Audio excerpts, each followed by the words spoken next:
Hey everyone, and I'll turn the volume down for a second. Thank you for joining for episode 8 of Let's Play Shenmue with me, Sean Johnston. This may be the final session of Shenmue 1 because we're on disc 3 and we're probably going to finish up in the next few hours. I'd be surprised if it carries on for much longer than that. So I'll probably finish the disc, finish off Shenmue 1, and then what we'll do is we'll plan for next week, we'll get on to Shenmue 2, which should be a lot bigger, so we'll then start going through that. Just going to get Twitch up 1 second, give me a second people.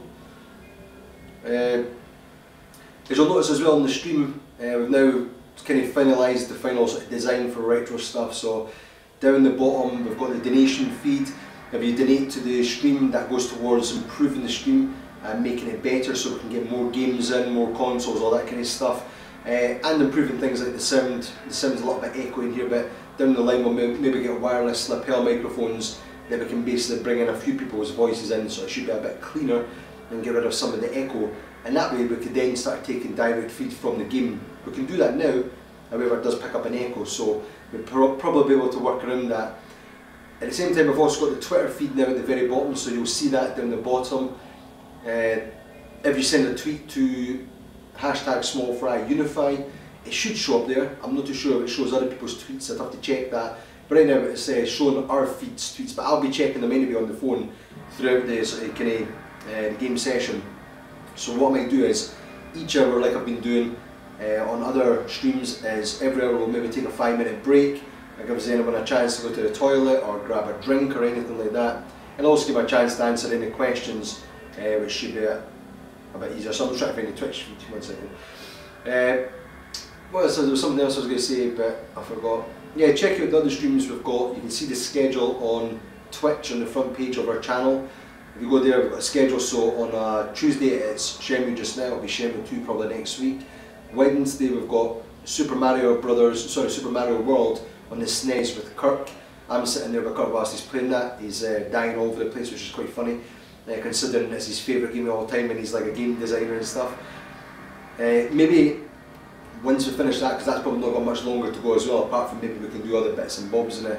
However, we have got Super Mario Maker on the Wii U in the studio now, so what we do is when Super Mario World is finished, we'll just carry on and move on to Super Mario Maker, and we'll start making some levels, trying things out. People can send in their designs if they want their levels, or send us which ones they've created, and we'll try and beat them on live camera or whatever on Twitch. Kurt's going to make his own one as well. Kurt's like really into his game design, so I think he's going to try and make one that fits in with all the sort of design principles of the original Super Mario, where they're just basically like fitting in with the level design stuff. And as you probably watched last week, you'll know that Kirk worked at Rockstar and Rare, so he knows a lot about what he's talking about, a little bit.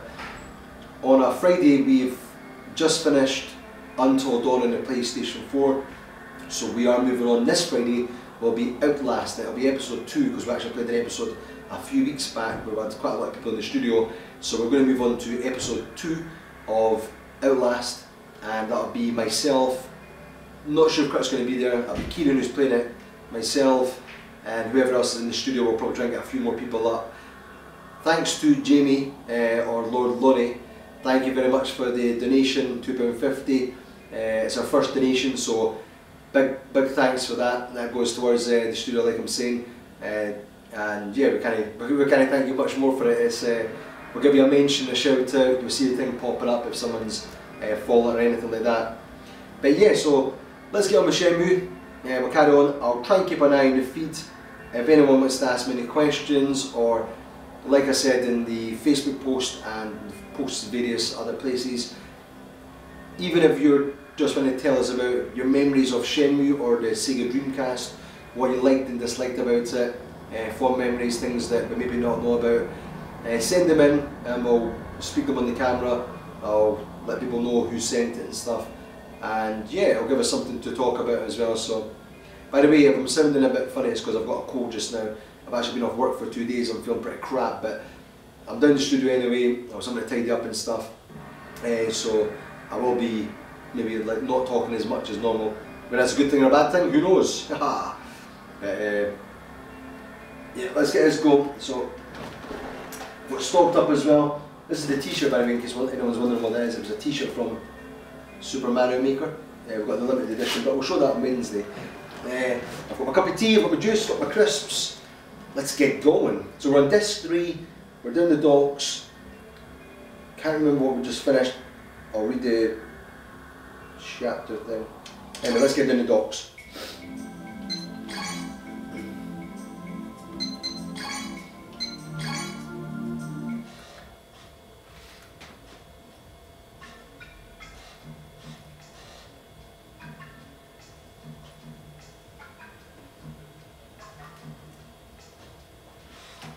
Now I must have saved this just before we were in 7:17. Let's just go into the calendar, let's see.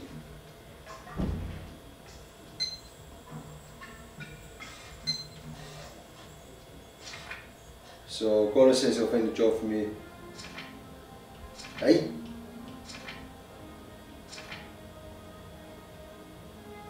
Uh-oh. I'm really hoping that's no wiped off the last day's work, because that's weird. So my nose is itching. That there's saying he's going to find a job for me. I'm 100% sure I've done stuff since then. What happened since then? Yeah, I have. Wait a second.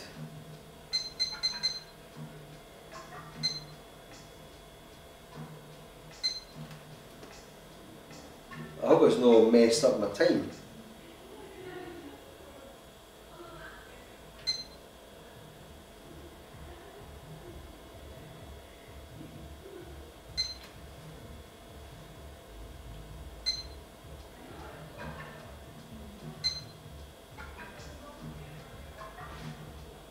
I'm wondering where just to restart that again, because that's a bit worrying. It definitely saved last week, I'm 100% sure I saved.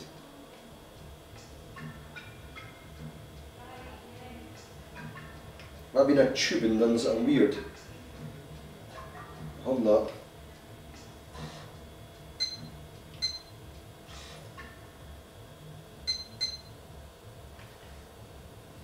Save time September the 5th, which would have been last Tuesday, 10:44. Yeah, I played that till 10:44, that's right. Did I?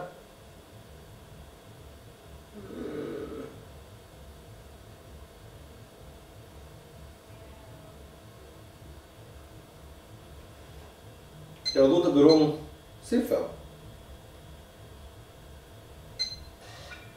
I'm just going to reset it 1 second, people, because something's went weird there, I think. It's saying on my calendar, unless the calendar's just showing the wrong thing, it's saying September the 8th, so I'm a little bit confused by that.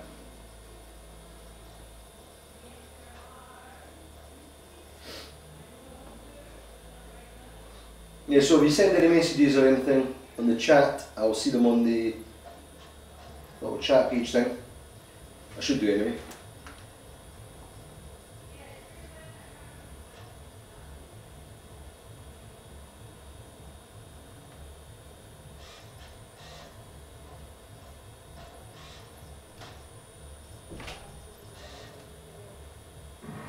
I'm worried that it's not saved it now,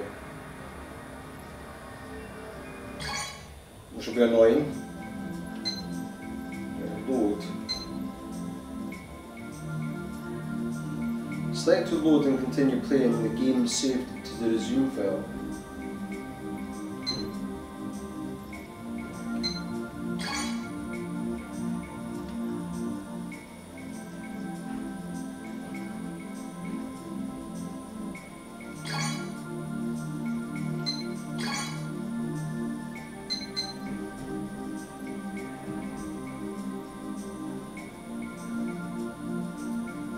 Symptoms, yeah, this is...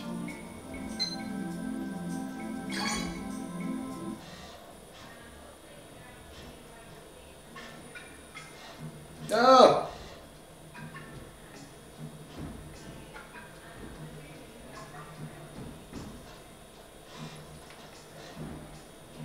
I'm pretty sure I was a few days ahead of this. Damn! I think it's messed up the save file. What a pain in the arse! What a pain in the arse! Let's save it.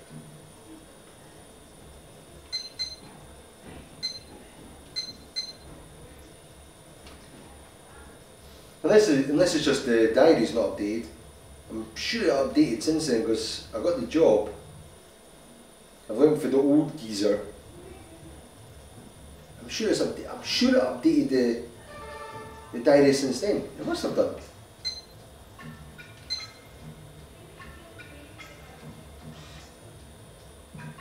Weird.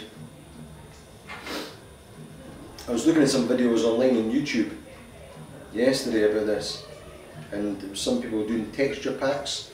I think they had worked out a way to hack the Xbox 360. I think it was the Xbox 360. It was either the Xbox 360 or the Xbox, original Xbox, but it must have been the Xbox 360. And you're playing Shenmue 2, and I think that came with Shenmue 1 on the disc. But they had managed to find a way to hack it, and they could then put their own textures. And some people were doing like high definition textures, which looked pretty cool. I've actually got it going through a VGA box, so it's not like crystal clear or anything like that, as in it's like sharp lines. But it looks really nice on my TV, like considering it's a 15-year-old game. It's a bit smoothing on the TV.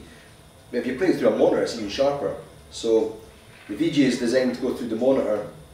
I'm playing it through my TV, but I've got like an up converter and then scaler and stuff like that. So I've got a VGA adapter that takes the VGA cable, then goes into an adapter that up converts it to a HD signal, so it scales it up or whatever, and it converts it to an HDMI signal. That then goes into a HDMI switch because I've got the Wii U and something else plugged in. Then that goes into the Avra media to capture the footage, and then back to the TV. And it allows it to come back to the TV in a HDMI signal, because before I was trying to get it going through the VGA, but as a result it would cause problems. I'm going to practice. I just want to practice. I should work on my moves. Nah, you shouldn't. Well, actually, I'll be able to tell because if I've got the move. Let's go. The move the old geezer gave me.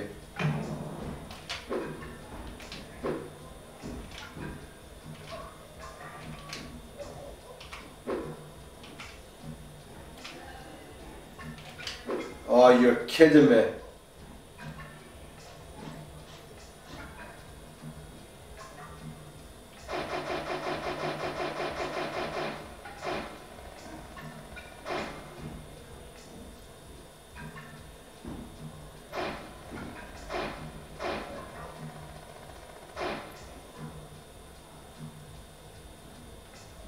I honestly can't believe it. It's messed up.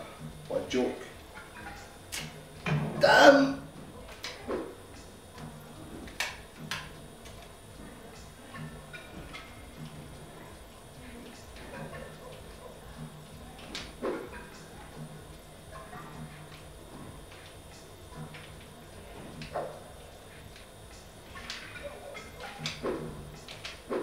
Yeah, it's definitely messed up because I'd have moved it to dodge. Shit! Ah, damn.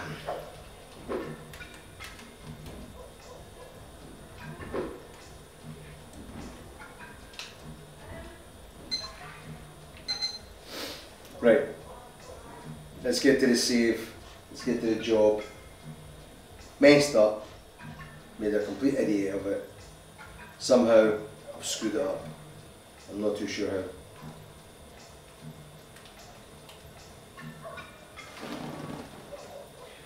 Ugh. The annoying thing is I know if I have screwed up, I've got to do the same stuff again, and a lot of it's just time, so it kind of wasting time. Well, I should wait until the next day, because this is one of the negative things with Shenmue 1 was it would set events in the future as in the following day or several hours ahead, and there was no way to skip it. You had to just wait out until you could save the game and then wake up the next day. So it caused a bit of problems. It was a bit crap, to be honest.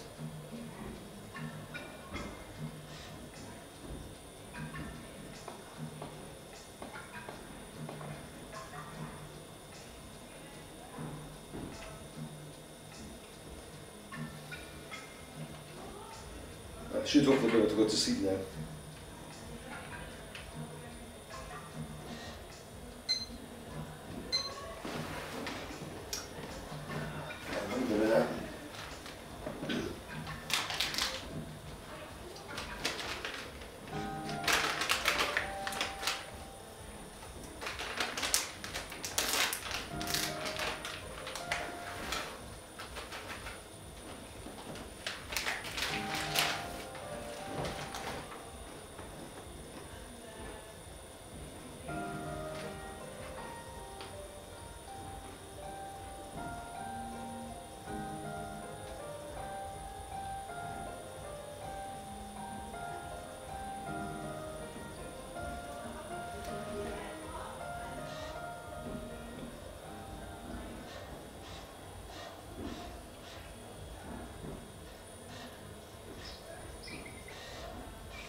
God damn you! What's funny is, you get down to the actual place and you've got to wait until 2 o'clock anyway. I don't know that crate stuff as well, damn!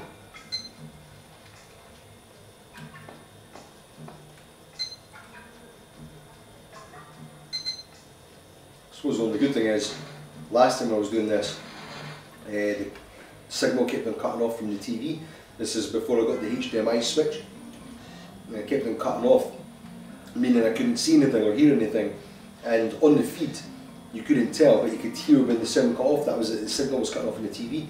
But the feed picked up the picture fine, just not the sound. Yeah, so it caused a bit of, yeah, I remember it was raining and everything. Yeah, so it caused a bit of grief, which was a bit annoying. So it means I'll be able to do those sections again and maybe do them a little bit better. Not that it matters much because it's like I've done them anyway.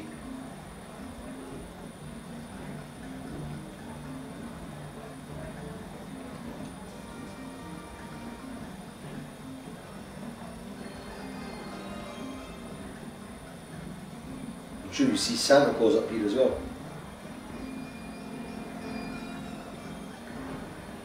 Because Santa's obviously real.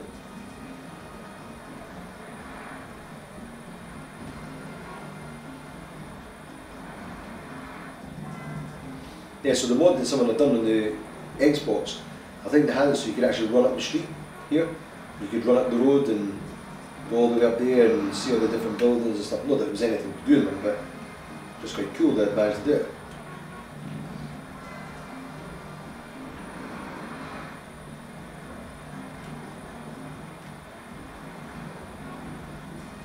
And the shoot a bus now.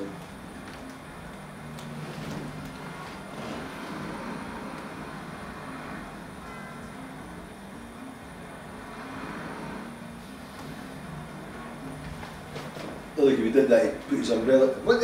What? You stood right in front of me. Cheeky gate. I'm on the foot. Beat it, you chump. He's acting all glaky like he doesn't even know what he's done. You've ruined my suit, pal.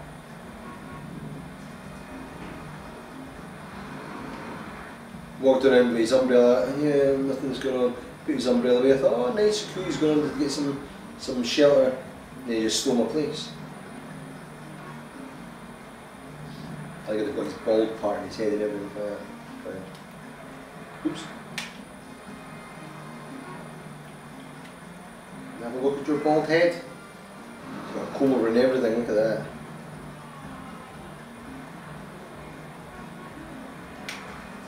I think I was looking at...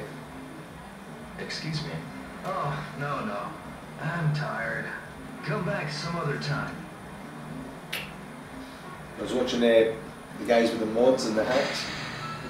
And it must be the textures.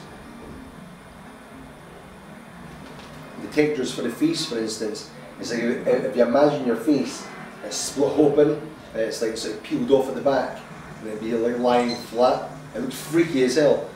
And then obviously when they reel the textures back up, they must just close in and go like as a circle.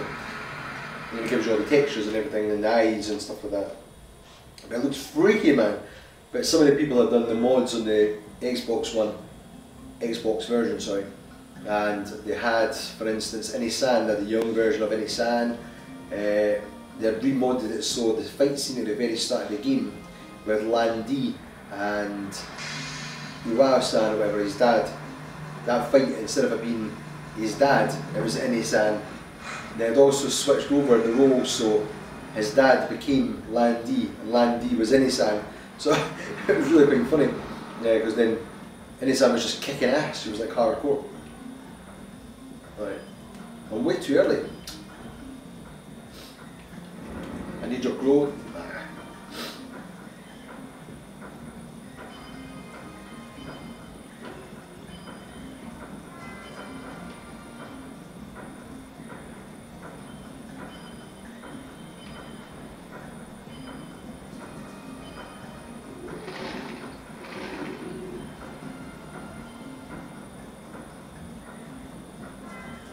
So this is where we have to go here. I'm waiting for the geezer. It's not until 2 o'clock.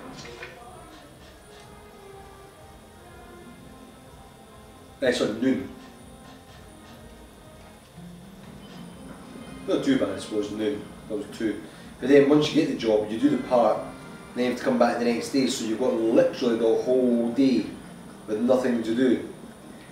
In fact, you can ask people about the Mad Angels and stuff. I'm trying to think what else I did. There was the Mad Angels bit. There's the forklift racing, which you get in the morning.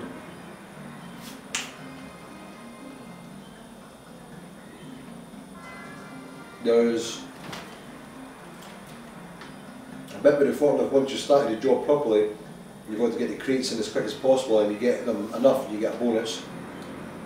Which the bonus is pretty crap. I thought it was going to give me a big lump sum or something, but it gives you like 50 yen extra each crate you deliver. There's a bit with the old guy where he teaches you the shadow move, the shadow step, which is why I knew it messed up, because I learned the shadow step and saved it. There's a fight in the warehouse with the guys.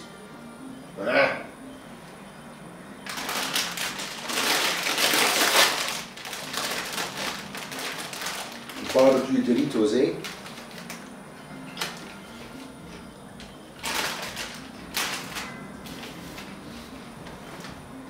Right.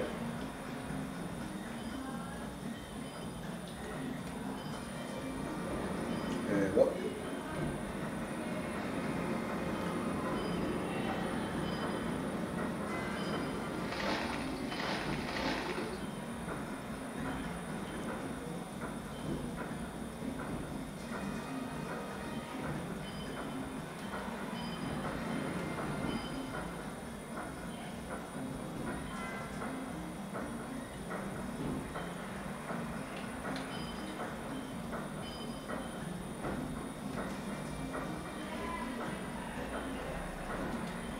So what I'll do is I'm going to ask some people about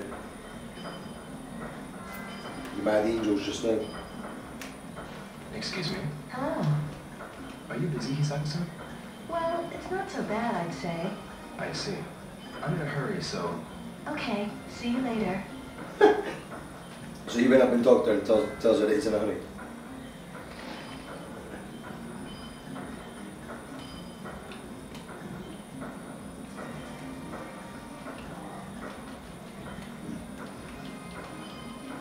Excuse me.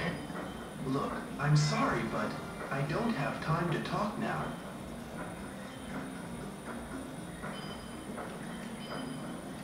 I'm sorry. I don't have time now.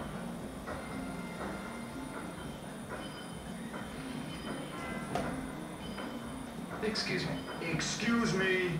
Ask me again some other time. Some other time. Let's begin some attack. Okay, what are you saying, my friend? I want to ask you something. I'm on patrol now. Ask the other guards, will you? I told me to ask you. What kind of fish do you catch here? Haven't caught a single fish all day. Maybe because the waves are too high? Maybe because your voice is scaring them off. The thing is, why would you fish deer in a port like that? It'd be manky. Be all the stuff, the chemicals come off the boats, probably sewage. Saying that though, the fish would eat the sewage, so it'd probably be quite nice for them anyway. Got anything? Huh? Ain't caught a thing all day. I think I'm going to have to change my spot. I do as well, pal. Wait a minute, just saw this guy. Is he changed already? Do you catch much around here? Not a thing. Fish won't take the bait.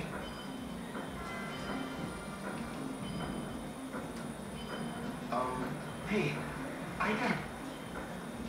Alright, well, that's your buddy then. What?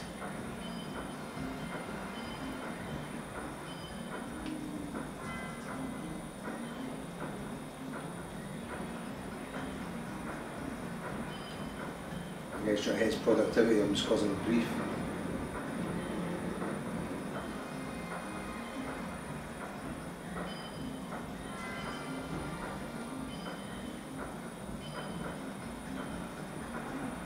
What? He just totally vanished.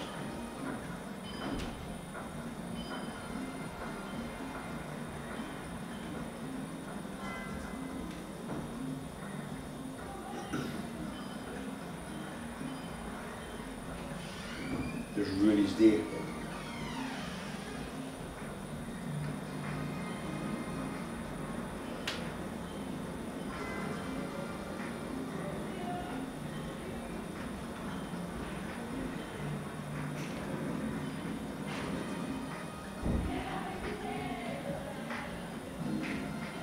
Back you go, pal. Back you go.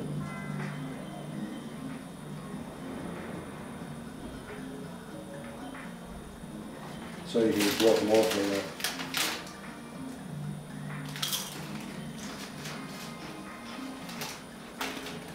You've ruined my day, I'm ruining your day.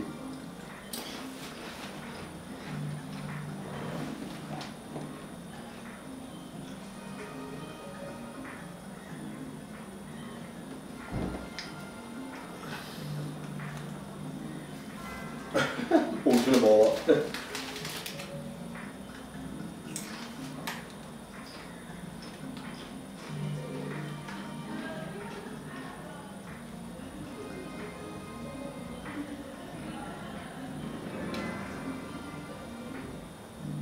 That's interesting, look.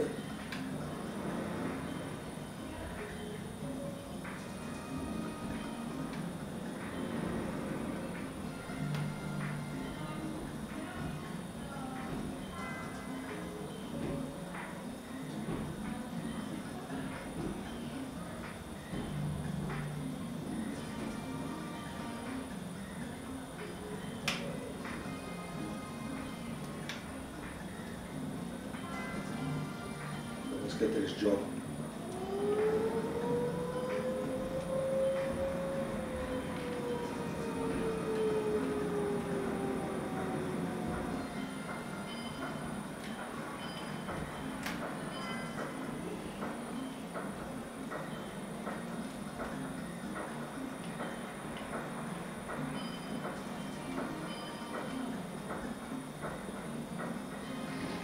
So we go to warehouse 1. I'm going to meant to meet this geezer.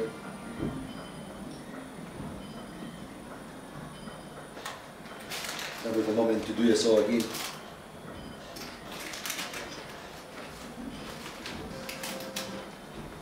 Yo, bro! I got you a job, man! Really? Thanks. But you know, I had to go through quite a lot of hassle for you though, bro! What'd you say? That'd be the job I found. Shut your lip, woman! Hello, Mari. Hiya, y'all.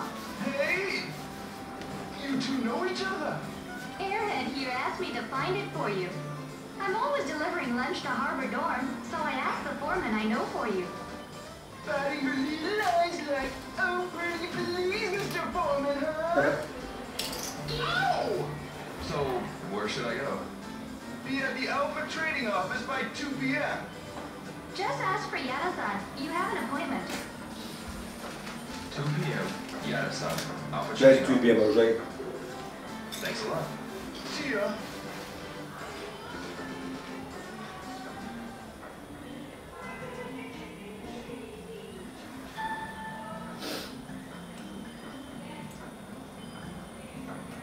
Yeah, this is where in Shenmue 2 they fixed some of this.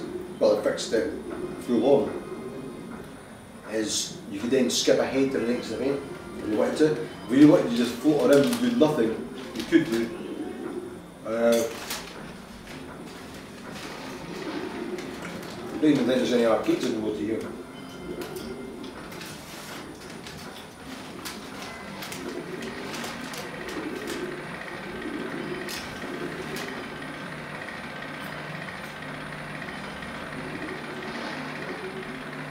I need your clothes, your boots and your motorcycle. Now! Get off the bike! How's he got in the back of his bike? What the hell was that?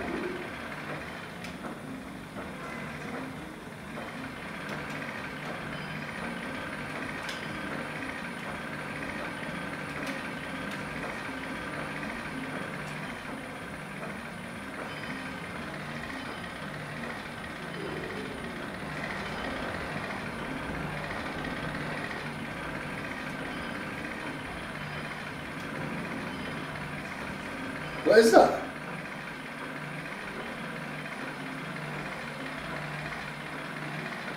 He's got a generator or something in the back of his...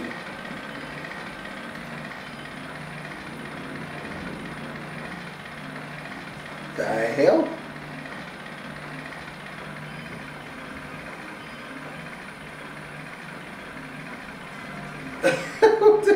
What is that?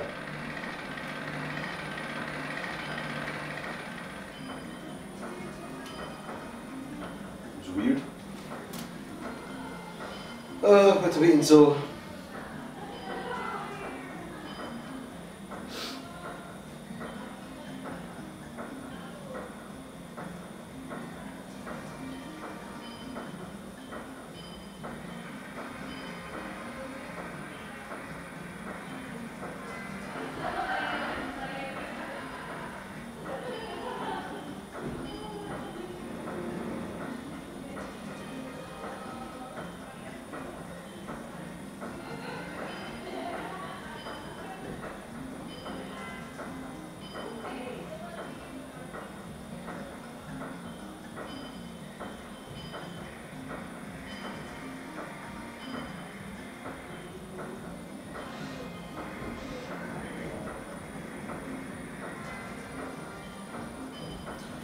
Getting there, it's, what's it, 1:15 now in the game? So we're slowly getting there, slowly but surely.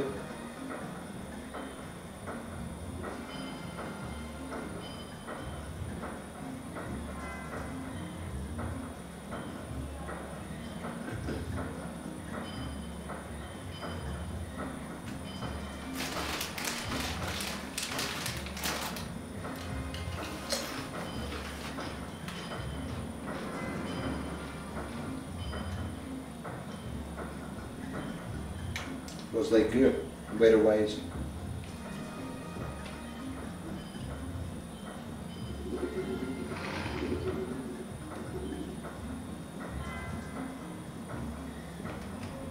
Excuse me.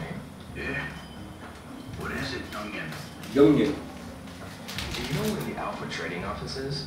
Alpha Trading Office is all the way around the back here. Turn right there and then follow the road. Thank you. Excuse me. Are you off for trading office? Just keep going to the right. Thank you.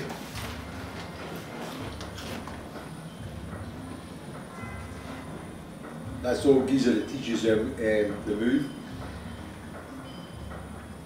If you were watching before, then there's a bit where the Mad Angels are chasing them down and you sort of step in. I messed it up with a quick timer event.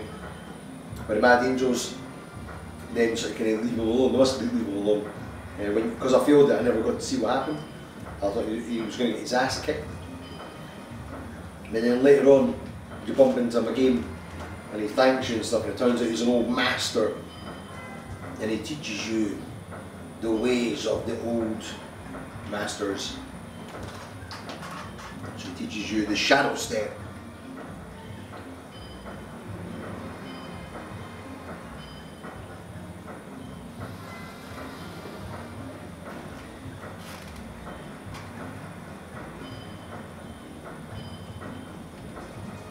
This is where we're going here, after trading. Right, it's this one, sorry.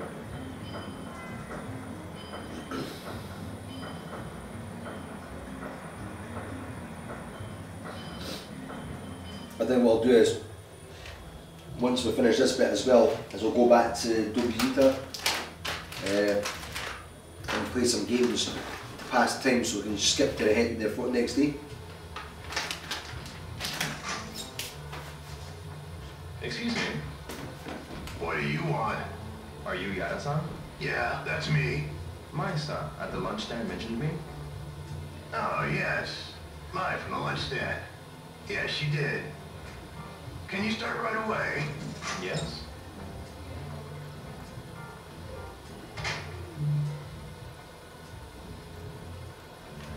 I was early there. Cool. You, ever drive a forklift? No, sir. Oh, well. Break something, it'll be deducted. Yes. Hey, Mark, come here a sec. Okay, boss. Okay, boss. Good, just walk. Mark will take it from here. I see. Mark, show him how to drive the forklift. Okay, boss. Hello, I'm Ryo Hazuki. Hey, man, I'm Mark. I'm sure we'll get along just fine. Driving the forklift, it's easy. You'll get the hang of it real quick. Oh, okay. I said before, you remind me of Bubba Gump. We were real friends, you and me would just stay up here like... What's his face like? We would sit up here like peas and candy.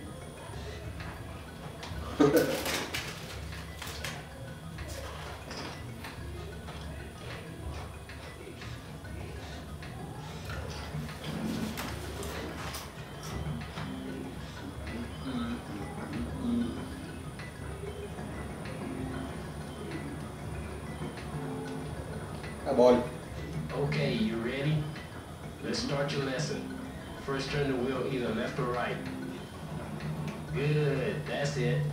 Next, press the accelerator. Okay, good. Now back up. Different from accelerating. Yeah, that's it.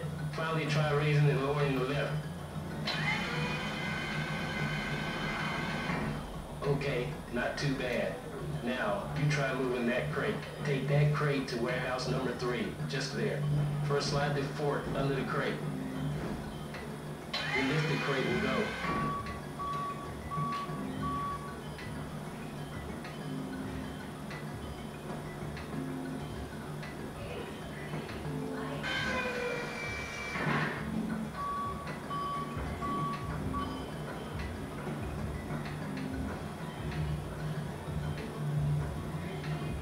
Easy, ain't it? Okay, now it's your turn. Place the crate within the grid marking the floor of the warehouse. Okay, for the rest of the day, you'll be training, all right? Take the rest of the crates to warehouse number 3. Okay. I gotta get back to work, so finish the rest yourself. No problem. Go ahead, jump.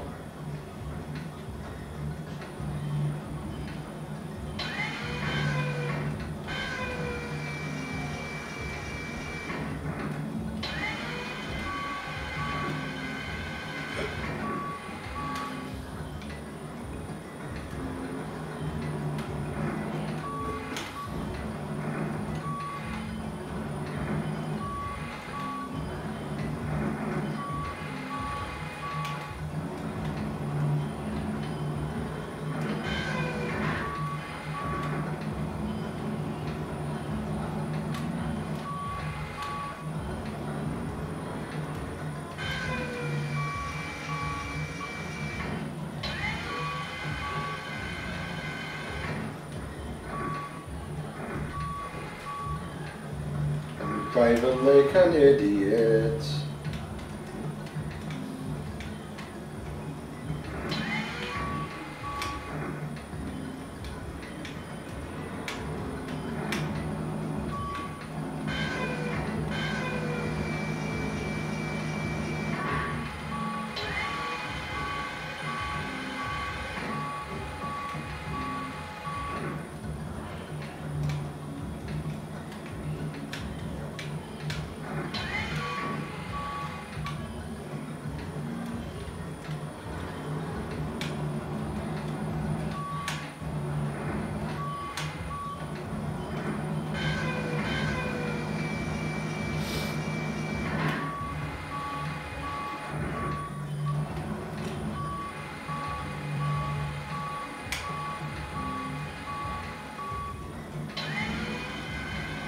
Damn.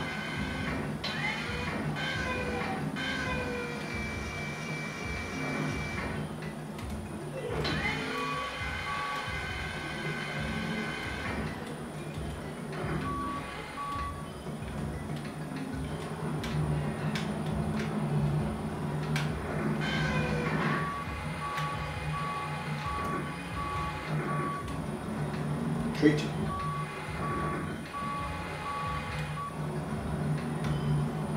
Beat it, you chumps.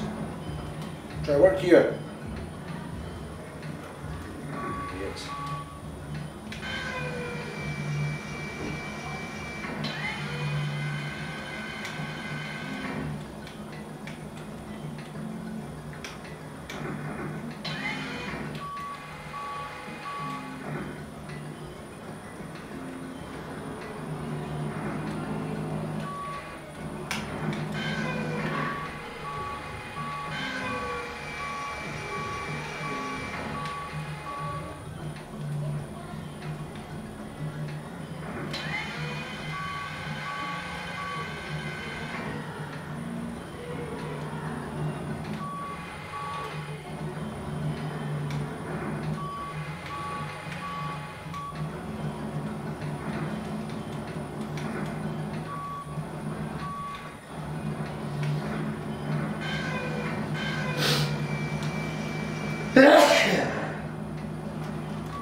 Finished for the day.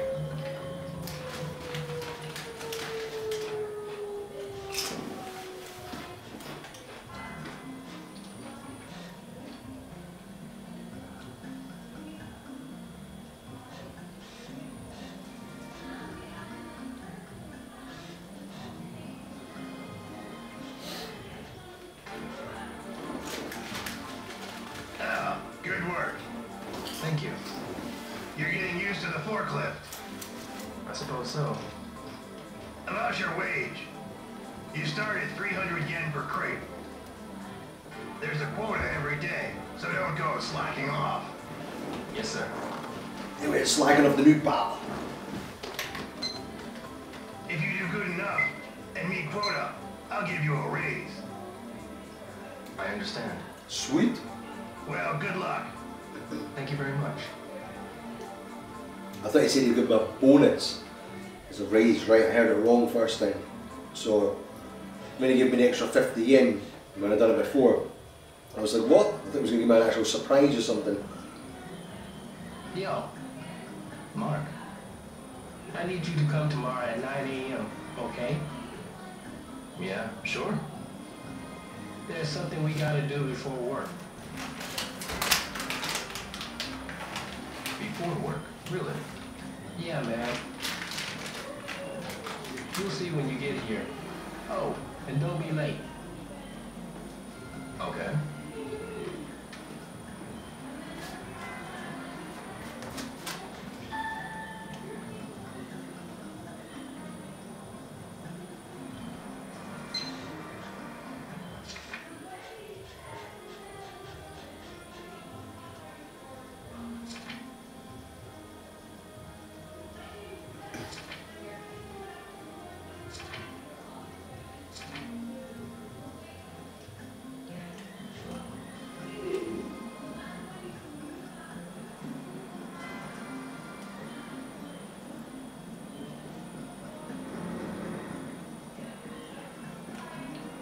Excuse me, do you have a minute?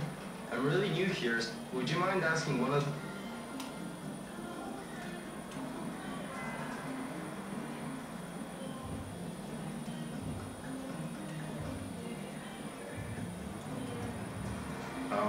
Sorry, but I can't. Sure.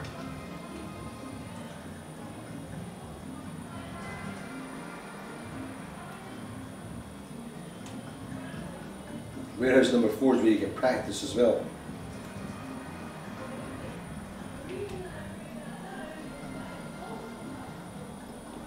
Apparently.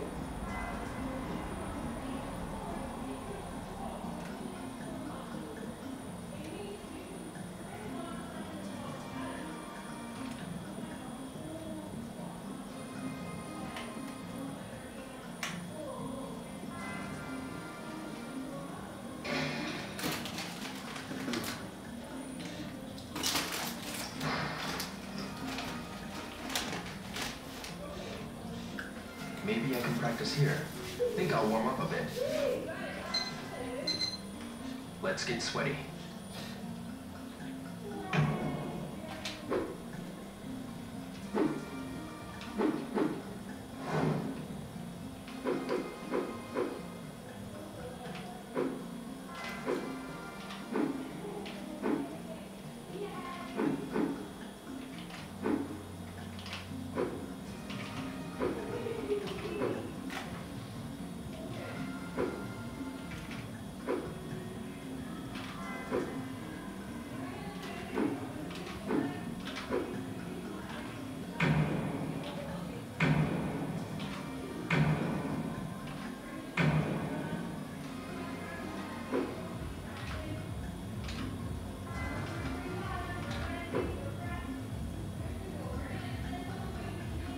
His hands are atrocious.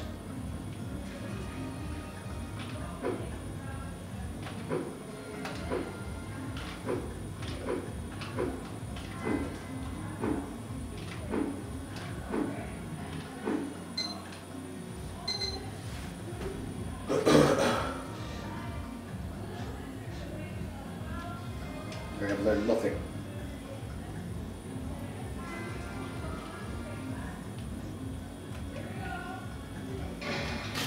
I have learned nothing from my practice session.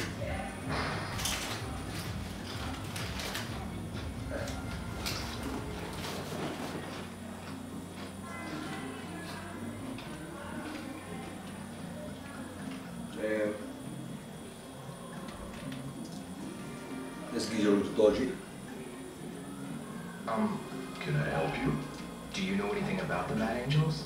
The Mad Angels? I don't know shit about that. Don't drag me into stuff like that. Okay. Offended by that?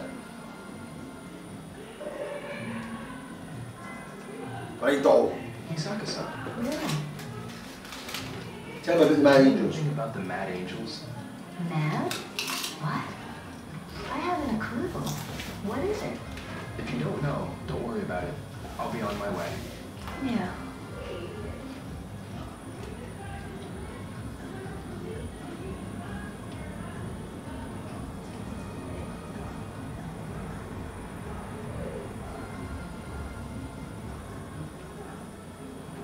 I'll go and ask Tom, so he's got to say for himself.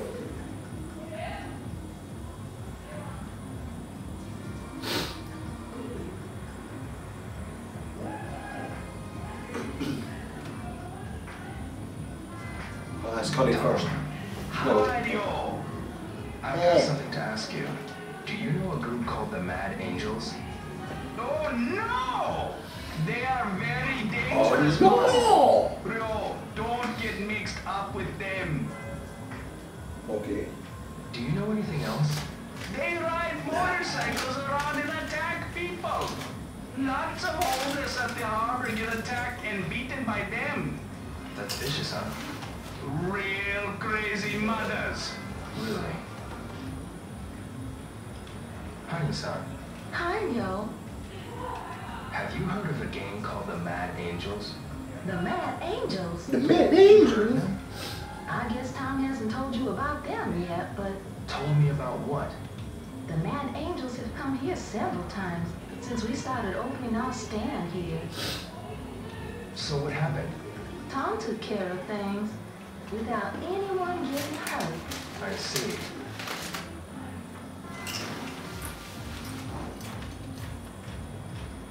Yeah, but that's why you're skunting it. Because Tom gave them all your money, chump.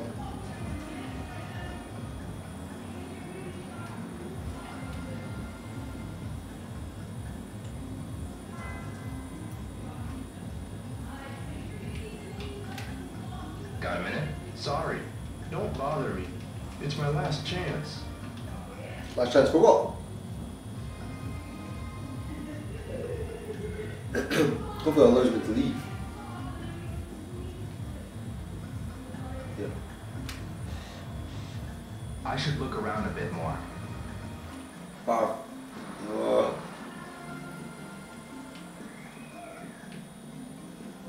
So much chumps got to see. Yes? Do you know anything about the Mad Angels? The Mad Angels. Never heard of them. I see.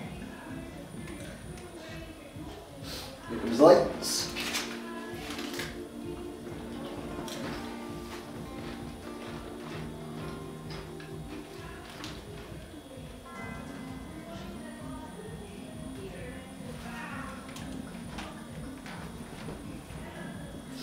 I wonder about kicking the cutscene. I can't remember if I've done the cutscene comes in first or if it's the next day. Excuse me. Excuse me. I gotta hurry up and get home now. Seems dodgy.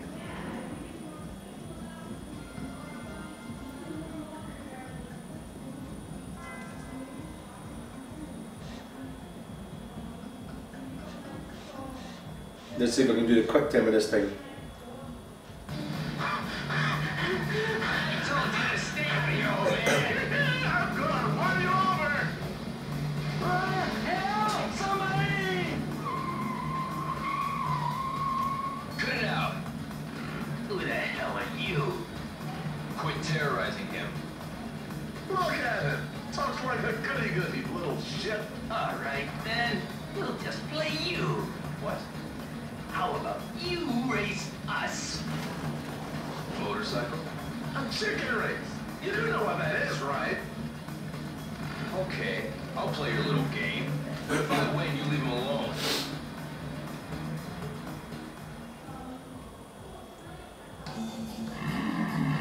You give the signal.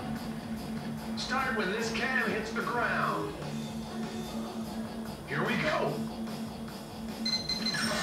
What's the matter, you chicken? Take that. Oh! You up yet? Hey, you. Whoa. Son of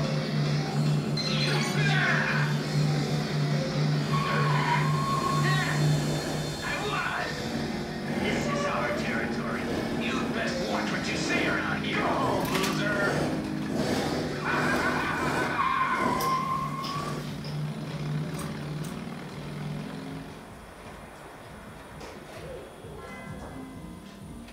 That's one of those scenarios where your brain goes the wrong way.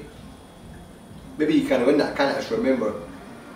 But what it did is, the camera angle showed me from the opposite angle, and I thought, I'll be turning right. But then it was left. It was like, it switched the camera angle. So, it's probably designed to make you fail regardless. Whatever.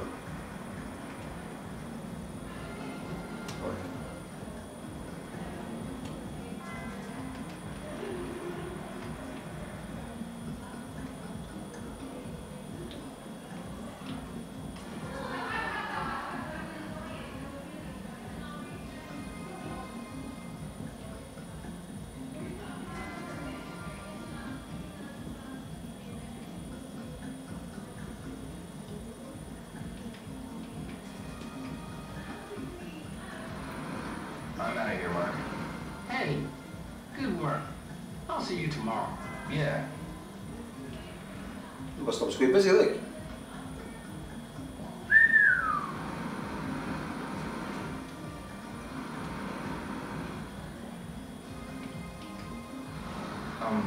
Sorry. I need to go home now. Excuse me. Excuse me? My place is... Sorry. I can't talk now. Excuse me? I'm sorry. I have an errand to run. Sorry. I can't talk now. Chat to the universe, how about that?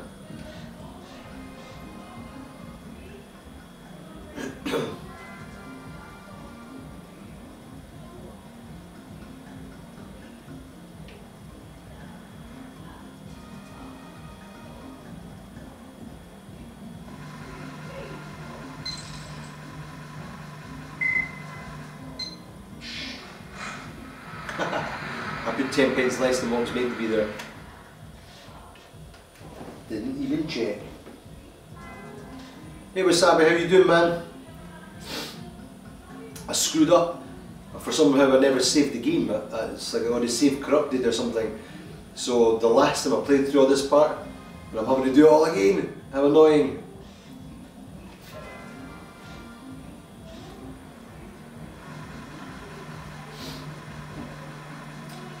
And it's one of these bits where you've got to wait for everything to happen.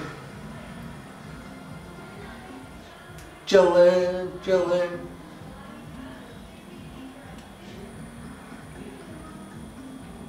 Hello Santa Claus. Yeah, the last time I got to the point, got to the section where I'd done the full day's work, I'd seen the old geezer who teaches you the shadow step. And I'd done something else, I can't remember what.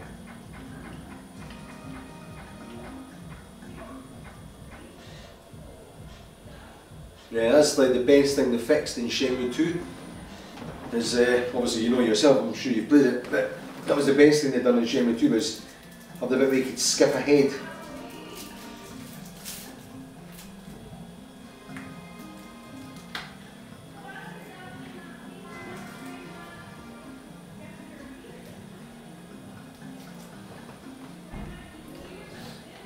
I was actually thinking about it as well.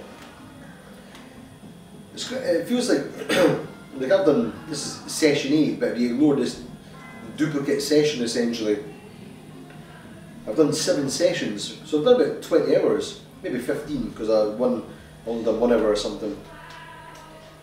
But it seems like a really short game. If you take out all the waiting between stuff, you can probably cut that down in half. So you're looking like an 8 hour, 9 hour game or something, it's not actually that long. For some reason it always seemed like it was much more, I wouldn't say epic, but a much bigger game. But it's probably because of things like playing in arcades and you go away and you're doing the darts and all that kind of stuff, so it just seems like there was way more stuff than what like there is right now. I think Shenmue 2 kind of done that as well, because I think that expanded it quite a bit, Shenmue 2. Unless I got that wrong as well, but I'm sure there's quite a lot to do in Shenmue 2. And maybe just coming from the back of Shenmue 1, your brain thinks that Shenmue 1 had loads more stuff to do as well.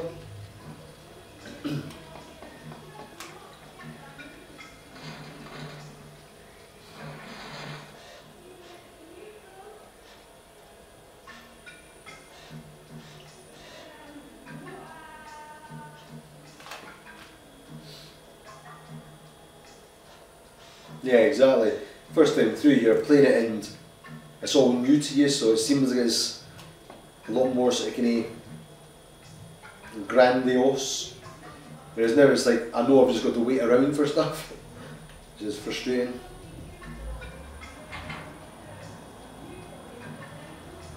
Especially when I've done it all. The last week I did this whole bit. I must have slept or something and not saved.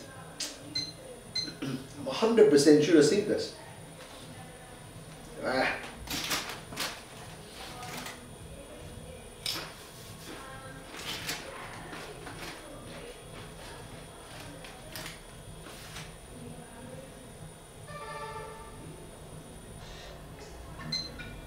Yeah, exactly. How did your Metal Gear Solid 5 playthrough go? I checked it the next day. He said it was a 24-hour session, I thought. So I tuned in to try and see it when I came back from work. But it looked like it had finished. And I couldn't see the previous past recording, so I don't know if he deleted it or stopped it or something.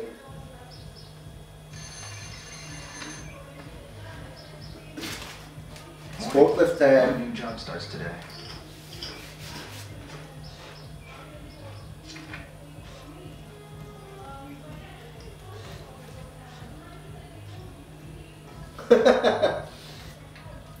Did you sleep during it? During the game, I presume not, because there was no recording there.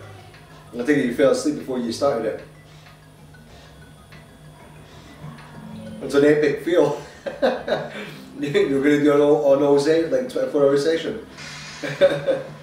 Imagine you'd stayed awake and actually done it. Oh, you done 18 hours, right, cool. But it's not in your past broadcast, I never saw it. Unless it's there now, but I never saw it when I tuned in the next day. Maybe it was converting or something. But I played terribly at this last time. Good morning, everyone. Morning. Time for a daily warm-up race. You all do your best now. Yeah. Like always, 3 laps to the finish. Everybody ready? And those who are wrecking the forklifts or the formula have your ass. Yeah. On your mark. Almost Sweet. time to go. I'll post something up about that, like we said before. I'll post something up so anyone that's like been watching our stuff will hopefully tune into yours. With some donations or something like that.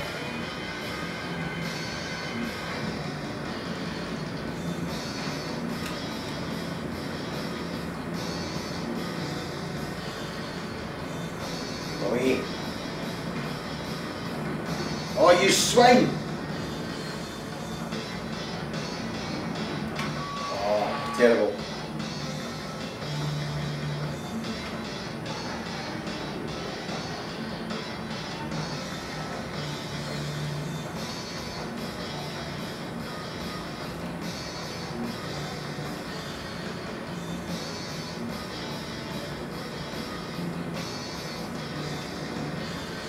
Away.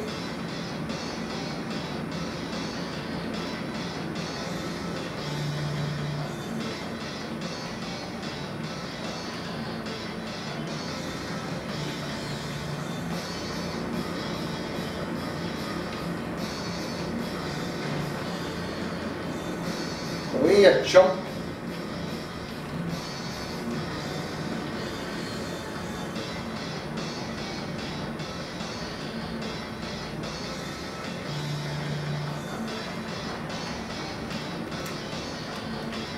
Whoa.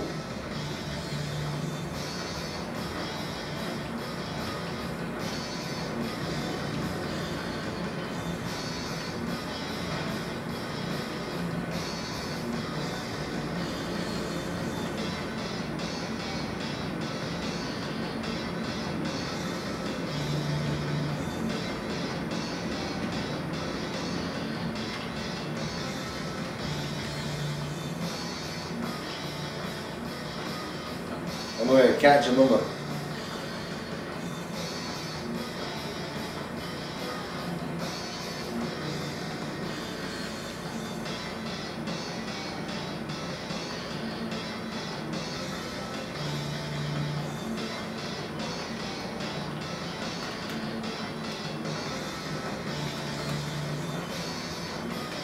Come on.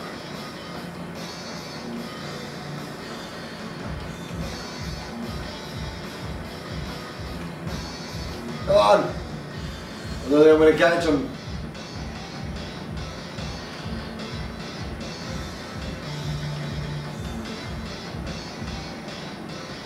He's obviously been riding forklifts his whole life.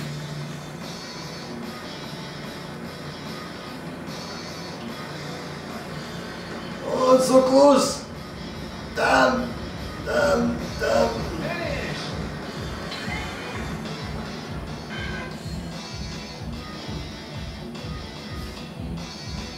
Oh man, so close, you almost had it. So close, you almost had it. Right.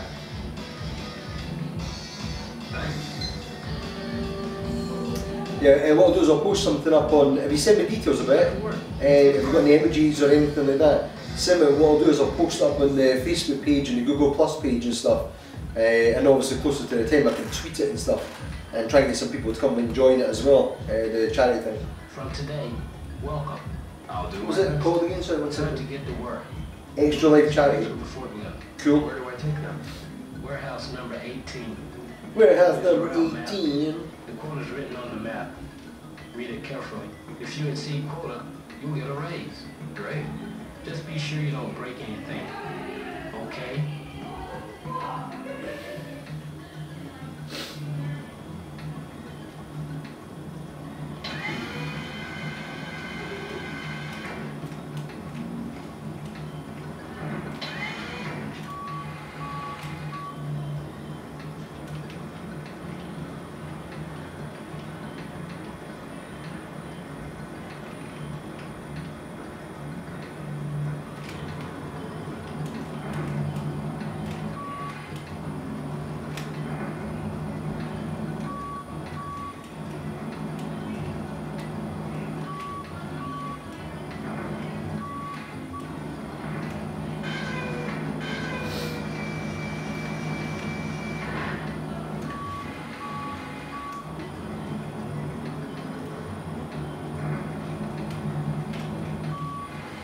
It was, what game is it you're playing on that show stream thing for the charity event? Are you going to be playing, is it a multiplayer game or is it just a single player game?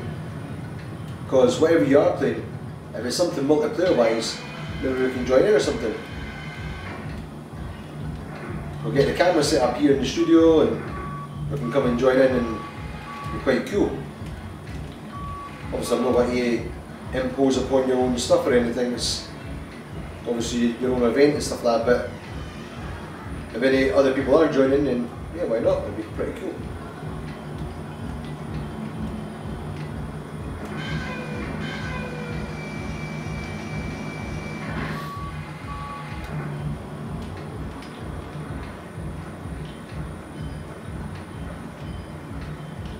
What?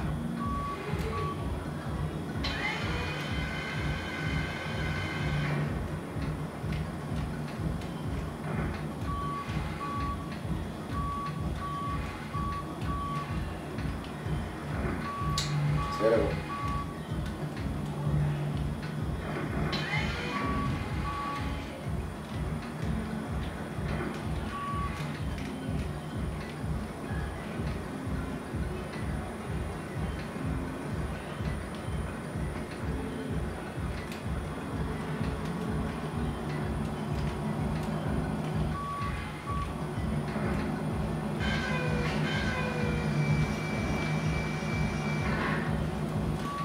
Good stuff, sounds good to me, sounds good to me. Did you say you played Shenmue 2? I'm going to assume you have, the fact that you're playing Shenmue 1.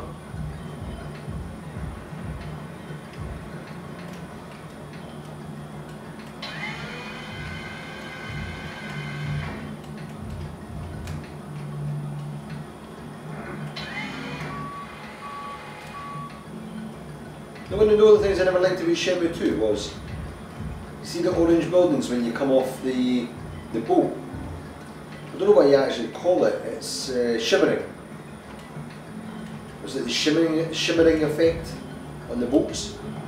Sorry, not the boats, the buildings. It was like, it almost seemed like it was too much for the console to handle. And as a result of it, it made it look a wee bit worse than this, I thought.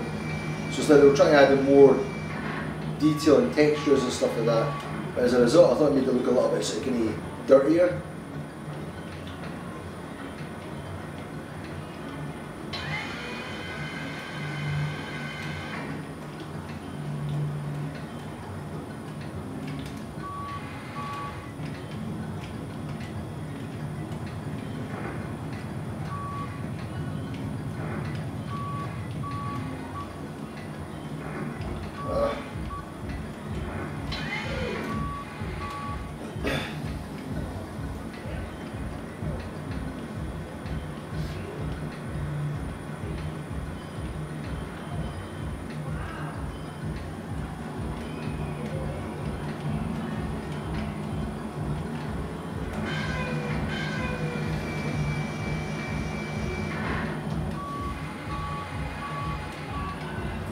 should play through it, man. It's pretty good.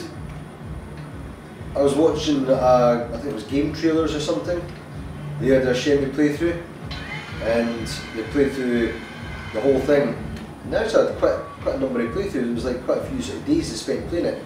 And it took them something like 10 days, 10 episodes of their playthrough. And each playthrough was like several hours long. I think they ended up, like on the final one, it took them 6 hours. So the game was like a lot bigger.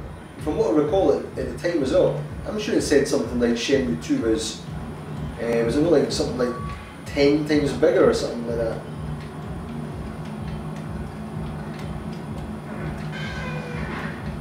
I was telling my brother about Shenmue as well. Oh, damn, I've screwed this up.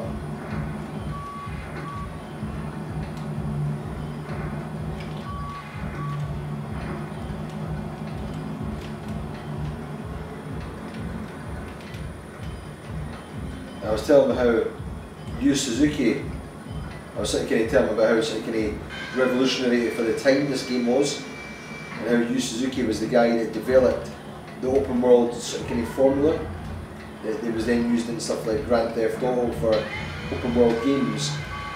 I think he said he developed like some algorithm that allowed you to generate a literally infinite amount of rooms within a fraction of a second. Which I don't think a lot of people realise how talented the guy is. Well, they do realise actually, I'm talking nonsense. My brother knows that as well. The fact that he made some amazing games like Virtua Racing, Virtua Fighter, all the Virtua games. He only made Virtua Soccer though. I don't think he made that. But most of the Virtua games, and then stuff like Outrun and Hang On, and it's a pity he actually stopped making games really. Well, I say stop making games, he's been making games, he's obviously making Shenmue 3 now, but it's a pity that he's not much more in the sort of kind of public eye. Hey, Garo, my friend. I'd be interested to see if he was working, if Sega had his division again, like his R&D division. Was it AM2? I think he covered. Ah, you twat, Sean.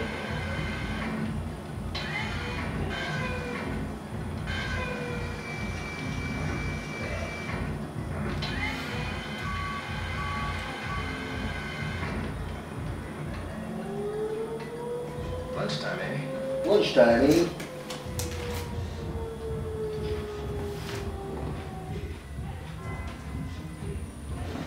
Well, this was the thing. I was talking to my brother about this, and he mentioned a game. I've totally forgot the name of it now, but it was a game that came about a year I think before Shenmue came out, before the Dreamcast was launched. I'm pretty sure we got it in '99 here. It might be in 2000 in America, I'm not too sure. But it's a quick time event. Yeah, we got the game, and apparently there's another game that came out a year before. But I think it was a different kind of style open game, so it wasn't like an open world game like this where it generated multiple rooms and stuff. And I think that was the behind the scenes code stuff. Hey, quit lying! Yeah! Cut it out! What? Who's this toy? We're gonna teach you a lesson!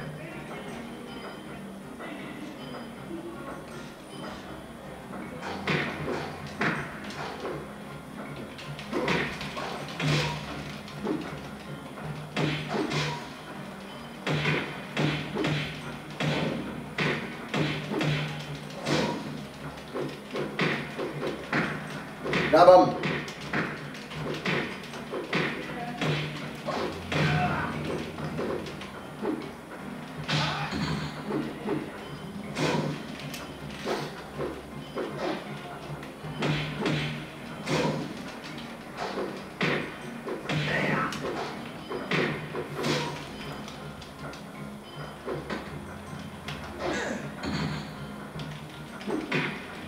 I didn't even say pal.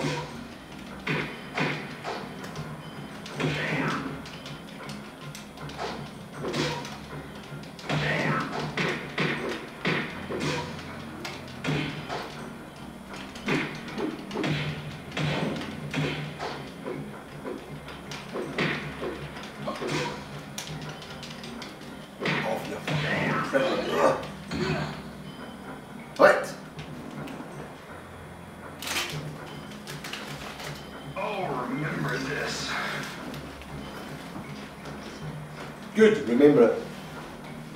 Thank you, Dio. Who were they? They were the Mad Angels. The mayor. Why are they not interested? They seem to think I'm working with one of their enemies. Somebody called Chen, but I don't know him. Master Chin and the Mad Angels.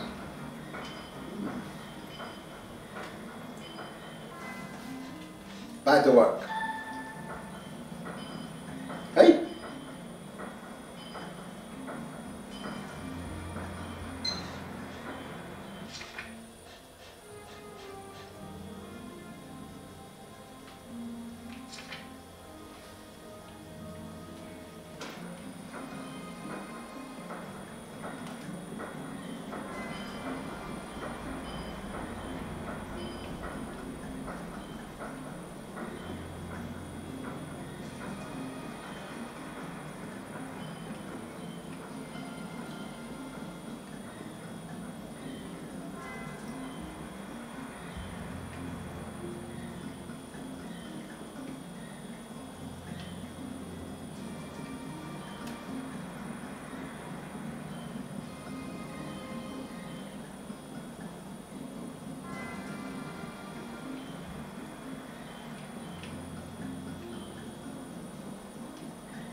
I think he's just waiting to go back on to his lunch.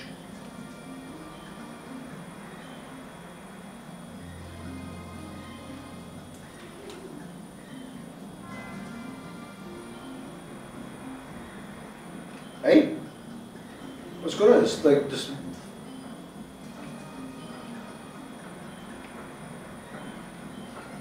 It's finished my forklift racing. Not racing. My forklift stuff. Am I meant to be meeting Goro or something?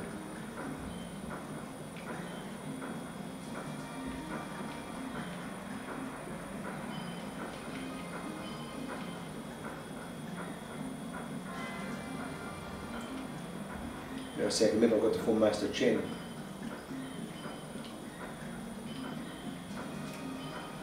Goro, What's going, bro? you know about the Mad Angels? Oh yeah. Working hard, eh, bro? Why are you shouting? Don't you know, bro? You don't say that name so loud. Why not? Just because. You know about the Mad Angels? Hey! Oh, bro! Didn't I ask you not to say that so loud? That kind of talk is taboo around here. Why? I ain't privy to say. I don't know what you're trying to find out about, but I wouldn't be as indiscreet as you're being if I's you. Oh, about the Mad Angels? I done told you, bro. Don't say that so loud. Extreme bad news, that gang. Really? See you around. You bet, bro. You bet, bro. Yeah, let's phone Mr. Chen.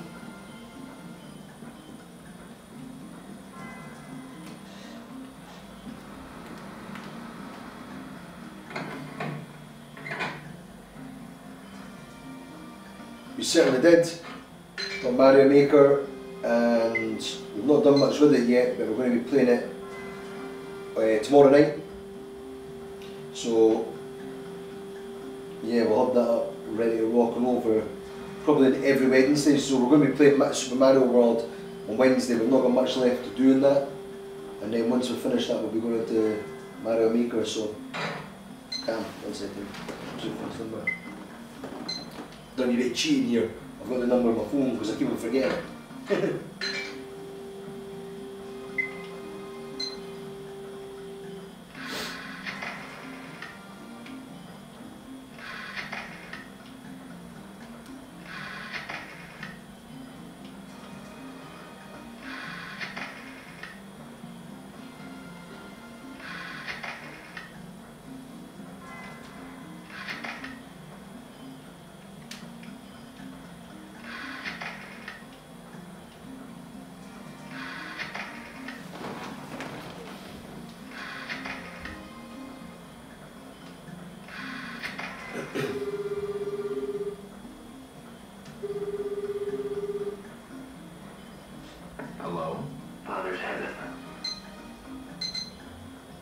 9 dragons. 9 dragons. Comrades. Comrades. Warehouse number 8. Master Chen, please. Excuse me, but you are... My name is Hazuki. Just a moment. What is it? Yeah. I must consult Master Chen. Arrange us a meeting. Father's not around. Well, could you meet me?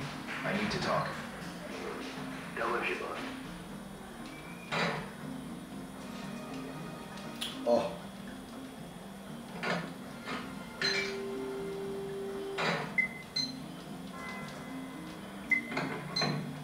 This is wasting my forklift time. That 2-hour lunch. It's already this late? I need to move to Japan, man. 2-hour lunches. Sweet.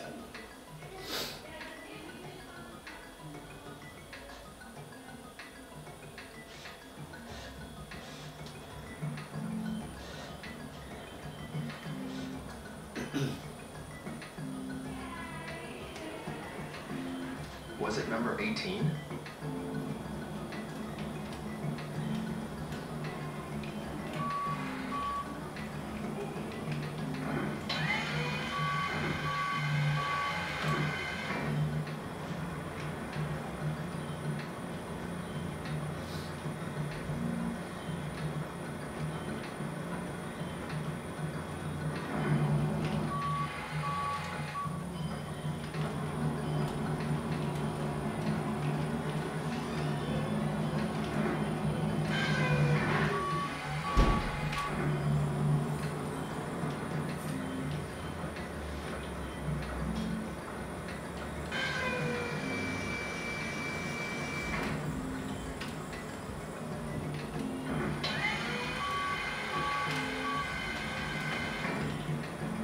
The 10 I've got to get.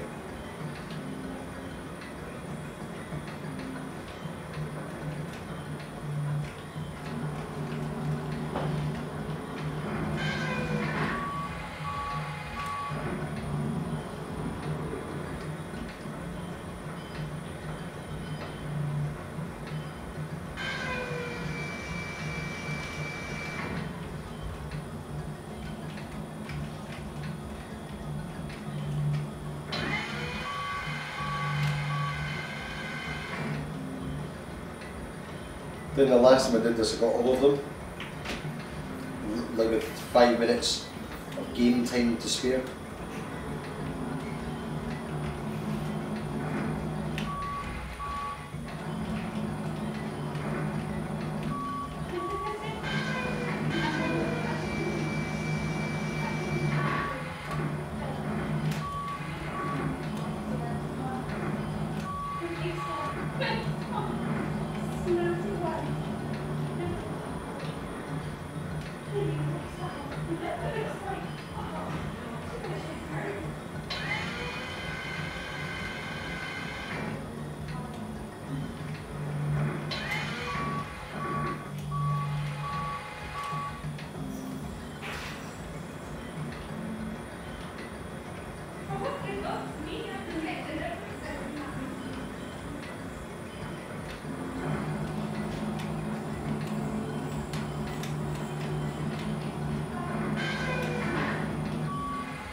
And if they made Shenmue 3 where you could do like forklift racing with a steering wheel, it'd be so cool.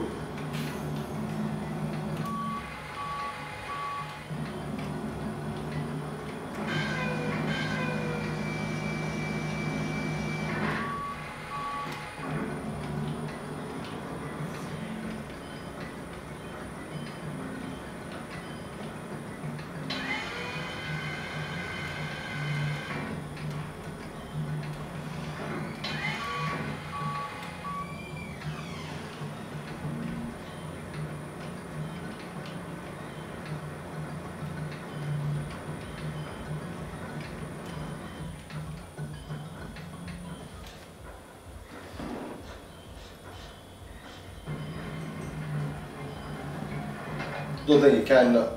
Hey, boy. Hey, You boy. working hard, eh? What? You ain't paid your insurance. That ain't right. Law of the harbor dictates all rookies gotta pay insurance. You know what I'm saying? There's your insurance, chump. I said pay up, boy. Right now.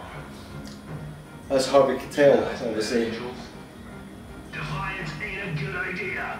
He looks like the guy that's in a lot of Steven Seagal films. I'm gonna kick He actually played a really good baddie, I don't know what his name is. No way.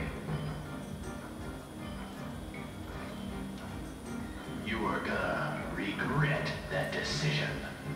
Yeah, I don't think I am, pal. Let's get him!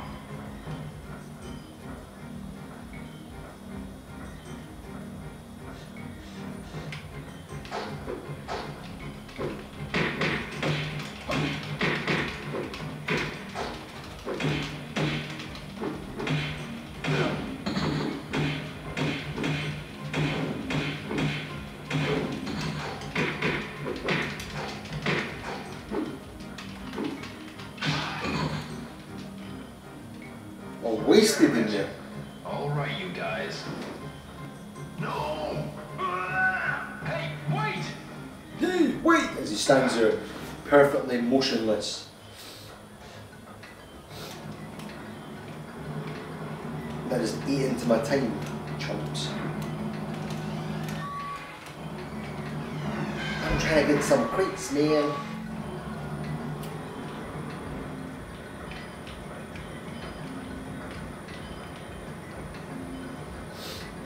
Will Jingle, my savvy Jingle, be able to do it? Jingle, get them. All of them. Oh, what am I doing?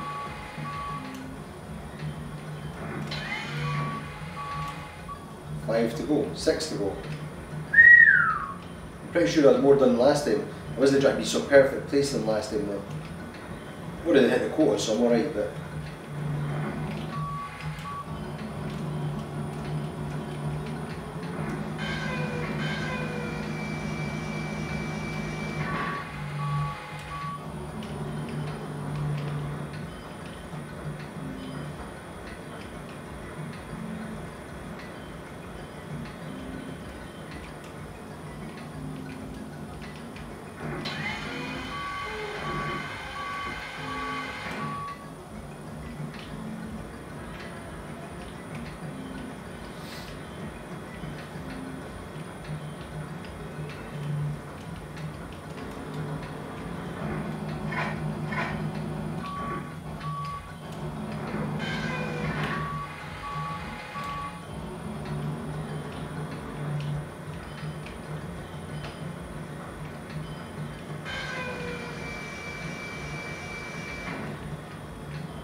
Terrible driving.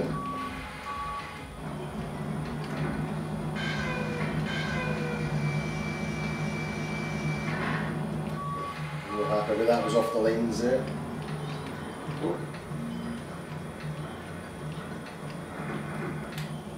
Oh, he's ruined my drive. Chump getting in the way. This one is higher up the way.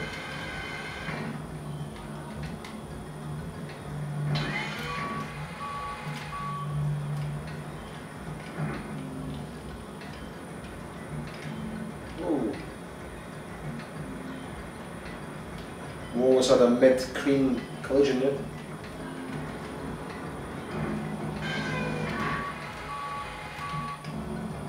Yeah, we should get this. Got 2 more to go. Get this one first.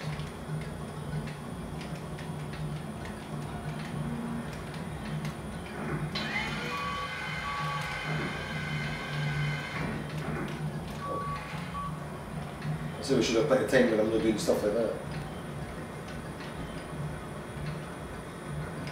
So if anyone's asked any questions or anything, I'm just trying to get these crates all done first. Trying to earn my bonus, man. I'm trying to earn my bonus.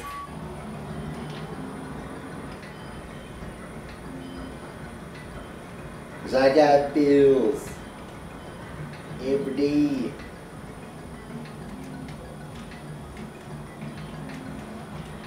And when I'm not going to enjoy it and subject you all to my singing, it's like, oh.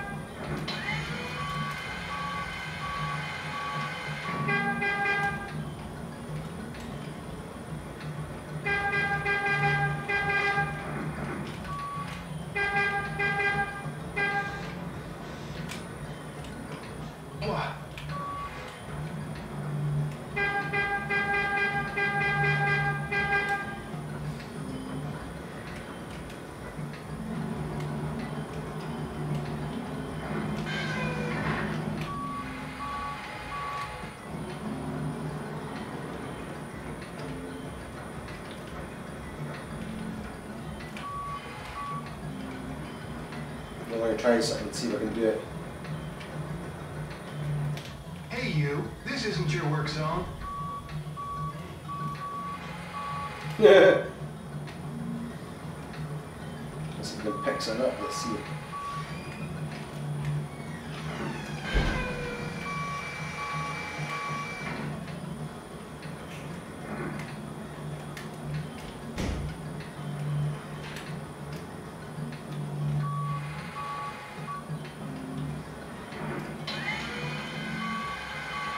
Should go pick up some other crates for the funny.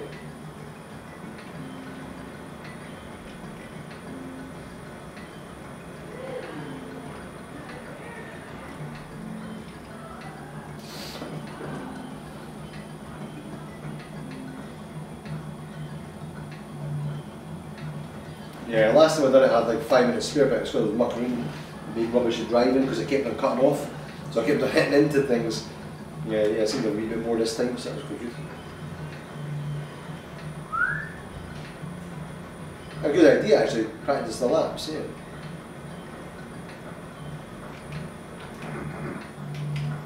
So you didn't do stuff like that?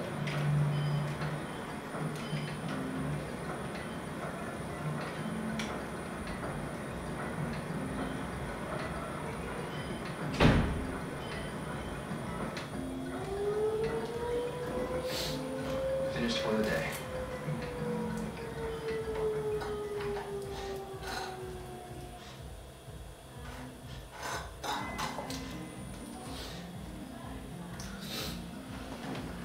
Did you, what's that I never asked you? Did you order the Shenmue 3? Did you back it on Kickstarter? And if so, I think in fact, I think you did tell me you backed £100 on as well or something. Here's today's pay. So I've got mainly like a sieve. You met quota, son. So starting Son. tomorrow, you'll get a 50 yen raise. That'll be 350 yen per crate. Thank you. I said £2 a crate. Sure, 1,000 yen is like £5 here in UK money, so $7 or something like $8. But for UK money, that means for every 200 yen, it's £1. So it's not even like £2 per crate. So it's easy. Hats off to the hard-working man. Oh. You said you knew a lot about the harbor. Right on, my man. Right on my man. Look out to the best spot to take a leak. This here harbor, Guru knows it all. So you know about the Mad Angels. Speaking of taking a leak. He's such a Weasley character. Oh man! Must have had me ready this morning. Gotta hit the cameraman. Oh, back at me in time. Oh! So you know about that. Bro, that name. Please don't say it so loud. Why not?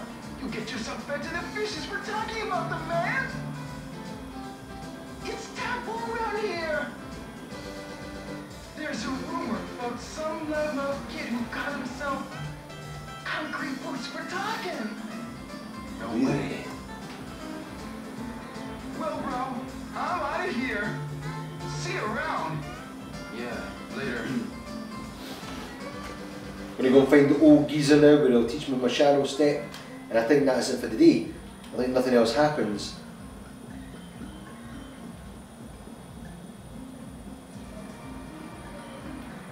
Cool if you actually saw the guy catching the fish.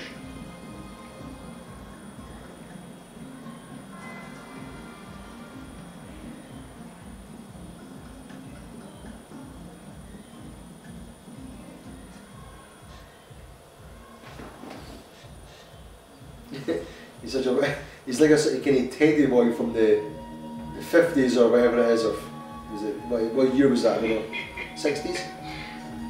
Been waiting for you. It's you.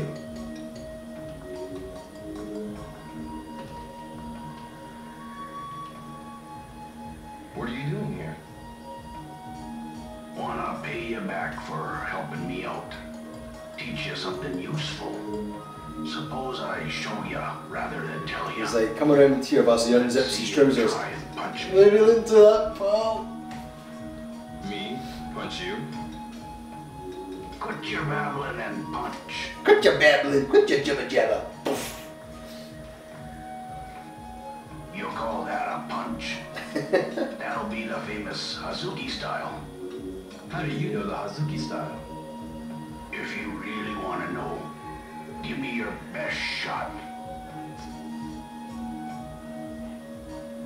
Okay then, here we go.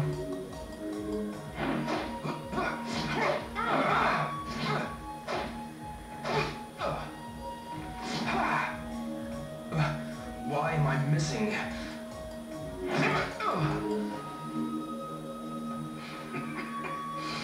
This was a real fight. I just crushed your throat. How did you do that? There's more to mastery than offense. Evasion without getting hit is an art in itself. My sensei used to call this move the shadow step. What? Shadow step.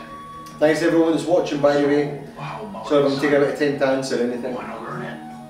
When I learn it, accept. Yes, please teach me.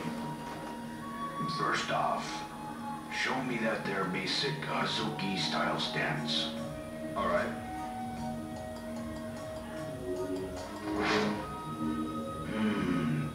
That ain't too bad. Now come and do what I do. We'll see a step forward.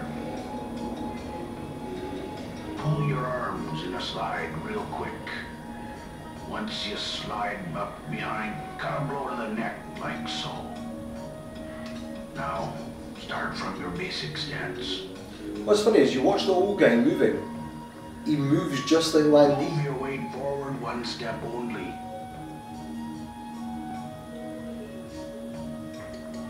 Basically, the key to learning the moves and being like Landy and beating him is to put your hands behind your back. That's the secret move. Hands behind your back.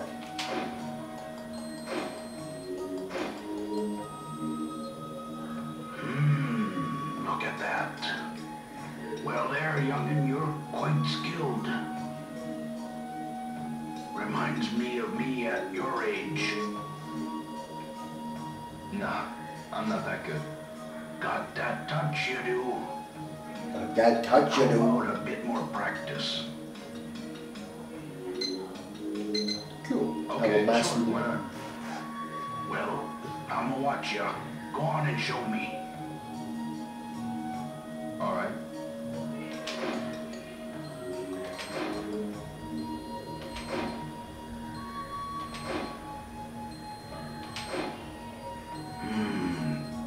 That enough for ya? Wanna keep going? I just realised I'm a complete idiot. No. It tells you the move on the actual VMU. For the So instructions. in the little visual display unit, visual memory unit, Don't go. it tells you there what the move is, so it's saying forward Y plus B at the same time. I forgot it tells you there, I haven't been paying attention. So a couple of times when it was teaching me the moves, it was telling me on the VMU. Oh, I'm such an idiot. The Hazuki style. The Hazuki Exactly. games Hands behind your back involves style. martial It's a artists. secret technique. The style of Iwao Hazuki is revered by many, including me. Quite popular in spite of being so young he was. My father? If you knew that move, why not use it that day? I like at the end he laughs. It's brilliant. No sense in fighting. Sometimes a clean getaway is also victory.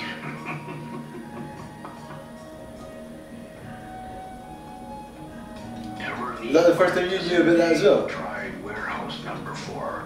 In my brain, I can recall seeing it when I first played this game, like 15 years ago. Be sure and I remember seeing it in the VMU because I used to muck around with the VMU the whole time. I had the Kale Guard and stuff from Sonic Adventure 2, I had a couple other things on it, stuff from Power Stone.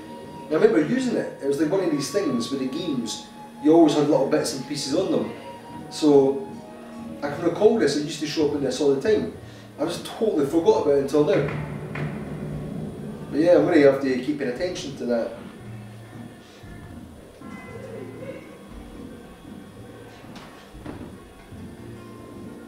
Ah, right, okay, I get it now.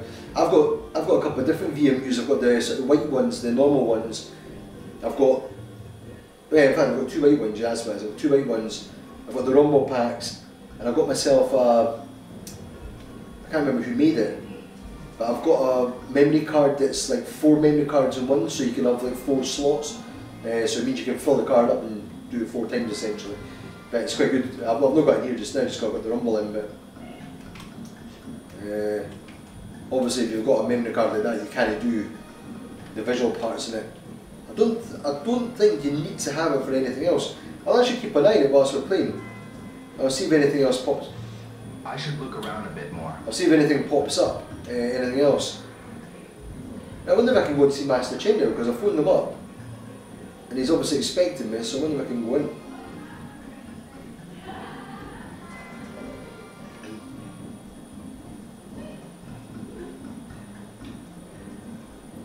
It probably tells you stuff. See when you're doing like the racing and stuff like that. It probably tells you things there, but you're too busy just looking at the screen.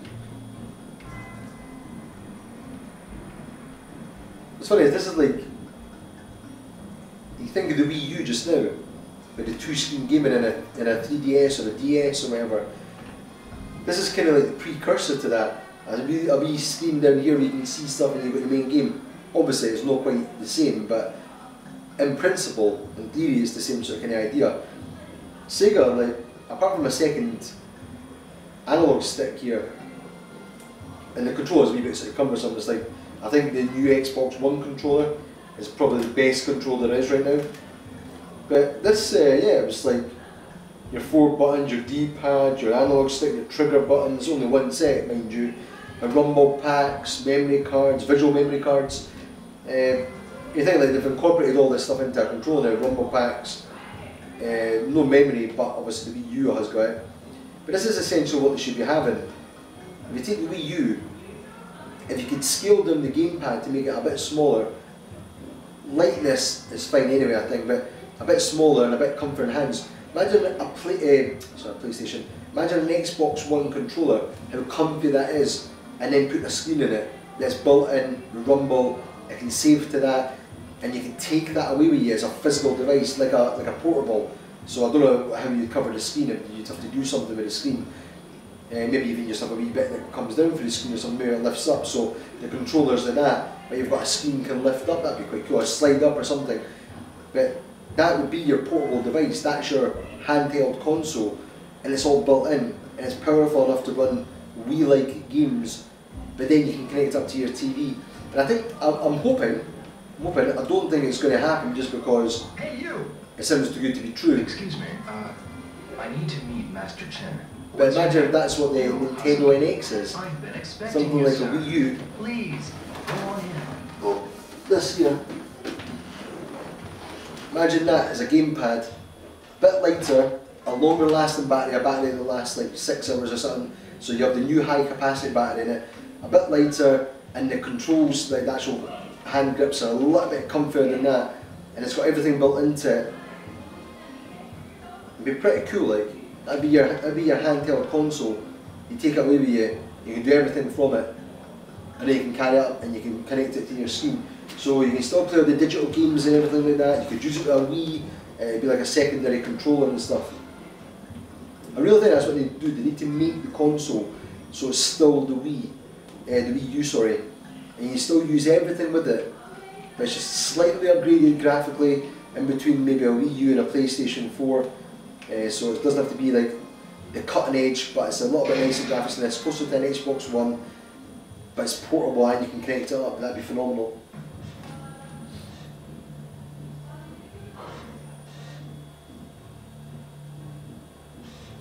Yeah, I don't know what, the Steam controller seems to have kind of changed a little bit. It's a bit worse than what it was before, I think. See the touch pads on the Steam controller? Kirk, my brother, he had actually designed this, like, and he had, like, he went and done a post about this, and people kind of got onto him and thought he was just like talking crap. But I can actually recall talking to him about this, and I'm talking about 12 years ago or something, before the Wii even came out. And he had designed a controller that was essentially like a Wiimote, but better. So it was like a Wiimote, and instead of the D-pad at the top of the Wiimote or at the side of the Wiimote, it was like the Steam controllers. It was a touch pad, and it had like clicks like an iPod Touch wheel. So you could feel the clicks in it. So it had that tactile feedback, but you had this single circular pad that could be used. And if you think about it, you could use it for buttons because it would have the tactile feedback, so you'd be able to push the angles and click it and stuff. But if you wanted to use it like a mouse pad or an aim pad, like on the PlayStation 4 or something like that, you would have that as well. But what you had was, you had two of those, so you had two, and it didn't matter which hand you used them in, but they were like controllers now, so you had two essential analog sticks, but they could also be clickable, and you still had the triggers, so they were like the triggers like the Wiimote, but it had other stuff as well. I can't remember what else it had. It had 2 buttons, I think, in each one or something, maybe even 4. But it was essentially, you had both of them, and the amount of game styles you could use from that was limitless almost, because you could have drum games, because you could use them like drumsticks. You could hold one if you wanted to use it like a gamepad. You could hold both if you wanted to do current games with 2 analog sticks. You had pointer controls, motion controls, and it done virtually everything. It done virtually everything. But then the Wii came out and it didn't quite have that. Then the Steam controller, that got announced, and that was using like the same sort of touchpad control bits. But I think, like, what was it? They changed some stuff. I think the controller as well, it reminds me of the Xbox 360 controller, or the original Xbox controller. That big clunky controller. And it's just, I don't know, it's got like an almost cheap look to it. I think Microsoft said that they spent 100 million on, I think Xbox said they spent 100 million on researching, maybe it was more, about the new Xbox One controller. But when you feel that in your hands, it's like, I've got a Wii U and I like the controller, I love it with the touchpad and everything, the touchscreen, sorry. But that Xbox One controller is such a beautiful controller to hold. It just feels like it's been designed perfectly. I've not tried the Elite one yet. It'd be really cool to try that with the paddles and everything on it and the customization. But I'm worried that with the paddles, although it's great having that customization, I think when you hold it, I'm worried that they would get in your way, they'd irritate you if you weren't using them. But I presume you can just take them off and have like a normal Xbox One controller. So, and it was like 140 quid or something like that, ridiculous. But yeah, that's probably the best controller I think right now, is the Xbox One controller. And then I've never been really keen on the PlayStation 4 one.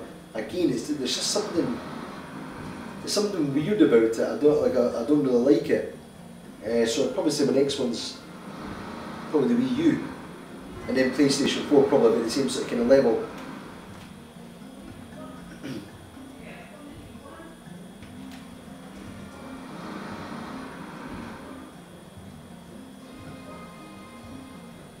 Well, Kieran's got like a PlayStation 4. That's what we played Until Dawn on. and he was playing it, but like we just watched him. But we played one of the games at. What's it doing? We played one of the games in it, and I don't know, I just never liked the PlayStation controller. PlayStation 4 one's, it's got obviously a touchpad and stuff, but I don't know, it just never clicked. But it's maybe because I'm used to controllers like the Dreamcast one and stuff, and then the Xbox one kind of an evolution of that.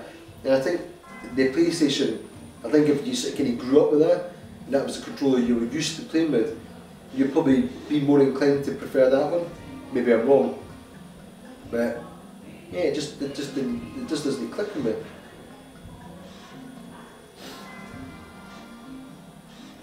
It's possibly the fact that it's got like circle, square, X and triangle for the buttons. I've never really been keen on that idea. I like the A, B, X, Y.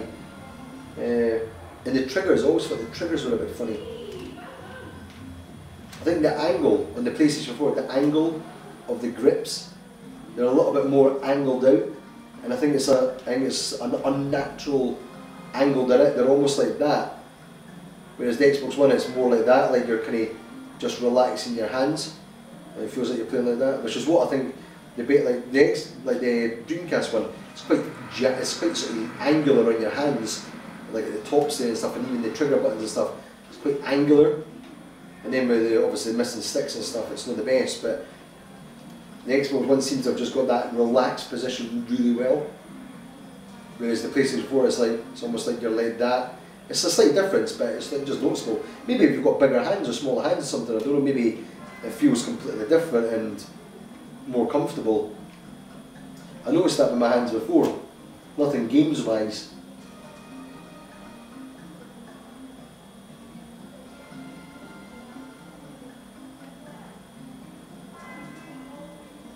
I never knew that.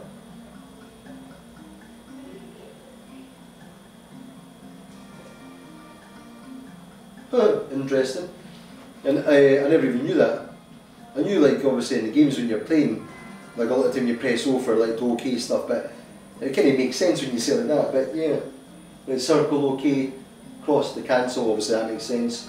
The square, I never really thought that was like a camera button, but yeah, the triangle, I suppose triangle is like a go button, isn't it? Well, it's kind of like OK though, but it's an action button, so yeah.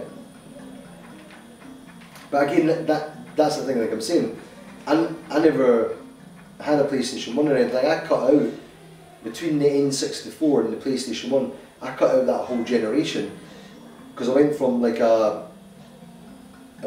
Mega CD, I thought it was garbage, I went from the Mega CD and I kind of went off consoles for about 8 years or something. And I never played any consoles, just mostly because it was graphics wise, I couldn't handle the sort of kind of blocky graphics and dirty textures on the PlayStation 1 and the N64. I enjoyed watching people playing them, but I just couldn't get into them myself. And it wasn't until the Dreamcast came out. The Dreamcast is probably why it's my favourite console ever. That's what got me right back into playing games again, was the Dreamcast came out.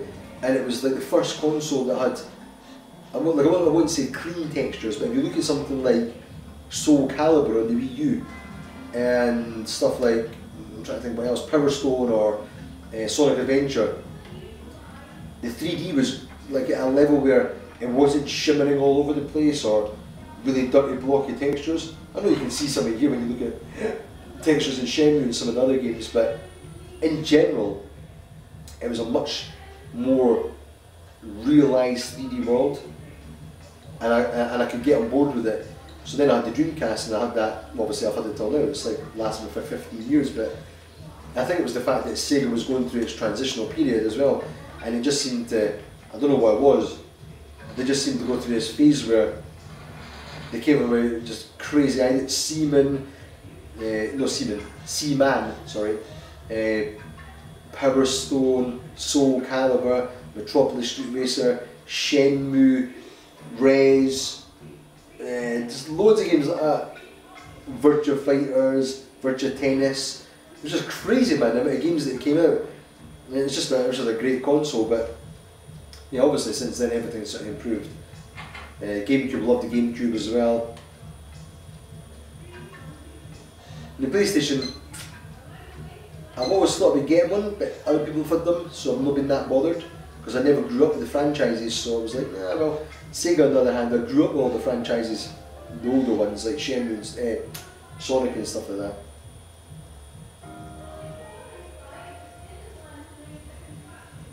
Have I seen this bit?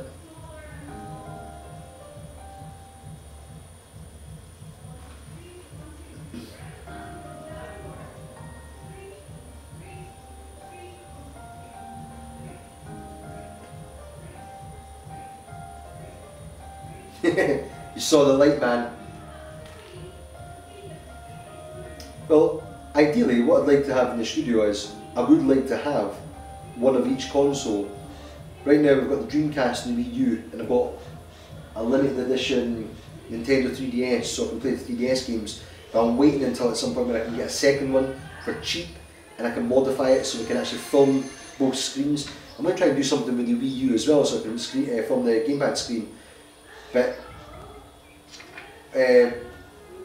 Kieran's got his PlayStation 4, and another guy, Tony, who sometimes comes to the studio, he's got the Xbox One.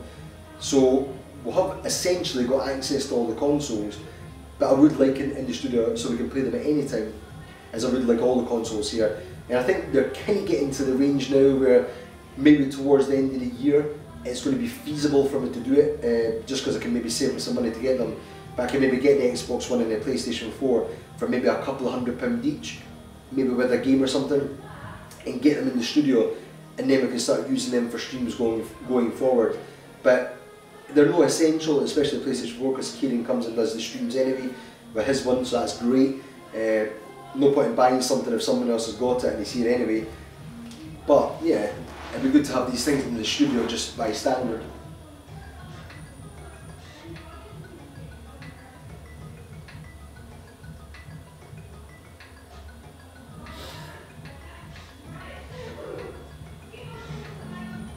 Ah, you've got it. Nice one.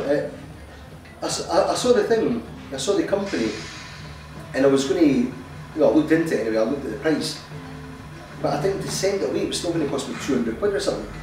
And I was like, £200, I can't even really justify it just for a mod right now. It'd be great to cover the games and everything, but I've got so much stuff in the studio I need to buy that it's unrealistic just now.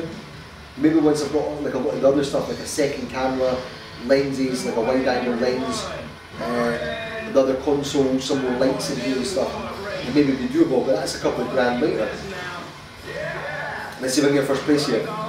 But yeah, how was the 3DS one? How was it for like capturing the screens and stuff? Is it good?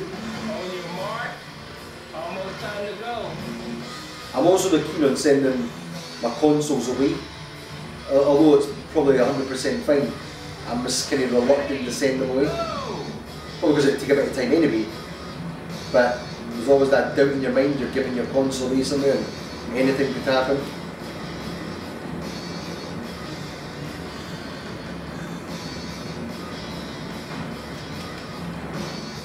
Swine! Oh! I can't believe you just did that. Oh, get away!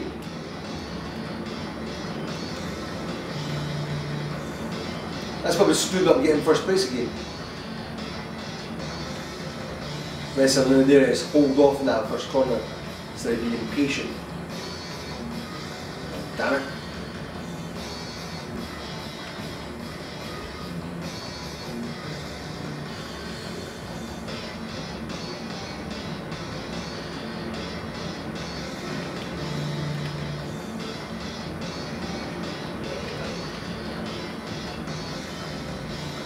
I should be able to catch this guy in first place.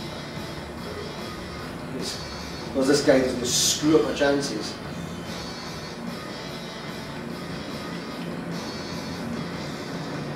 Away! He's going to hit into me.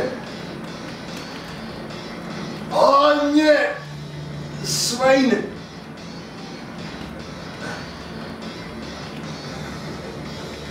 Oh yes! Die!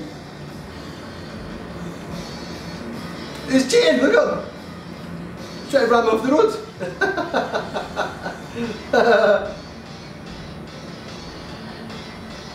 I can't believe that guy's forklift like the fork has got my bloody way!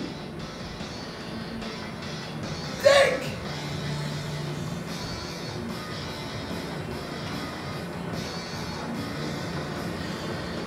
He's going to get him away again. A-hole. Look at him. Is he dead? Right. We're rid of him, finally. An asshole.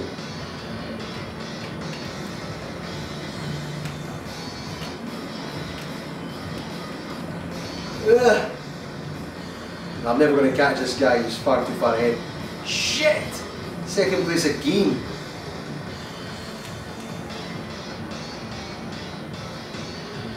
I think we can skip around that bit there.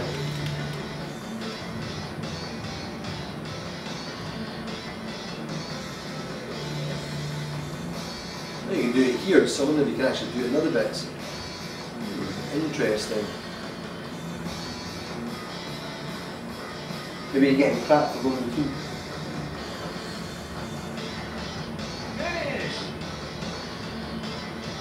Do you, Wasabi, do you have any videos online for it? Obviously I've seen ones already, but do you have any on Twitch or YouTube or anything for you playing it with the 3DS? But yeah, I'd like to get the kit. That's what essentially I'd like to do. Get a kit, modify it myself, and do it. There must be, if someone's created the kit, there must be a way to do it fairly cheap. Just to install it and get the card come out, because I don't understand how it's so hard. I think with the Wii U though, I think there's a way you can intercept the signal from the Wii U gamepad. It's just a Wi-Fi signal as far as I remember, but you've got to beat the encryption part. But I'm sure someone's done it. I'm sure someone's done it already. Okay, good luck. Cool, I'll go and I'll check them out after this thing anyway. 9:05. Probably going to play it still about 10, so what's annoying is probably would have actually finished the game by now. Warehouse 8, right, shit, where's Warehouse 8? Right, so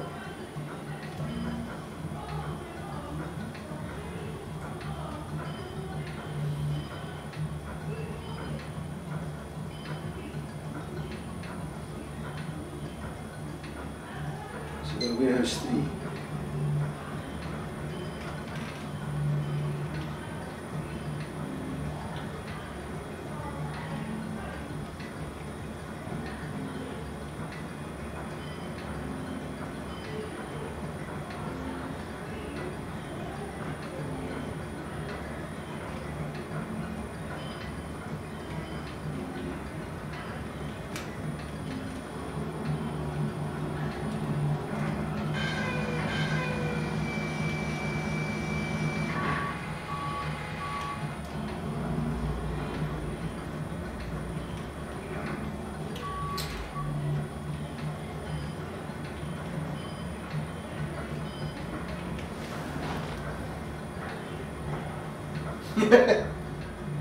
Hey Jeff, how you doing, man?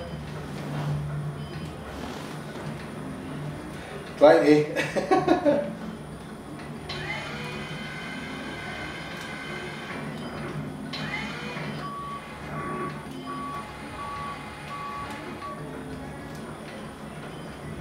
Gotta put them in the warehouse.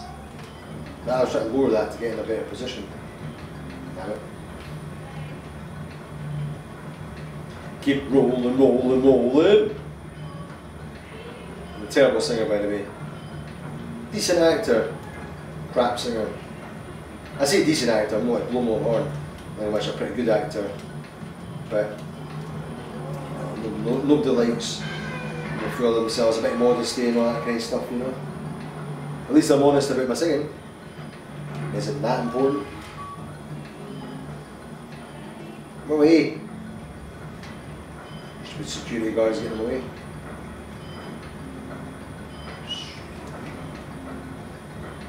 Cool, I'll check that out afterwards, Wasabs. Called you Wasabs, that's my nickname, but Wasabi, I'll check that out afterwards, man. It should be pretty cool. Just be a cheap one that we're away.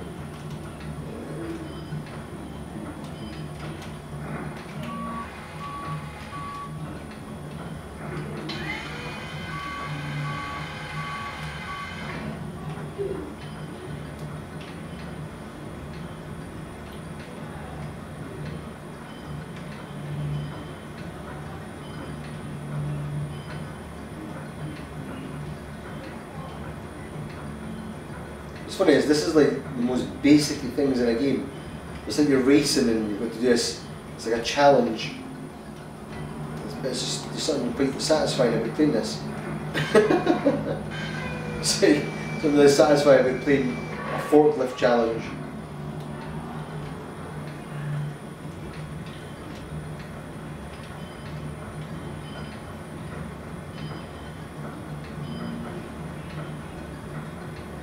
I suppose that thing, wasn't it? It gives you the race at the start of each day. It gets you in that competitive sort of spirit where you're like, oh, I just have to see how fast I can drive this thing.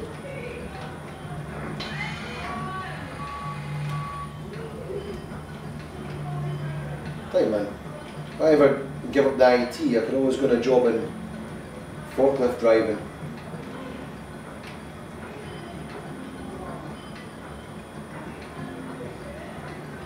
Oh, you need to slow down there. Oh, what? You appear familiar. Oh, we're getting a major slowdown. Oh, everyone's in the way. You may have a traffic jam there.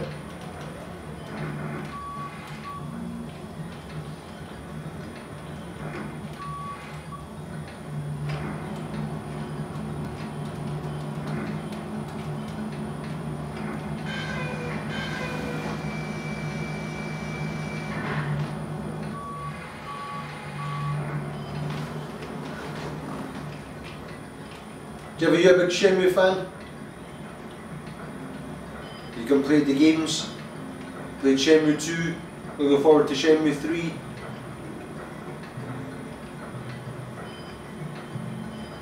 Question marks at the end of all those questions. Whoa, that was terrible. Oh. What am I doing?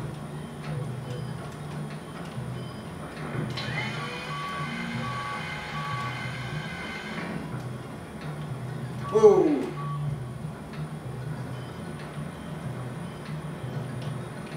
For anyone that's watching, Wasabi, I know you've got your own channel just now. For anyone else that's watching, that's enjoying this stuff, remember, like us, share us around or whatever. Try to build the channel up just now and try to add more stuff to it as we go. So if you want to just like us, pass it around, or want to donate to us, whatever you want to do, it all helps.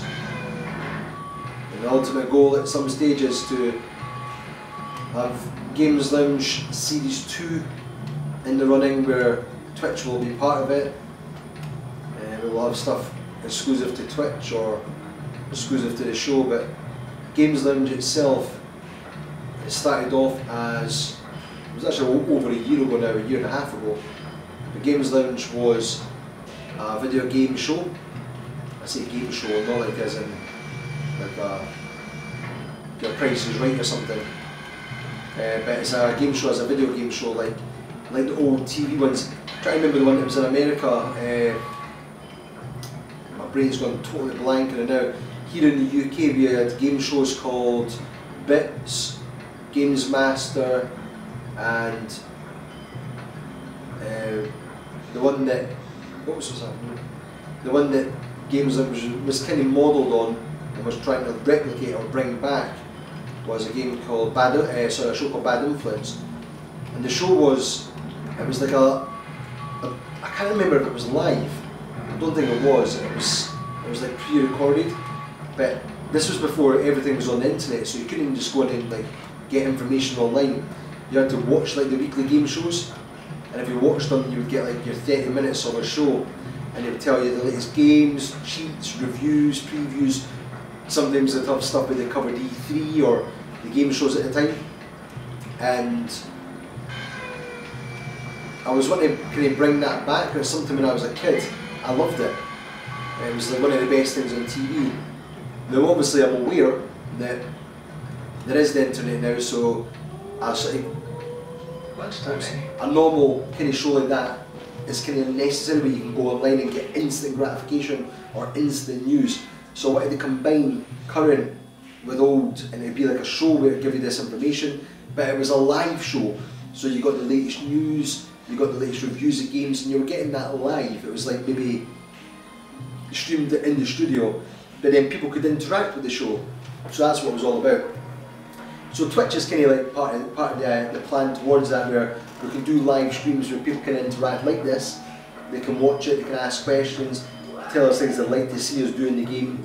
These games are just playthrough ones, but we might have games like Super Mario Maker where it's live and you can ask us to put this in a level, try this level, try your level, all this kind of stuff. So what's going on here? So it makes it a little bit more interactive and enjoyable for users or viewers. Where's the book gone? That's over there. So that's the plan. But then on top of that, we'll have the actual show in the studio. So each week we'll have a wrap up of things that have been happening on Twitch. We'll talk about the latest news. We've got a couple of other ideas that we want to incorporate. The problem is right now is we're kind of limited by the amount of people involved with the studio and getting them to do it whilst they're working full-time jobs. So essentially we'd like to build things up. And what's this guy doing? Excuse me, what do you want? And at some point, maybe the studio can sustain itself, sort of kind of thing, where we can have people in here on a full-time basis, working on projects and working on shows, etc. We also do in the studio, we also do short films. I say we do, I've not done one for a little while now, just due to, again, manpower-wise, the people that were involved, things have come up, so it's had to be postponed a little bit.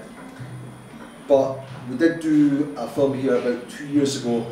It was called The Real Zombie U, and it was based off Zombie U on the Wii U. So if you go and check on YouTube, you can search for that. It's under 2 different channels. One was Deep Fried 35, and it's under my own personal profile, Sean Paul Johnston, as well. We did have the studio set up to begin with. It was me and a guy that I knew from doing a couple of videos in the past. Things didn't quite work out with him, just due to work-wise and stuff like that. So that's why the studio is now called SmallFryUnify. We're doing our own sort of kind of stuff, and it means there's no sort of kind of, there's no deadlines for anything. Well, that's the thing, yeah. That's what season 2 is. Season 2 I've kind of got already planned. I had a girl that was going to be coming to do co-presenting with myself, and I was going to try and get another guy or another girl to be doing the presenting. However, the girl that was going to be coming, unfortunately something happened and she wasn't able to come along for health reasons. She stays in a different city, she stays in Glasgow. So that kind of fell through with that, and it kind of just put things back a little bit. A couple of other people that are involved, they're students as well. So they've just finished, one of them just finished a degree and got a job, and the other one's in their final year of university. So it's kind of hard to get people tied in to commit to a couple of hours each week. But it's still being worked on, so yeah, well, as long as we can get this sort of set up, then season 2 will go ahead. And instead of 10 episodes, it'll maybe be 20 episodes or something like 15 to 20 episodes. And we'll do it each week, so we'll have the Twitch streams with a schedule, 2 or 3, maybe 3 times a week, maybe more, depending on the games. Then we'll have maybe once a week we'll do the Games Lounge, actual full-on show, and then we'll kind of incorporate that all together. So that will be the Games Lounge, and we'll be going to that each week, and then, like I said, 15 weeks in or 20 weeks in, depending on times, we'll take breaks between the next season. So I like to cover E3. I've done that for the last couple of years. I've not been there, but I like to cover it at least and see what's going on. I normally take time off work to actually spend that whole week so I can watch it all. So we'll probably get the show up and running, hopefully quite soon, and that will take us right up to E3. And maybe the end of E3 is when we'll actually just take a break, or we'll take a break just before E3. We'll see what works best, assuming we can get things set up. But I've also got a short film based on Half-Life 2 that I want to get in production. It's in pre-production right now, and it has been a little bit in hiatus for a while. Again, due to issues with other people involved in the studio and getting them when we need them. They're all based around the country, so it's kind of difficult. One of the guys who's co-directing with myself, let's go even, bro! He's just had some family issues just now where I think someone died in his family, so that's been held off. It was delayed whilst I was waiting for him anyway, so everything's been delayed. It's like, fortunately enough, I'm funding the studio for more money just now, and I can carry on with that kind of indefinitely as long as I don't get sacked or something. But yeah, that's running quite well, and I'm just building things up equipment wise, tech wise, ideas wise, and refining some things. So eventually, yeah, we'll get around to doing half of these things. Sabi, you know yourself what, like after us discussing this before, like what it's like trying to get people involved with stuff, where you can run things and keep it on a schedule. It's just, you know, I could probably do things and be all over the place, and that's kind of what happened with season 1 of Games Lounge.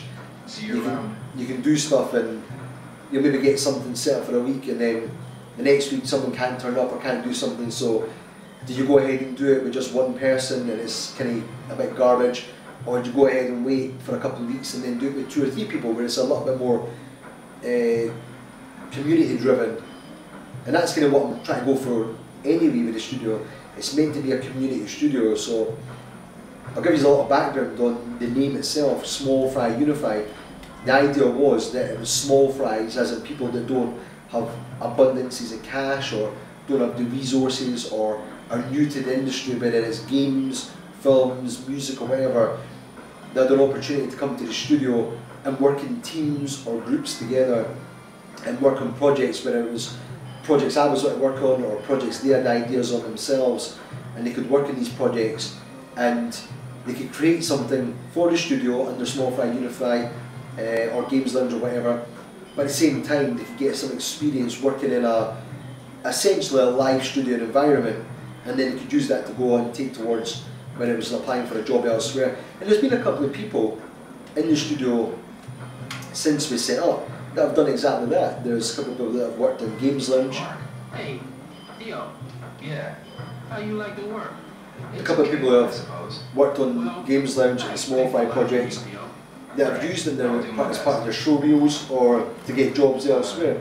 And it's like, that's great of it, that's the whole point of it. But you need to have a consistent sort of amount of people in the studio to do certain projects, otherwise you can just push yourself to the limit. And I realised that with Games Lounge was I ended up having to take on a bit more than what I wanted to do, and with the short film as well.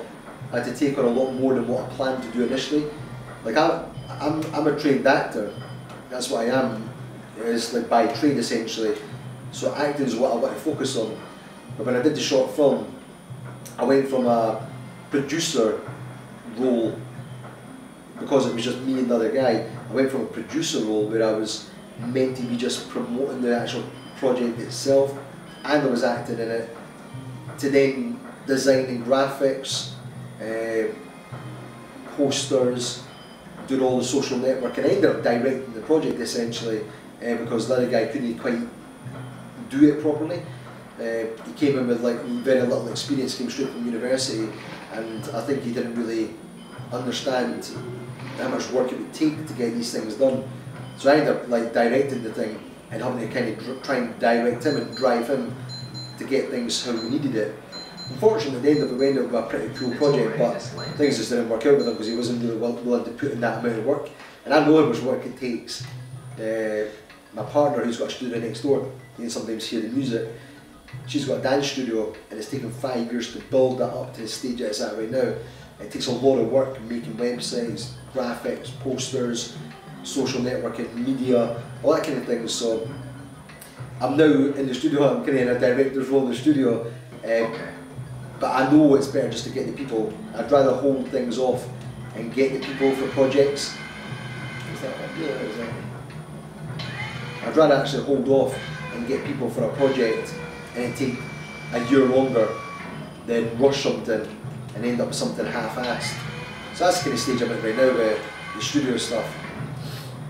The Half-Life short, we've pretty much got a finished script. I've got gear, I've got a DJI Phantom drone that I wanted for the project to do some aerial shots. I've got that in the studio now, that's all organised. The other things that we needed were a 3D printer to print some props. Kieran, who's involved in the show that I've mentioned before, he's now got a 3D printer. It's a kind of, sort of basic entry level one, but it's good enough that you can print some decent stuff. But I was wanting something like that so we could print props for the Half-Life project. Also behind me you can see the gravity gun. That's from Half-Life 2.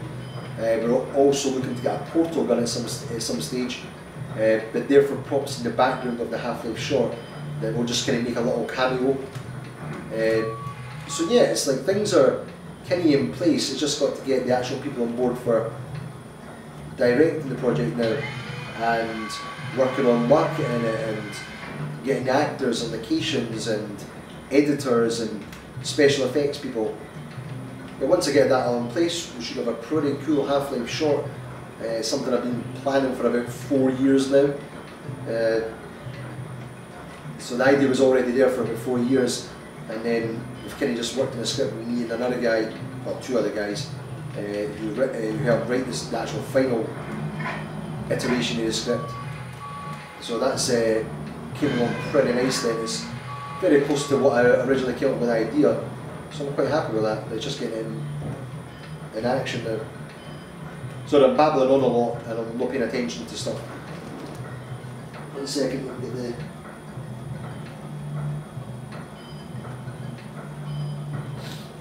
Exactly, it is. And I think like there's a lot of people, I don't know about yourself, Wasabi, I don't know what it's like where you are. I know we discussed things before, and it's hard trying to get people involved with projects. But for myself, it's like I've always kind of been in this frame of mind that, you know, I'm doing all these things because I genuinely love doing them. So playing games, I've played games since I was 7 years old, when I got my first Master System with my brother, Kirk. And then we just played consoles the whole time, apart from that gap, what I said, between the PlayStation 1 and N64. But I've pretty much played games my whole life. I've always been involved with them in some way or another.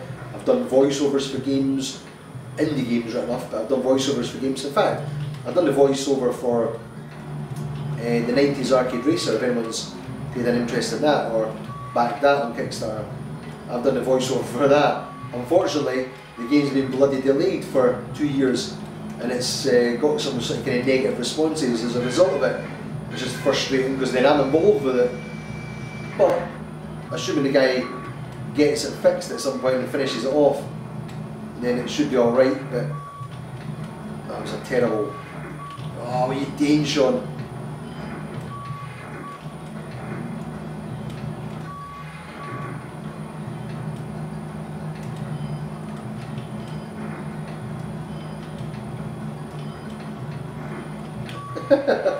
What a terrible driving.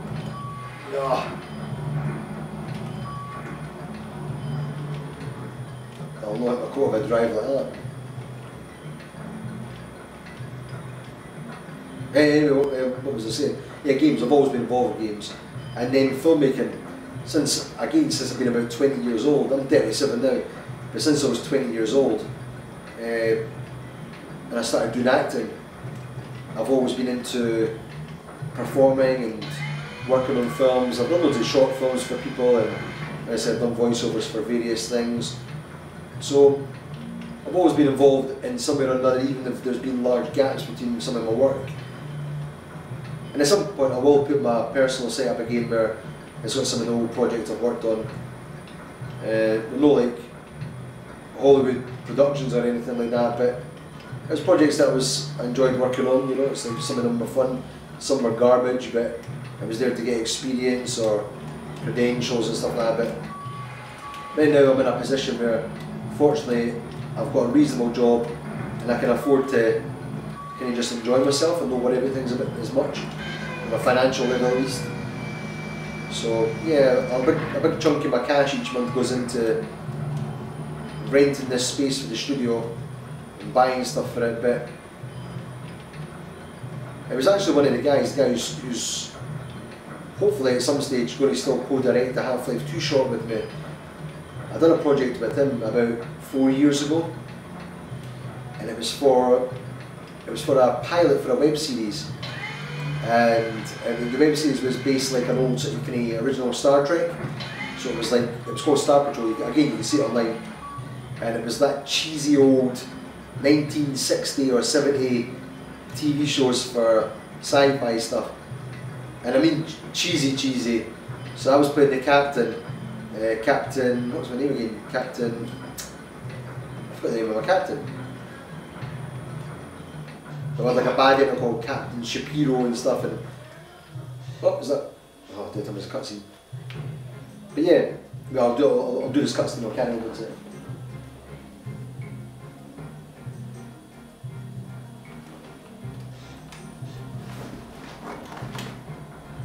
So these chumps again. Hey, look! It's Schoolboy! Shut it, fatty, I'm gonna kick your head What in. the hell are you doing here? Children shouldn't play around with forklifts. You might get hurt, you know. Ha! You should do some voice acting, man. I think it's one of these things, it's like heard acting. us? You're fired. Ha!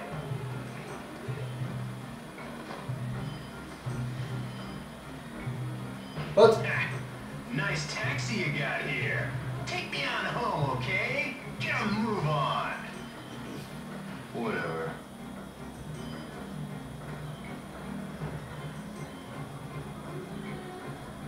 So we've got to drive without hurting him. Right?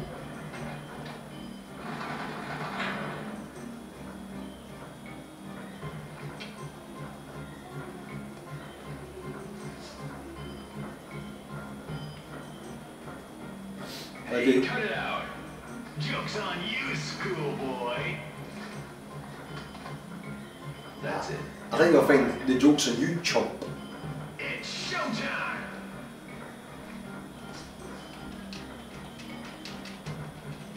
Let's do my shadow step.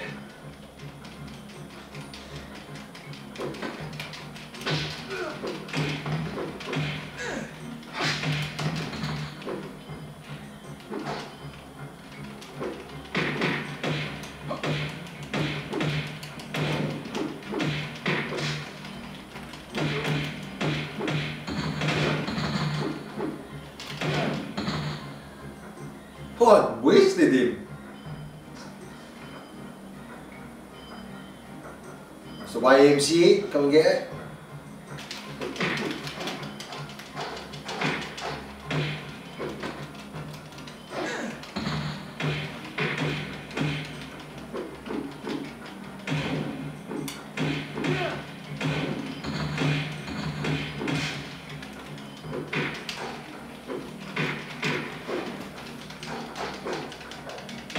Oh, I pressed the wrong button, what an idiot.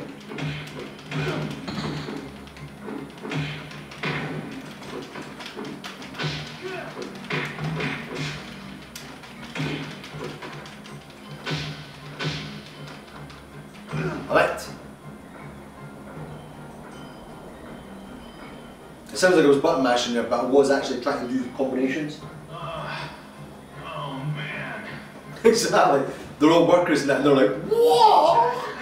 It's like some worker guy down at the shipyard. Mad Angels. Those guys are at the back of warehouse number 17. Number 17? Yeah, at the back of the warehouse. You lying?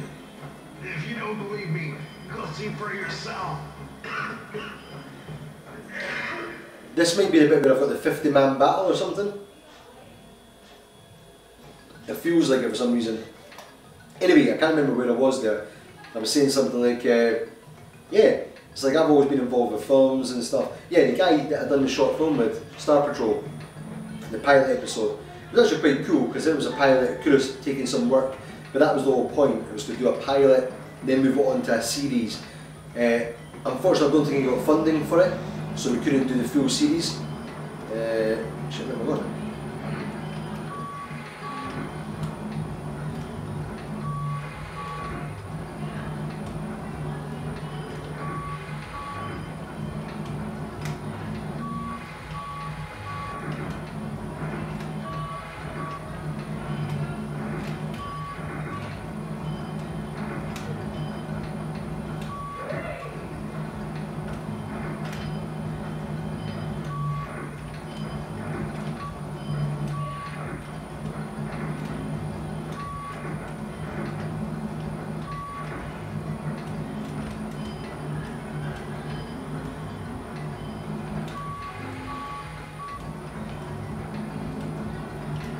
Or stand there so that just wasted all my time there. Twats.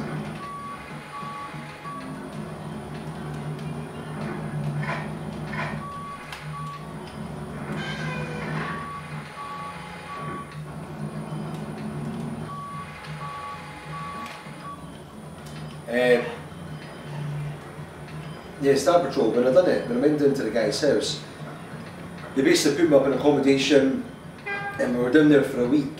And during that week, he like arranged for things for us to do, and a lot of the time it was meeting up with the cast and crew, and kind of getting to know each other. So when it came to filming during that week, everyone knew each other, and they got on really well. They were just like, it was like talking to your mates. And I really liked the way he did it. There's loads of projects where I've been on, and you'll go down to like a shoot or something, and you're there, and it's the first time you met people and stuff. Now obviously that's part of the skill, is being able to perform in front of people when you've just met them and do as best you can. And I've got no issue with that at all. The problem is, I think in general, you work better when you know people, and he just done a really good way. I don't think he actually planned it in his head that this was what I would do psychologically, to me anyway, as an actor. But I just really liked what he did. So it wasn't until like a couple of years later when we got the studio, and I thought, you know what, I want to set up an environment where people can come to the environment, they can learn stuff, they can get to know each other, and they can work in projects. So when it comes to filming something or making something from scratch, everyone knows each other, and you've got that rapport there that you can work on things and enjoy working on things together. And they don't have to worry about money, they don't have to worry about anything like that, because I'm covering the cost of it. And that was the kind of idea behind SmallFryUnify. And yeah, we've like churned out tons of stuff so far, but I've done season 1 of Games Lunch, done a pilot episode for Kickstarter, which ran for a month. I've done other various videos here and there. I've done videos for Lindsay's studio for her belly dance, doing the Twitch now, and working on the short film. So yeah, I'm pretty happy with it. I'm pretty happy with what's happened so far. And once I get the Half-Life, once that's done, that's going to be a big thing off my back, because it's been 4 years in the planning. Might turn to crap, who knows, but I'll enjoy doing it. So.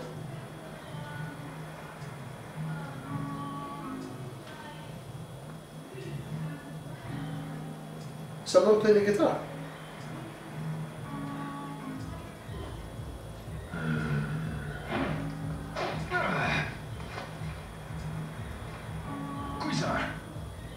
You never know when to give up, do you?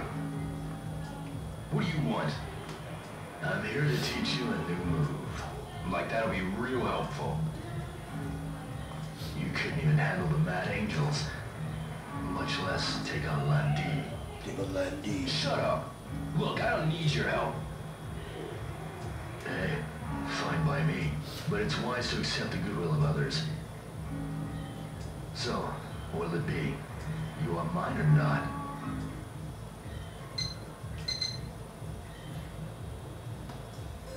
Well, if you're so eager to teach me, okay. You could be more appreciative. First, I'll show you the form. Watch. One step back, shift your weight. While backing up, kick.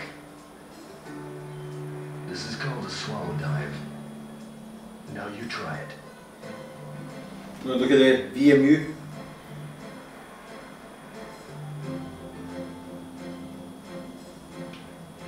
That's good enough. Now, while backing up, kick. Try So it never actually showed me anything there. All it showed me was pull. It just showed me the Shenmue text. I pushed back there, and then it showed me the back arrow now. So I don't know if you can see that. It showed me the back arrow now. So I'll do the second part now. Let's see if it works. Kick's a tad late. Right, so you're doing them together. So it's back in A, and then it showed me on the VMU back in A. Right, simple move, which is cool. Pretty good. About what's expected the first time. I've got it now. But your technique is still off. Now I'll teach you how to utilize the swallow dive. The moment you draw back, you invite your enemy in. And that's when you counterattack? That's right. I'll demonstrate it thoroughly. Well, you want to practice more? Yes, I do. Yeah, please. I'll watch, so give it a try.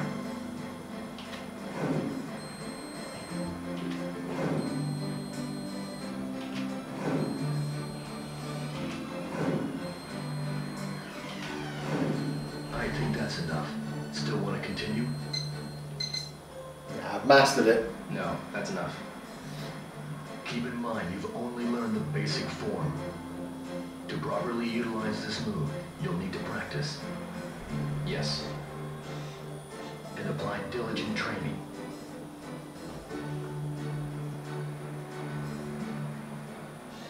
I'll diligent training you the now. I'm going to try a combo in the next fight. I'm going to try doing like the, what it's called, the one where you go poof. We're trying the shadow step, that, and then the swallow dive, and see if I can pull all three of them off. It'd be quite cool. Why teach me that move? You're intent on going to Hong Kong, right? Yeah. Even knowing that you may die? No matter what. No matter what. So I thought.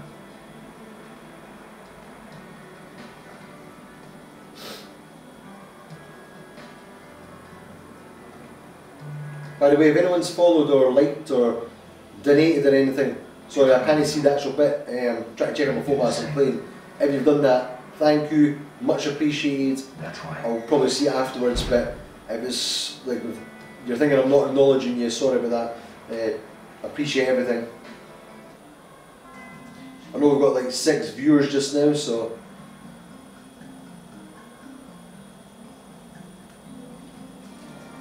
what was I meant to do now? Warehouse 17. Yeah, I think this is the is it 50 man or 100 man fight? I can't actually remember. I'm sure it's now though, because I remember it being night time as well. Maybe that's just coincidence, but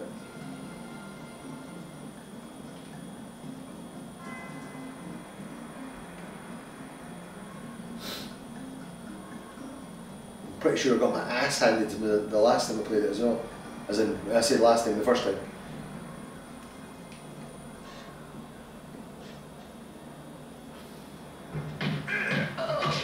Mate! Cut it out! You again? Yeah, This time you're dead. On this side, pal.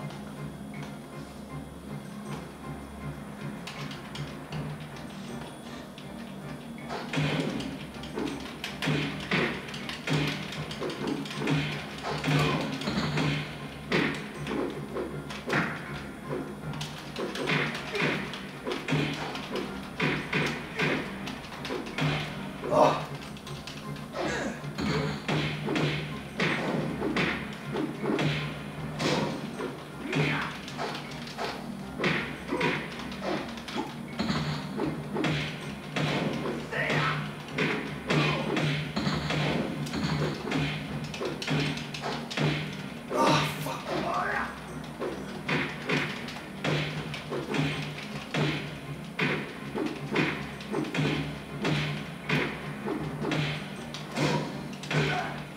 I got wasted there. There was only like 2 men. You know what I mean? Like a 50-man battle. I was playing crap there. It's like I was trying to do the shadow step. I couldn't pull the shadow step off for some reason.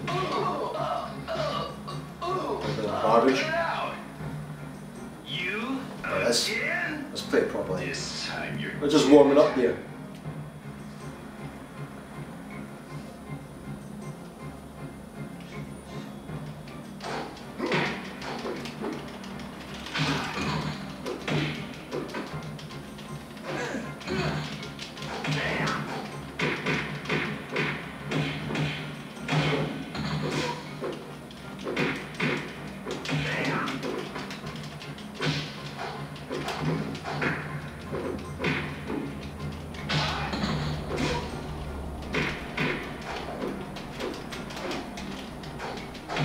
Oh, I did it again, what an idiot.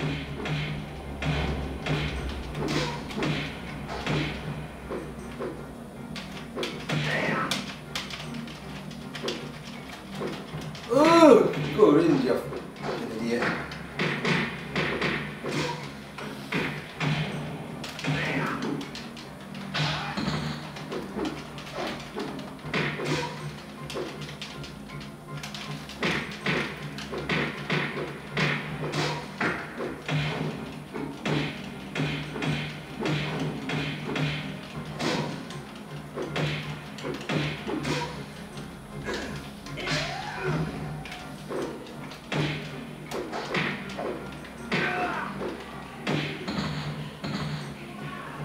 bit better that time. We won't forget this.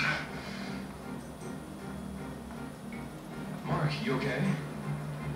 Oh, Yeah, well, what happened is, I'm alright. I done the save, I never done this bit. I got to the bit where I'd done the forklift for the first day, I think, completing the crates. And then for some reason it's no saved, so I'm actually way further ahead now, but So, I'll make sure it's saved definitely this time. Yeah, my only brother. He's about your age. But now, he's probably at the bottom of the sea. Yeah, I know. The counter move, man, you're trying to do stuff and it's like, it keeps slapping you in, you're like, damn! It appears he may have leaked some important information. is that why they... Gave up concrete boots. Yep. At least as far as I could tell, only one person was killed. So you're not sure? Was the guy who heard the information killed, or my brother, the one who leaked it? Oh yeah, Joe. I heard the information was about a black market deal with some Chinese cartel. A Chinese cartel? A Chinese cartel. You seem to have a helicopter going past right now. Cool. Yeah, Yu Suzuki, man, what a guy, like, making these games. You know, it's, like, I didn't idolise anyone, but the guy done a cracking job, man. What a... You know what I mean? He must be delighted as well, seeing the feedback from fans for Shenmue 3. That info was Mad Angels were making a deal with the Chi men. What info match by me being killed after the if I follow them, they'll lead me to Chi men. Okay. Yeah, to see the fan reaction for a game that you've made and to see how much people loved it, it must be an unbelievable sort of kind of feeling or achievement. Hopefully it doesn't screw up a Shenmue 3. You know, this is like in people's mind, Shenmue 1 and Shenmue 2, Virtua Racing, Virtua Fighter, all these games, they're in everyone's heads, man, is like amazing. Look at it. Oh.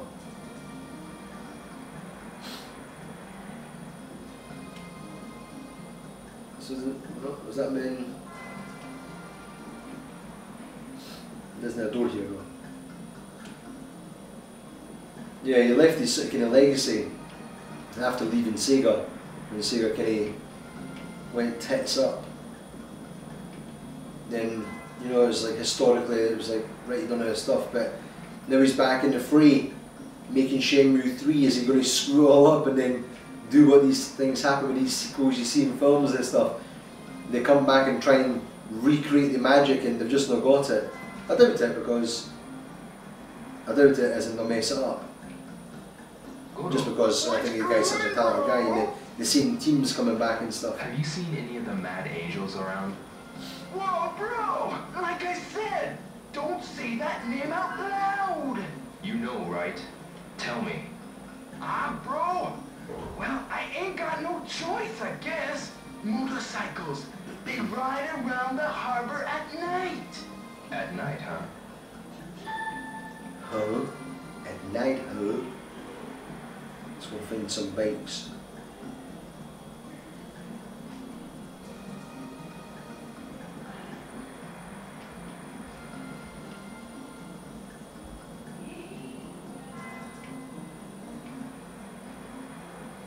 Probably going to be in here. Ah, I knew it.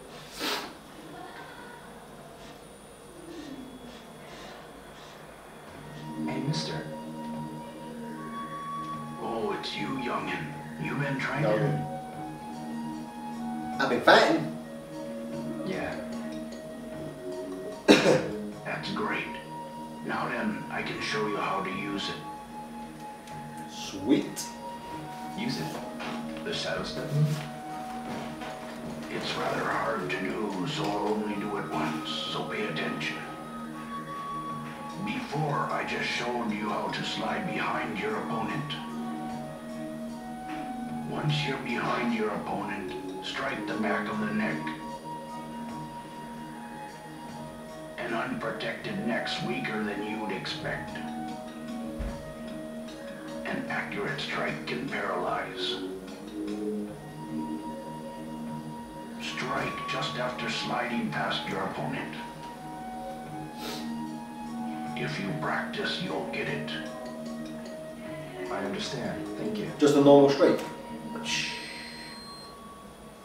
So forward, Y, B and X. It's telling me in the game, it's telling me in the VMU just now what the move is. So that was the normal shadow step plus X. But I don't know if you've got to press all three together. I presume you do the shadow step and then X. Excuse me. Yeah? What is it, youngin? Do you happen to know where the Mad Angels hang out? Why are you looking for them? 'Cause I'm gonna kick their ass Sorts of trouble. I really need to know where they are. If you know, please tell me. All right already. Come back here at night. Here? They always gather around here at night. It's night. At night. I understand. Thank you. Don't go doing nothing reckless, you hear? Oh, mate.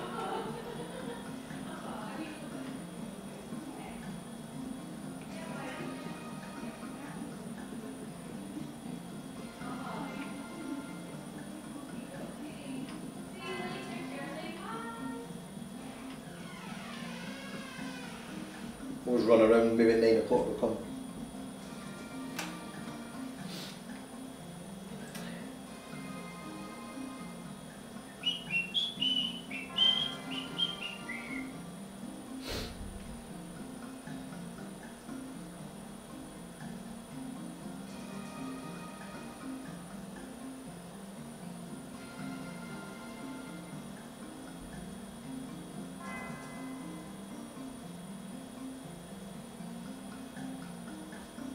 Jiv, who's Jiv by the way? Jiv, you must have been watching this last week or whatever.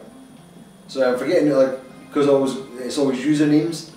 Who's Jiv again? Jiv, tell me your real name. Tell me your name, Jiv. And Wasabi, regarding voice stuff, do it, man. Get yourself a microphone, like I presume you've got one anyway for your game stuff. Get yourself the mic, get practicing on the mic, muck around with some voices, you'll feel like a tool doing it. But seriously, man, it's like, if you feel like a tool doing it, then give up, because get used to that, because that's exactly what it is. You're a tool when you do it. Because I've done it before, and I've sat there doing voices and sound like an idiot. But it's one of these things, it's like acting. That's what people are paying you to do, or they want you to do. And just go for it, man. Enjoy it. Live the dream, man. Live the dream. I done voices for, I done one for, it was a software. It was a company that my brother worked for at the time in Dundee. And the company was making software for education. And this was just a normal voice for this one, I think. I don't think I'd done a voice for it, an actual voice. It was just an actual voiceover.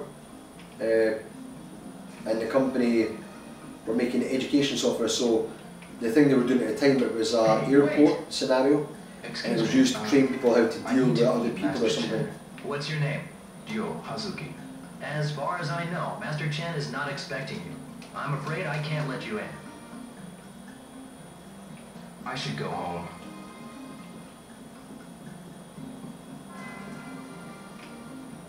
Yeah, and I've done that software. Then I've done some things on Mod Database. It's a site where people can make their games and do mods for various games. So I've done a couple of voiceovers for some guys in there. I've done a Russian one where the guy wanted it was this roughed up Russian geezer. And he wanted it was like the model they'd done for him, it was actually quite a cool model. But I sent him the voiceover, and it was like a simple line. I think he had a couple of lines because he was still working on the mod. But one of the lines was, it was just like, das vidanya, das vidanya.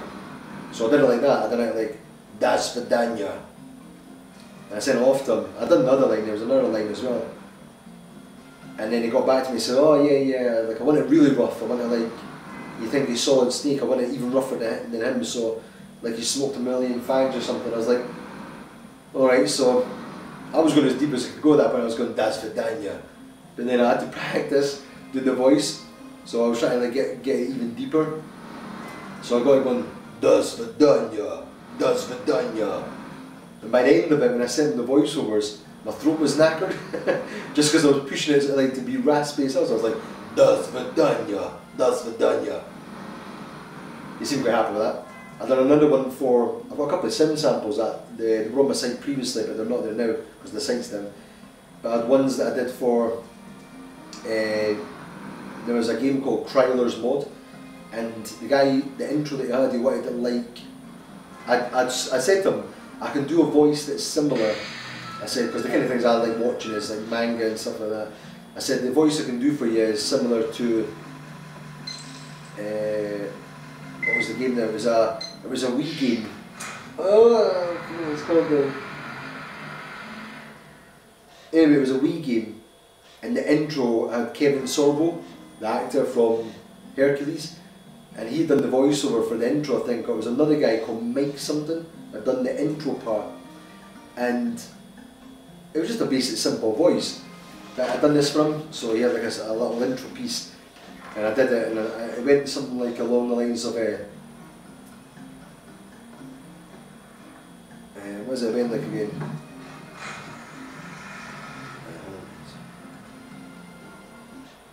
I'm probably the only one left who knows the truth.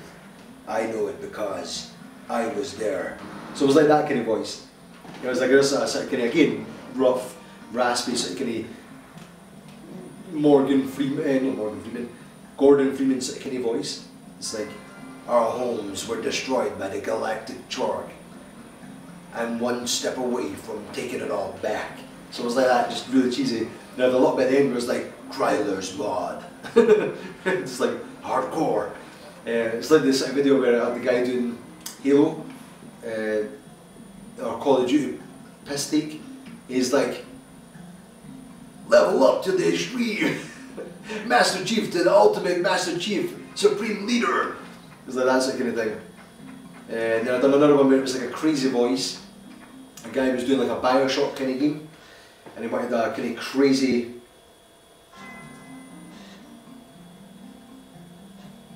I've got similar, but you can try to kind of eliminate a lot of that. There's some tools in After Effects, and there's some, well, the one I use is Logic Pro. There's some tools in Logic Pro on my Mac that you can eliminate some of the echo, so you can get away with some of the ambient sounds and stuff. I've not got a shield. I need to get a shield from actually. I've got a spit shield, but I've not got the actual, what do you call it? No, windshield, I forgot how we call it anyway.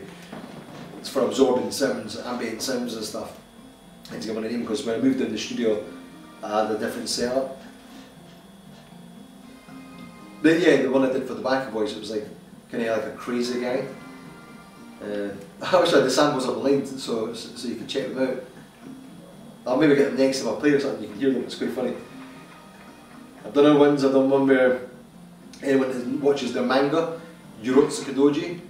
It's a manga film where it's got the Makai and the Chojin and the Jujinkai, and they're like destroying the earth and stuff. It's quite sort of kind of graphic and stuff, but such a cool manga cartoon. But as an intro for that, it's like every 3,000 years there was a chosen one. It is said that he will come and he will destroy the earth. And just like that kind of stuff. A lot of the voices, the stuff that I've done, they're very similar, so when you're listening to what I'm saying, it makes it sound like I'm just doing the same voice all the time, probably because it's very similar, and it probably is just the same voice, just like slight variations of it. But I was going to do one for a cartoon, and I don't know what kind of character you base off. It wasn't like Sonic or something, but it was like a little character, but yeah, it's hard to think in my head right now words to say to do like a random voice, but it was like well, something you'd see in a cartoon anyway. It's like a little character, you know, it's the little guy like this. That was crap probably, but there's a voice like that anyway. And then you've got the old man who's like, "I'm an old man, I'm playing Shenmue and I'm playing an old man." And I think part of it is getting right into the character. So there with the old man, and my teeth missing and everything, you know. Accents are probably the hard part. I think accents are the hard part. Look at the time. Yeah, I'm going to my bed. Accents are probably the hard part. I've always said I can pretty much do any accent if I practice the accent. That's the hard part, is practicing the accent. If you don't practice it, it's like trying to burst out an accent on the fly. Very few people can do that convincingly or do it good. And it's probably because they've had lots of experience or lots of exposure to that accent throughout their life, so they can just reel it off. When I was younger, I've got the shock mount and a pop filter, but it's the other thing, I've totally forgot what it's called. It's the stuff you use, it's called like the absorbent material for soundproofing, and it's like a half dome, like this. So you've got your microphone, you've got your pop shield in front of that with your shock mount or whatever to absorb anything. So you've got that, but it goes behind that, and it's so when you're speaking, it cuts the reverb, and you can get nice clean sounds. So it's not quite as good as a sound booth where you've got complete isolation, and you can kind of adjust the dry and wet noise. It's kind of like a stopgap between it, so it's better than having nothing, but it gives you that just that little bit extra, so you're not getting sounds reflected off walls and coming back at you. If you want it to be a completely, I presume dry signal is what you classify that as. If you want a completely dry signal, you would use that shield, and it absorbs anything, so you're not getting reverb coming back or slight echoes or anything like that, and you can get a nice clean sound. And then in post or whatever, you can tweak it to get so it's got a little bit more wetness or whatever to it and stuff. It's funny how they call it wetness and stuff, but anyway. But yeah, that's something I need to get in the studio here. I've got a little bit more space now as I've cleared things up, so it's something I'll probably get at some point to do some more voiceover. For the real Zombie U, if you go and watch that, the sound's not quite perfect. Ignore the zombie noises because that was a flaw. I'd actually recorded zombie noises, and the guy who was doing our sound totally screwed it up and decided to re-record his own zombie noises, and they were atrocious. And if you didn't hear the sound noises, zombie noises I did for the zombies, I'd done about 7 layers of noise for the zombies, where it was like, and it was like sounds like that all mixed in. And see, when you layered it together, it sounded gruesome and horrible, like a proper zombie. And he decided to change it, so the zombie noises were garbage. If you listen to the voices, they're not quite perfect. The reason why is because, like I said, the guy who was meant to be directing screwed things up and ended up having to sort of take over and try and resolve a lot of the problems. But I ended up going back and re-recording, doing ADR for the whole film to try and get the sounds recorded. So I was re-recording the voices, I was re-recording noises, and it was just ridiculous. But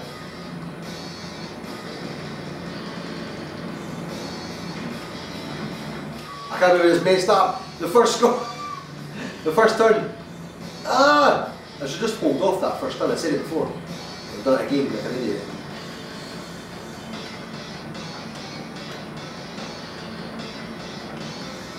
Right. The guy's not too far ahead. I should be able to catch him. As long as this guy doesn't try and ram off the road like he's going to do.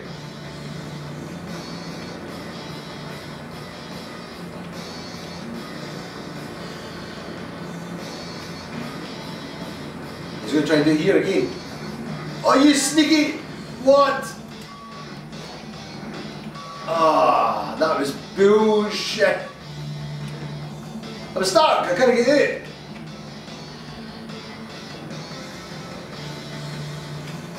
That was utter bullshit. I can't believe you just did that. What an asshole.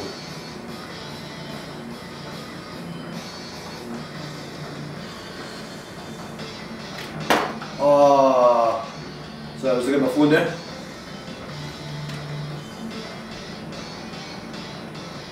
I'm going to try and be cheeky and see if I can Skype somebody's level. I reckon you can actually skip through part of this. Might be wrong, may just fail you as soon as you try it.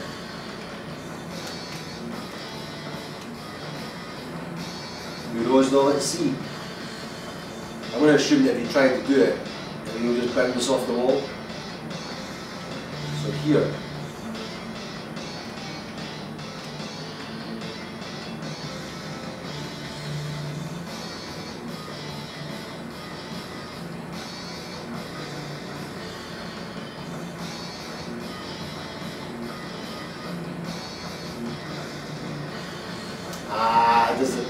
recognises that you've skived that, so it doesn't give you as a lap.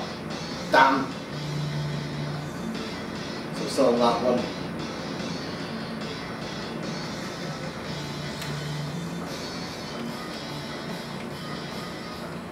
Well, let's say lap 2 of 3. And I was already on the second lap, wasn't I? Shit.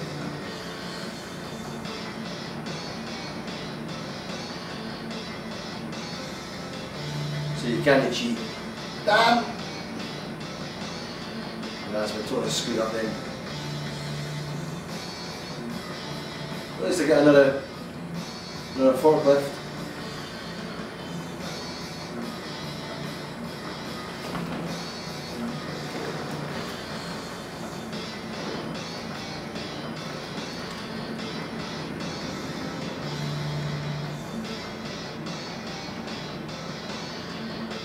Yeah, I've totally screwed that right up. The 5th place. Ah, that's what you get for cheating, Sean.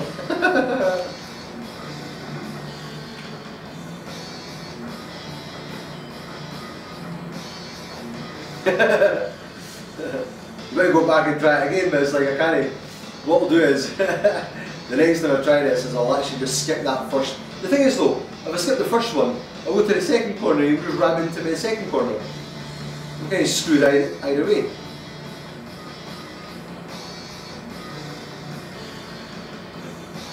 I just need to get a better position that first corner. And I'll be jamming.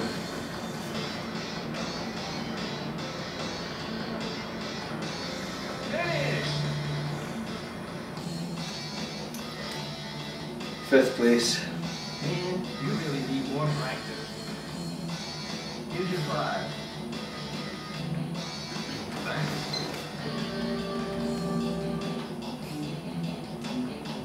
Time for work. Give me your best. Did they drop my phone?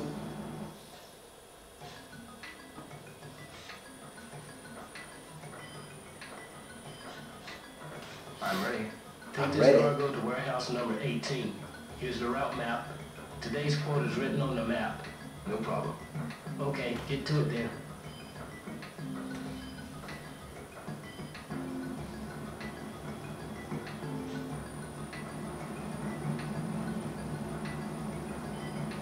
Well, that's the thing, you can't like really just skip the first turn, can you? You've got to like literally get that first turn and no screw up. The thing is, you can do it, obviously, I've done it, but right, where we're going? 18. Where's 18 again?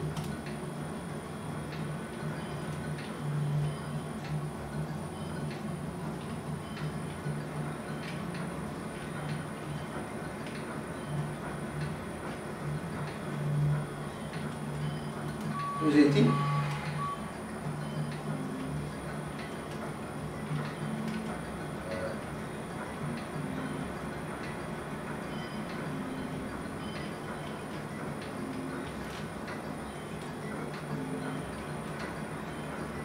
Oh, is 18 the one I was in before? I think it is, isn't it?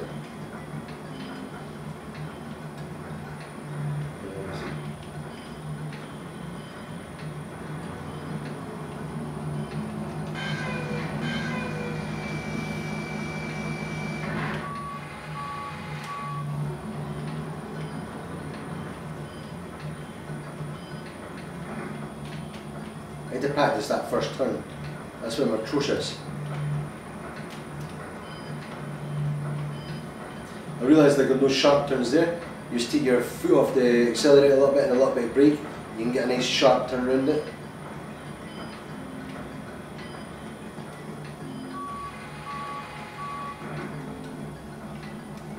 Oh my god, now look at. Oh, come on, away! Beat it, chump. Keep playing it.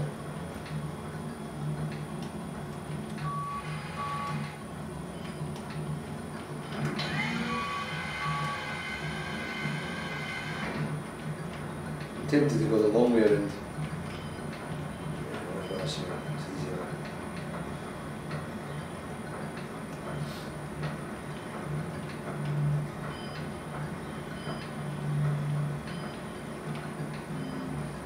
Need to go.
Come on.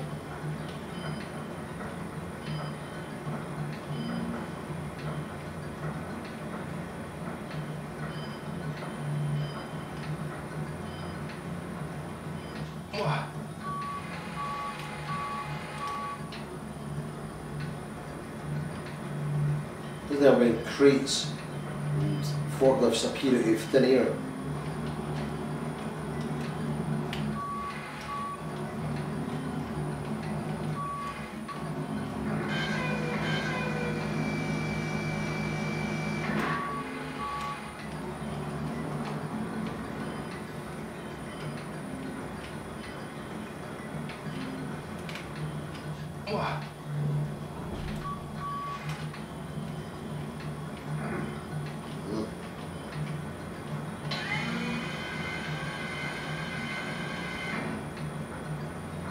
We've got a glitch in there for the guy.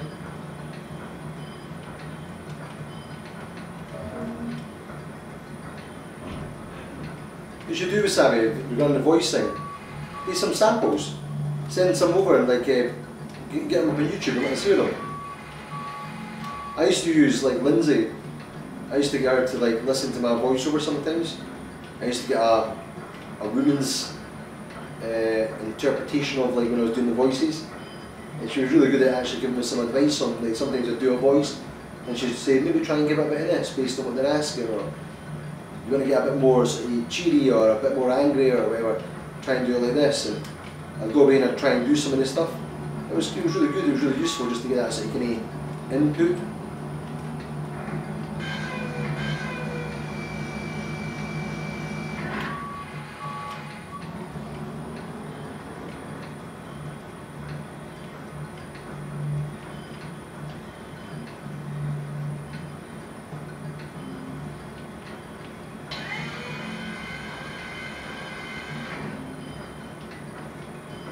I should really get back into doing more of my stuff, just because I've been so busy with other things with the show and with Twitch and everything. I've been saying for ages I need to get back into my acting and actually get my agency again and start applying for actual work. But I think because I've been trying to get the Half-Life 2 short on the go, I've kind of been reluctant to do much stuff with other people. I'd rather get that finished first. But at the same time, I should really be applying for things anyway. It's not like I'm getting any younger, but maybe I can be like Morgan Freeman and land one of those roles as an older geezer.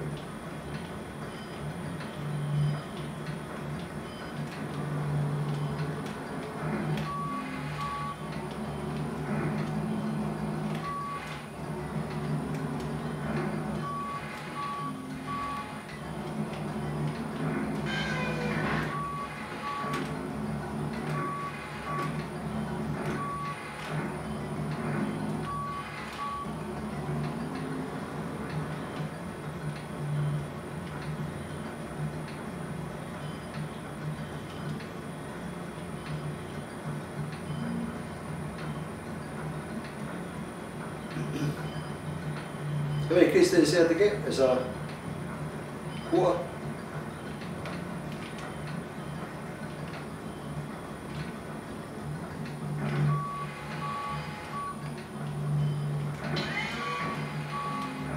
I'll get this one before 12, but I don't think I'm going to do it. I'm going to lose it. I'm going to lose it. It's annoying.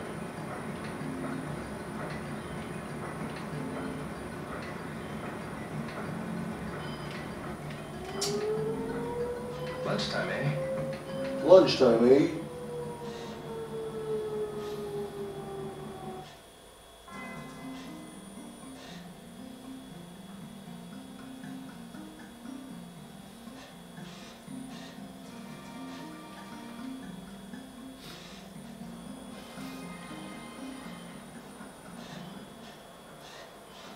Oh, what's happening here?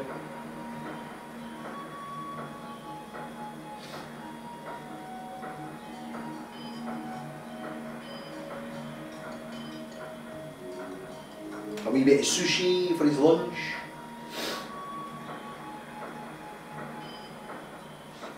I've also decided, as part of my Shenmue, whatever you want to call it, playing through Shenmue 1 and Shenmue 2, my Shenmue reawakening, Hey, Just you Nazumi. two. No, that's okay. Don't be shy. Nazumi, sorry. Stand there. Here we go. I remember I'll this. let you get in closer. Smile. That's it. Here goes. Such a miserable Which git. do you want? Look at him. Yo.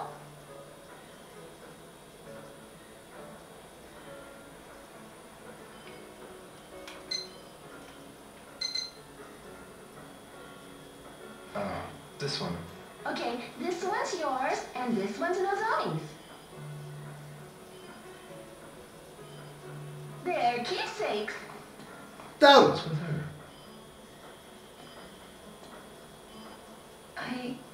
I'm going to Canada. What? I took a while to decide, but Hey, if it's what you've decided, it's what you've decided. Rio, don't do anything stupid. Of course I won't. I'll always treasure this. I feel bad now because you got the crap Take photo. care of yours too. I will. I'll come back when I'm on vacation. Sure.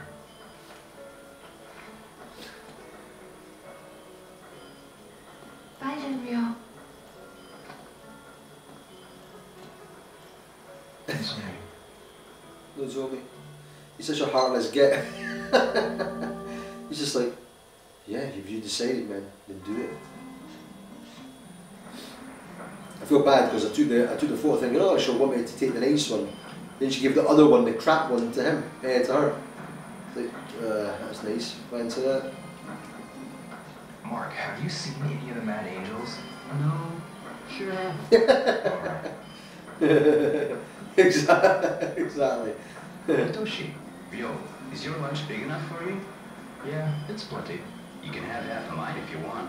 Give me your food. But I got a small appetite, so sometimes I can't finish it, you know? Is that so? Don't look like you're fat yet. Hey, Tsuyoshi. Hey, Ryo. Are you hiding something from me, man? Yes. You kinda got that look, you know? Like you're hiding something.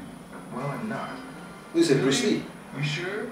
Well, you be sure to let me know if something's up. Yeah. Yeah, who are you? I've never spoken to you in my life. Beat it. Nosy git.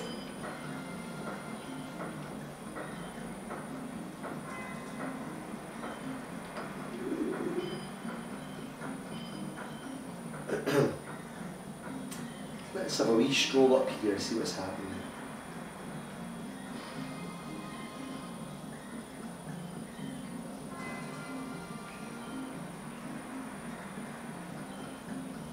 Keep saying it, man. Imagine this game now in Unity 4 or CryEngine 3 or something like that. No, Unity 4, sorry, Unreal 4 or CryEngine 3 or the hell kind of anchors that? It's like a penguin or a seagull or something. What the hell? Anyway. Imagine what it's going to look like when he works on this on Unreal 4. I think it was Unreal 4 he said he's using, isn't it? He said it's got the right kinds of smells. Is that what he said? Yu Suzuki? He said it's got the right kind of smells and the atmospheres and stuff. And the colours, the right kind of colours for his plans and how he wants to make it.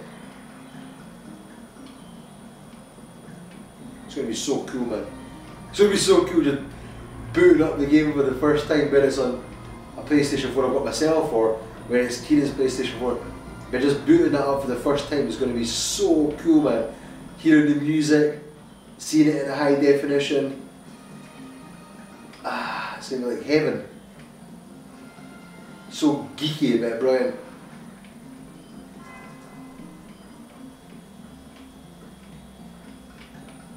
And the thing is, we've all played games that have come so far.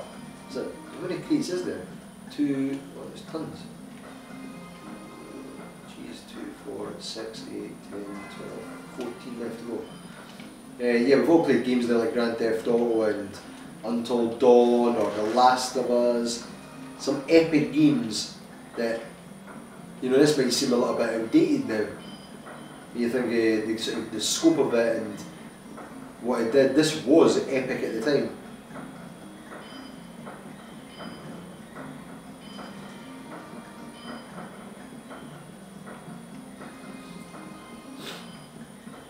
Isn't it the photo, like the photo you've got? I'm sure it did the same last time as well, which is funny because it's done the exact same thing. Doesn't the photo when you're in Shenmue 2, is it Shenmue 2 at the end of Shenmue 1, where he's on the motorbike with Nozomi on the back of it? And he's got the photo. It's quite sad that bit actually. It's, I remember that, he's like driving away when just like kind of cuddling into him and he's not even bothered, he just wants to ride his bike. It's just like, yeah, whatever. I got some riding to do, man. Tom. Hi-yo. Hario. I've got something to ask you. Do you know where the Mad Angels hang out? Oh No. Rio, I heard a rumor that you are going after the Mad Angels. no! Yeah. I've got my reasons. Trust me. No, man. Do not go and get mixed up with them. If you know anything about them, please, Tom, you've got to tell me. Sorry, but I don't know, man. Really? Tom, about... I see. Maybe Tom's a bad angel.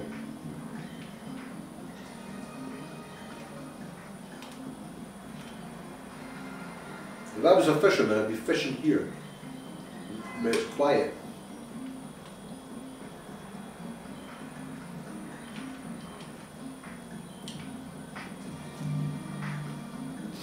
Maybe to just be running around during my lunch break. There's the old geezer. Wanting to teach me some master moves again. Ah! Should be going to Warehouse 3 and practice my moves.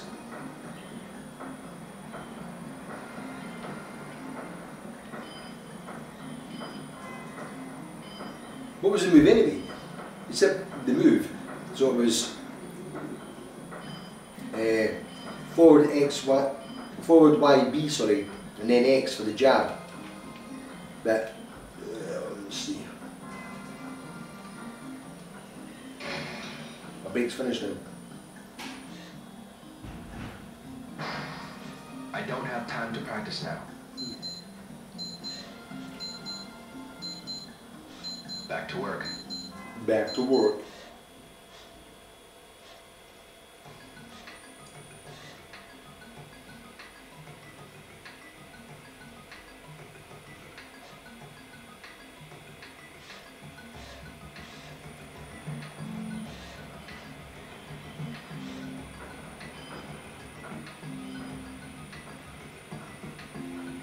Warehouse number 18. Okay.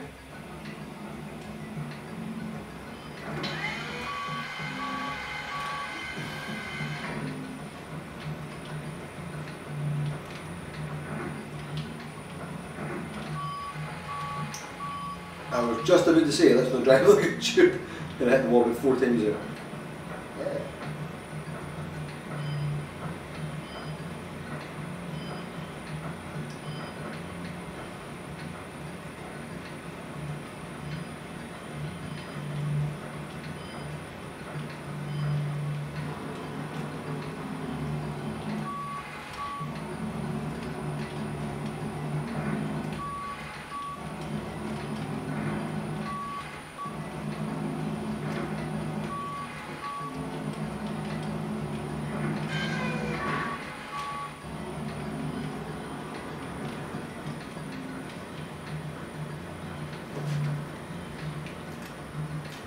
Ninja this, man.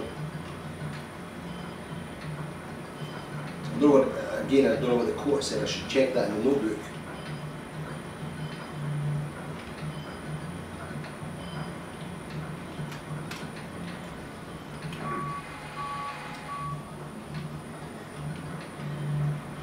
I read the wrong way there.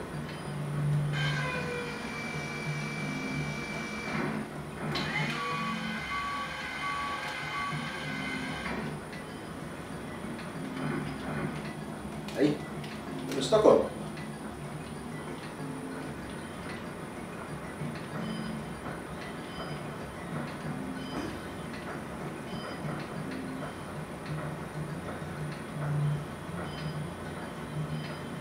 Shenmue 2 you do the crates? Oh, that was Shenmue 1.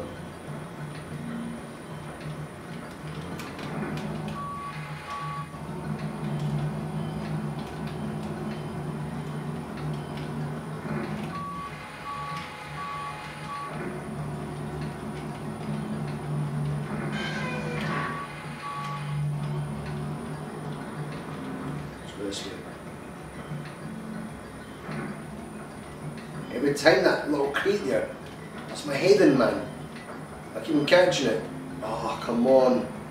Beat it!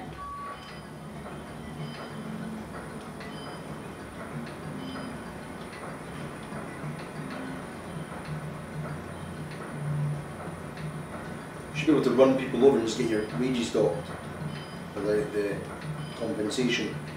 That'd save you the grief you have and worry about hitting people.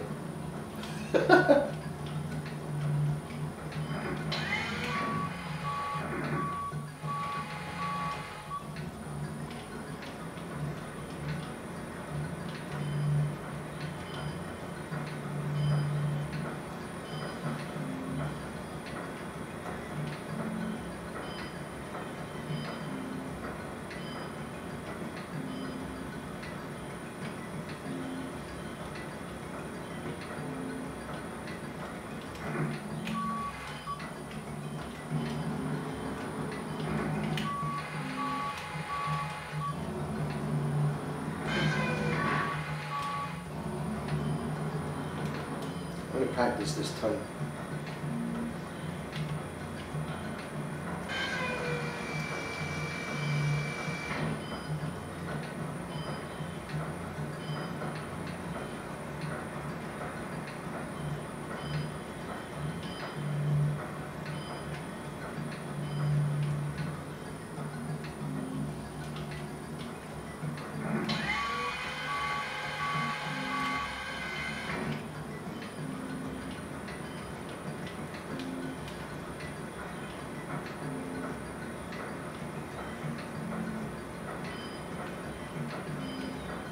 So that's good design, that, when you think about it. In some ways, you might say some of it is bad design, but that's good design, that bit there.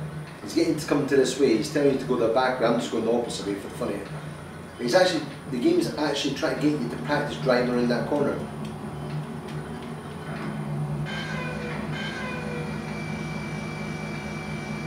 It's either that, or it knows I'm crap at driving around that corner, and it's giving me this warehouse. Maybe it gives you another warehouse if you keep on getting that really well.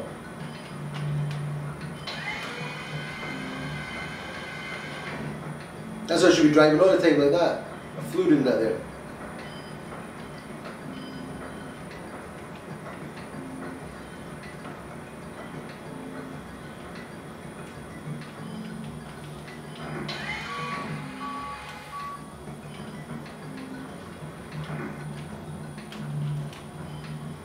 I beat it.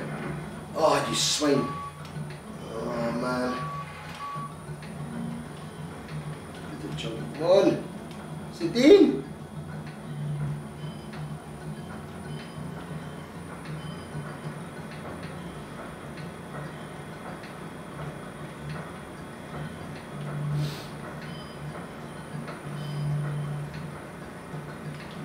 Oh. They'll get mad if I leave these outside. Oops, press the button and I can shoot.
My eyes are going to dry and everything. staring at this drive fast.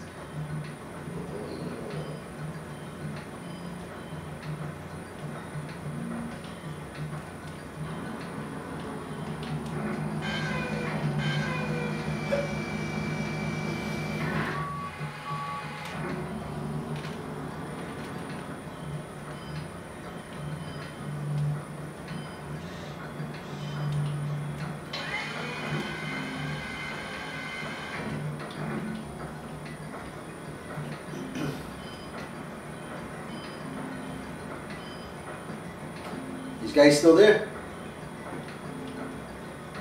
So phone's lying behind me, so I can't check it as easily.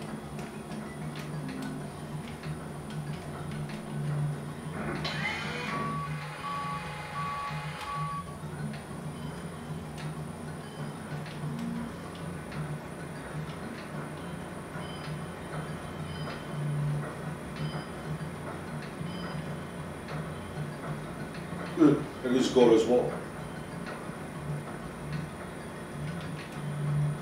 He does all these, walks in there.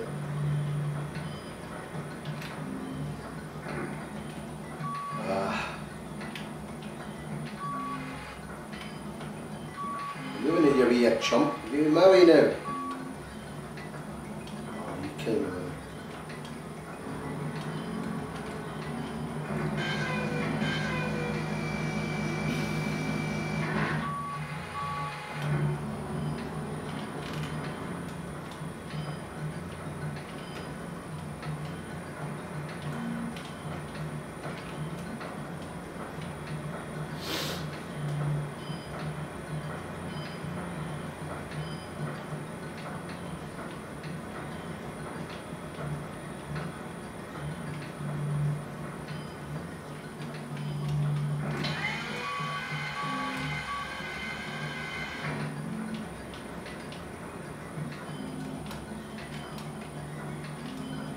Oh, that's a piss take. Come on.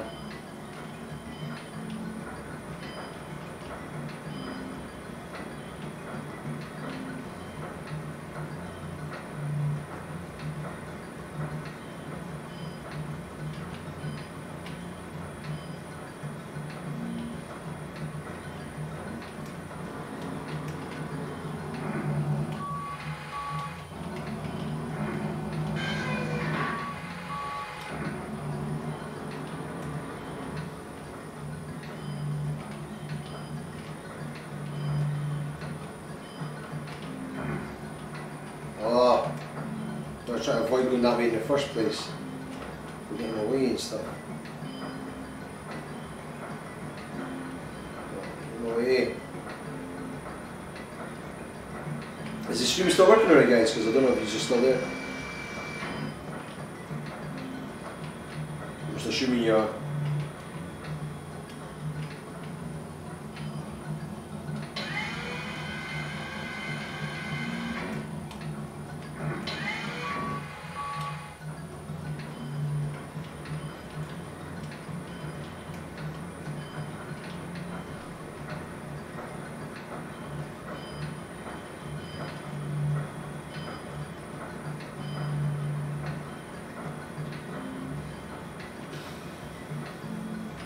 Whoa.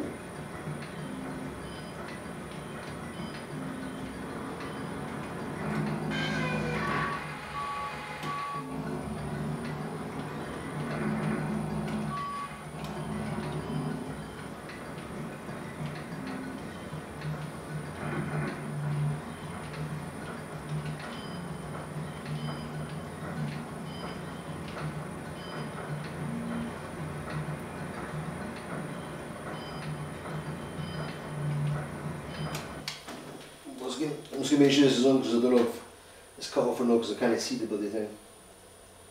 Let's just see.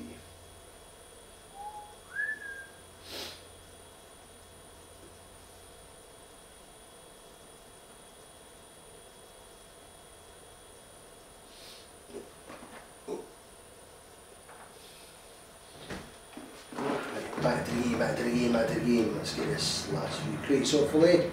Don't think I'll get all of them, but I'll get most of them.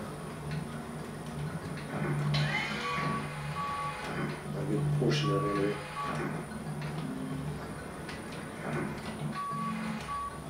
As I mess up for the last bit. Oh, what a shoot. I don't think I'll get this one.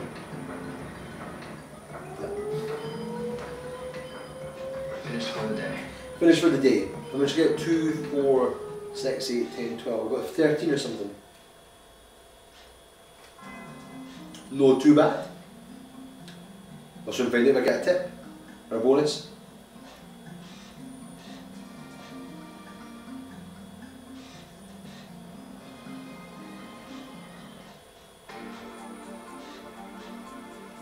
Okay, good job. Here's today's pay. Thanks.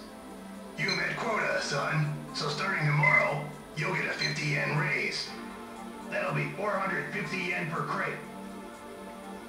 Thank you. Keep up the good work. Yes, thank you very much.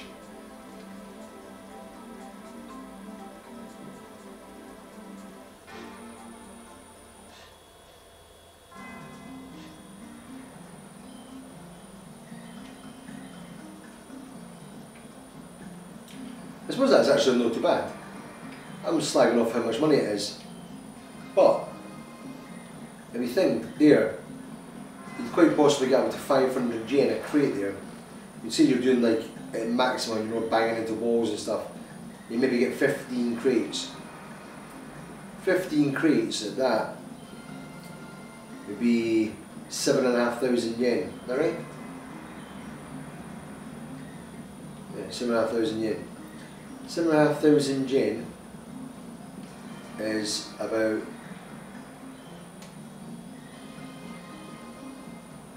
35 quid, is that right? 35 quid at peak. You get 35 quid for working the day and you get a 2-hour lunch. It's pretty sweet. And you get to race. What the hell happened there? I just ran the wrong way. And you get to have a 2-hour lunch. So 35 quid over the course of a week. Maybe you're doing a 5-day week. You get 175 quid. Is that right? 175 quid. 175 pound. Doesn't sound like a lot, but that's like a month. You're looking at about £700 thereabouts, and this is 1986. So maybe £700 in 1986. I honestly do not know. I was too young. But maybe £700 back then was the equivalent of about £1.5 a month for driving a forklift and running around like an idiot and getting fights and learning some special moves. Sweet. Makes it a sweet life, man. Let's get a coffee. See if I can win something.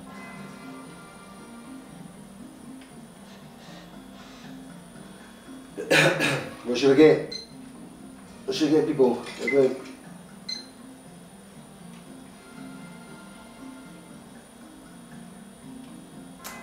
Yeah, I think I'll get a coffee.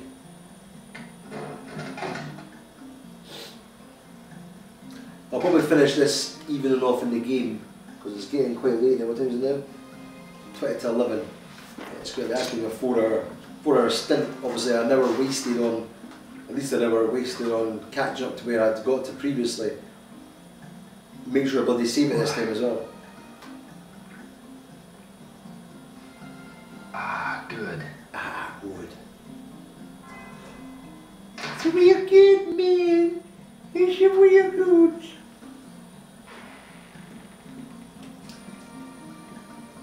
And you know, obviously trigger something here with the bikes at some point.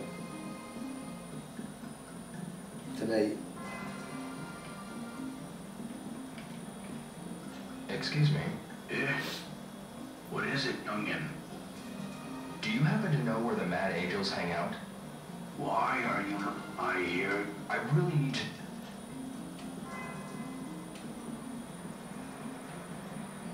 Shut it, you old fool. Tell me where they are.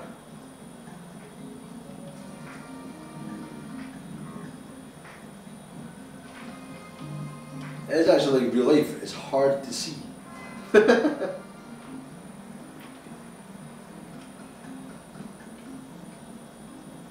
Now I'm just waiting for night time, this bit to kick in.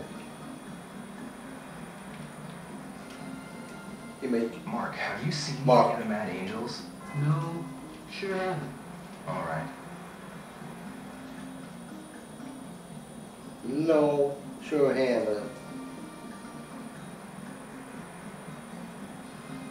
Your meal's gonna get along like peas and candy. Peas and candy, my friend. Hisaka-san, Will, Hisaka-san. have you ever seen any of the Maddie? Mad? I don't think I have. Sorry, I haven't. I see. I see. Give me some food, please. Give me some of your finest noodles, man.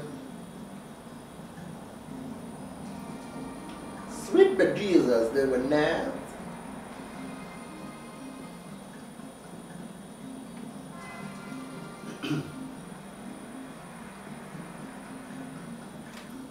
That's what the angels in. Me, you chump.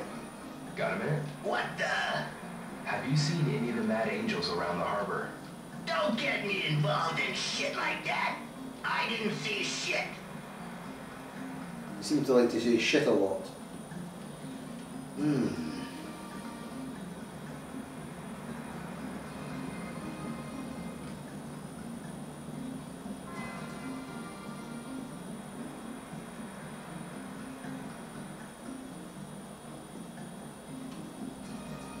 Hey, hold it right there. No entry without authorization. Go on, get out.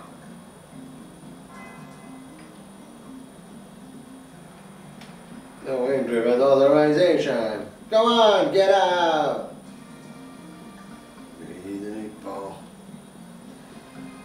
Alright, this must kick in. We'll probably get a little bit of a loading as it kicks in, so we'll know. The lights must come on at 7. It's really dark now, so I can hardly see anything.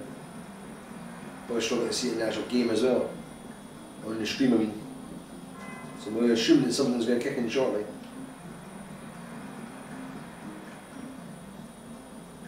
Either here, in this central area, or here, and if not here, then in the main square bit. Well, I say main square. When I say main, there's neither of those.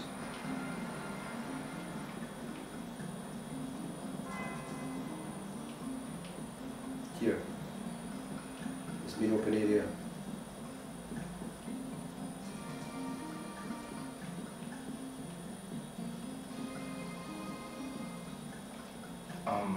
Huh? Did you see anyone from the Mad Angels? Maybe the guards would know more about that. I see. This must kick in at 7 o'clock or something. Excuse me. They sure look good. Oh, sorry. I almost took a sip.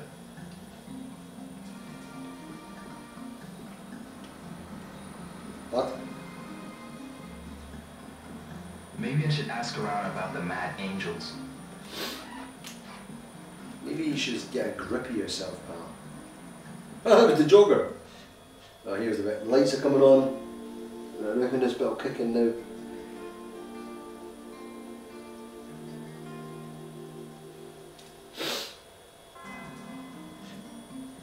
Hiya, Mr. Wafu04.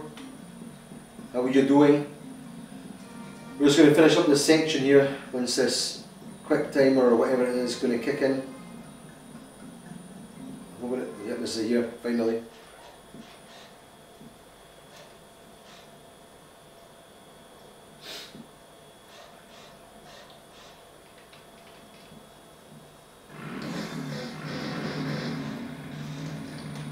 Long time no see.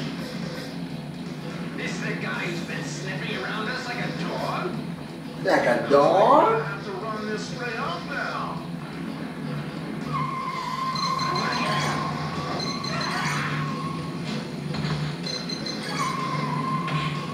Oh, nice.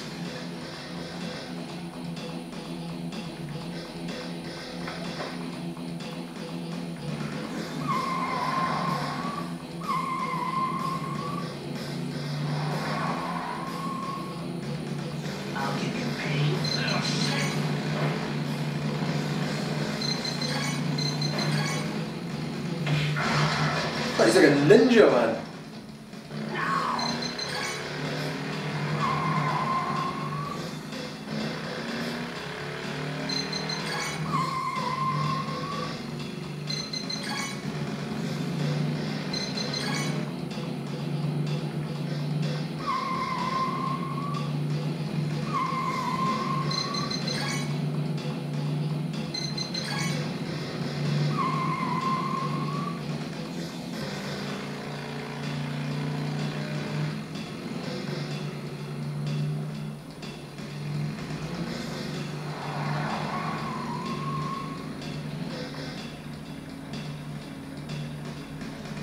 I'm gonna kick his ass now. Smooth move. You ain't so bad, punk. You ain't so bad, punk. Why you? Why you little? Hands up. You wish. No one takes on the mad angels in this harbor and lives to tell about it. It's the bottom of the sea for you. Get him. Let's try this new move.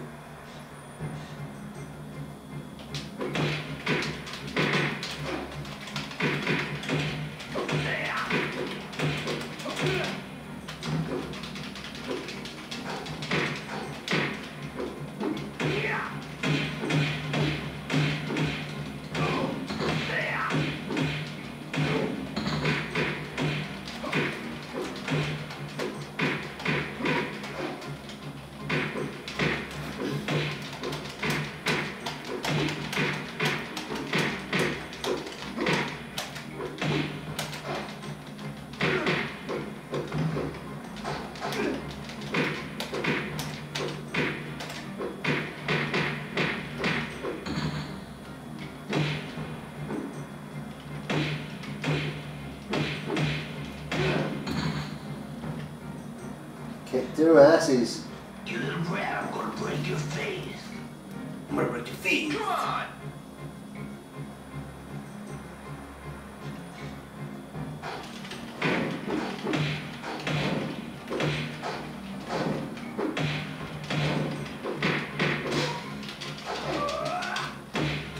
What the?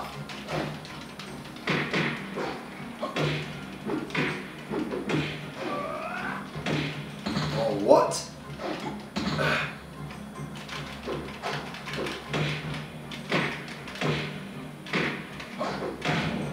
I bet.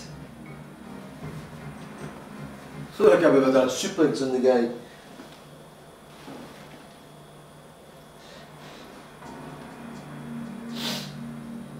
I'm gonna break your face, punk.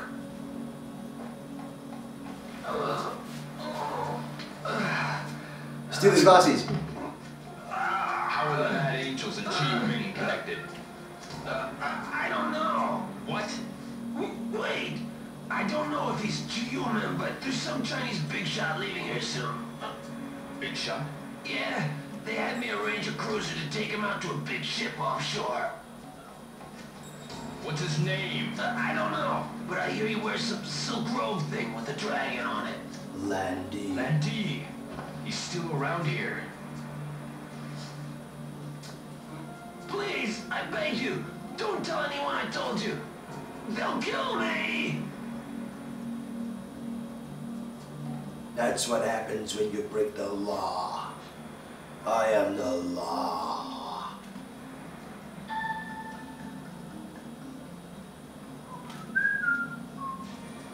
I assume I can go home now, sleep, check the save and make sure it's worked properly and not messed up like a tube.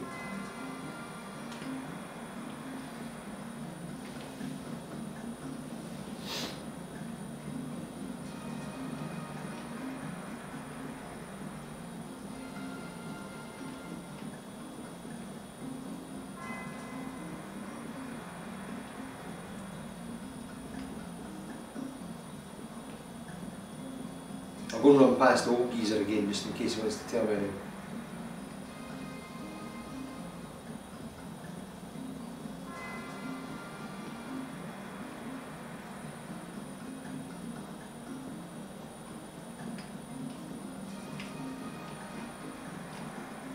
wonder if the cat's designed for any purpose, just to walk around, or it's like a sort of kind of omen thing. Like if you see the cat, you're going the right way, you know, like crossing the black cat's path. Maybe there's some sort of kind of hidden meaning to it.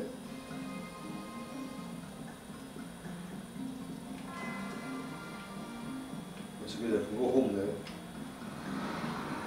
So let's wait on the bus.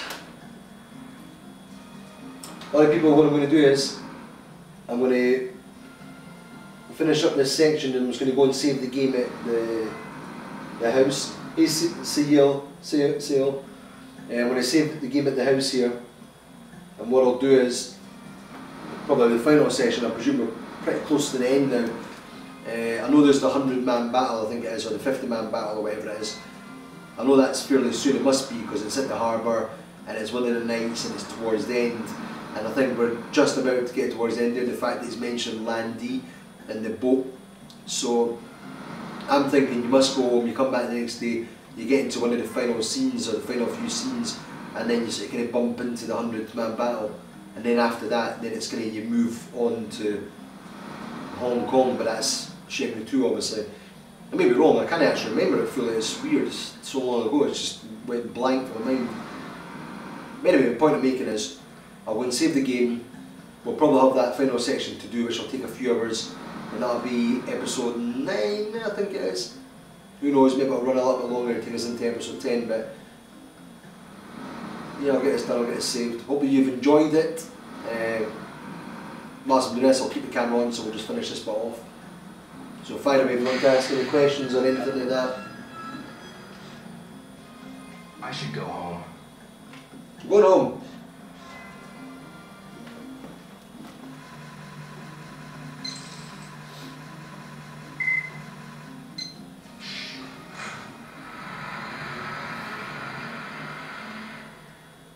Like I said before, if you have any questions you want to ask me or anything, fire away, I'll see what I can do in answering them.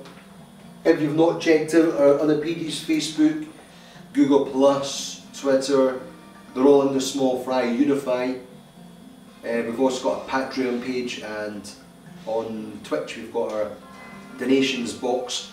If you want to support the channel and you want to help build it up, then we appreciate anything that people do for that, so check it out. Obviously you don't have to, you know, want people to do stuff they can't afford or anything, but if you want to help, then great. We appreciate any support, whether it's just a like or a donation. So spreading the word. Why Santa Claus got an umbrella? Spreading the word and getting people checking out the channel and joining us and building it up. We have got a schedule on the page as well on Twitch. You'll see in our little schedule box, it's the first box on the channel page. On a Wednesday, tomorrow night, we've got Kirk and myself. I'll be there with him. He'll be playing Super Mario World, carrying on from where he left off last week. He'll be playing through that, and maybe once we finish that, we'll maybe go on to Super Mario Maker and do some levels with that live on Twitch, and we'll have that as a weekly thing going forward as well. On Friday we will have Kieran playing Outlast on Steam, on the PC, so we'll have that set up. At some point down the line we're going to hopefully try and get a night vision camera where we can put him in the night vision, because he gets freaked out with the games, so that'd be quite funny. So check that out if you want to check out some of the scary ones. We played Until Dawn the last 2 weeks and it was pretty good, so we enjoyed that one. But yeah, there'll be a few more hours on Friday, so that's a bit better sometimes, just because there's a bit more community spirit. Yeah, check all those out if you want to check them out. Follow us, like us, leave us some feedback, tell us what games you'd like to see, retro, current, Steam, whatever, and we can maybe check them out on a future stream. Gives us something to play, something to work towards. Then right now I've got, for my section, I'm going to be doing Shenmue 2 after I finish this, and then maybe moving on to some other Dreamcast games. I'll also be joining Kirk and Kieran on their playthroughs. Kieran's doing Outlast, and I think after that he's got another game that he said, I forgot what it was. We've also got Half-Life 2 with Kieran as well. Kirk's playing Super Mario World, and then Super Mario Maker, and then something else after that, we're not quite sure yet, on the SNES or NES or something like that, or Mega Drive maybe. So yeah, if it's something you want us specifically to play, let us know, and we will do our best to acquire the game if we don't have it already and get it set up and play it.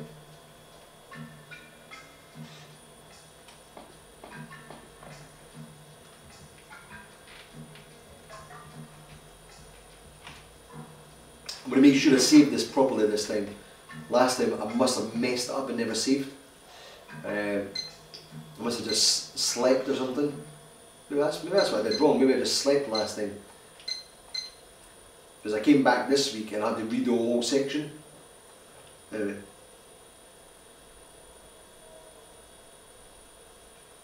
Let that save. And I'll sleep just for the fun of it, although it's not going to save the sleep part, so.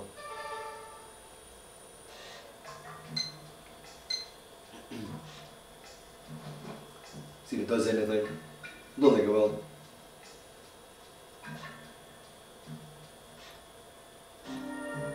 Maybe it will. Landy.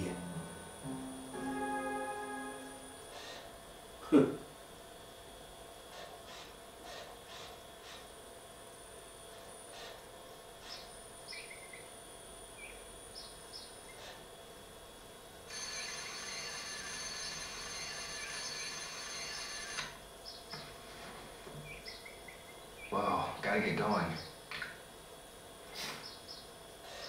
Bit cheesy.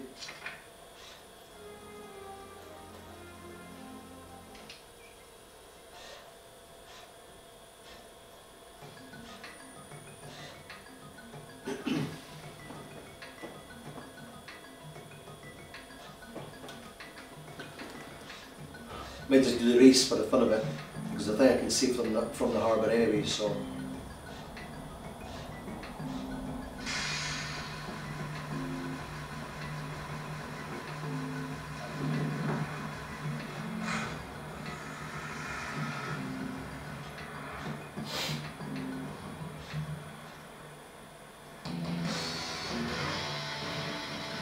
I'm going to mess this up this time. Keep saying this. Good morning, everyone. Morning. Time for a daily warm-up race. You all do your best now. Yeah. Like always, 3 laps to the finish. Everybody ready? Yeah. Everybody ready? Mark, almost time to go.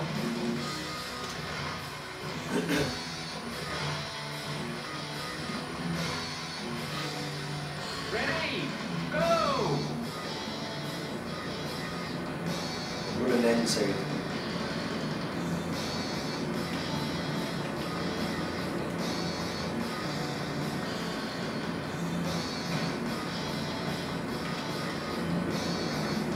Oh, I can't believe it. How did it push him off like that? That was bullshit. This chump's going to try and push me as well now. Oh, you're kidding me, man. So basically, you can't let them guys push you inside, otherwise you get knocked off the track. Like that. So you've got to just put up with their crap. Now you've got to slow down for them. Oh, this is bullshit, man. What the hell? Are we resetting this?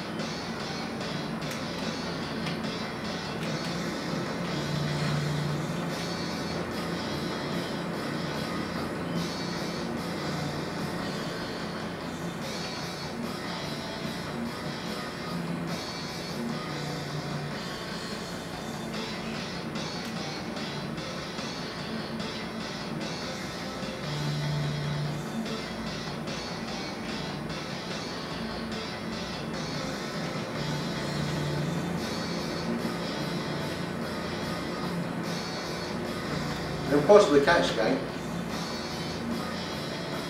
drive like a demon now.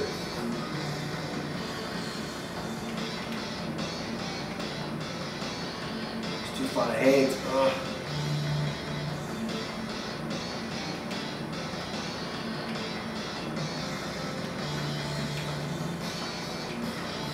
I'm not going to catch him. It's so annoying.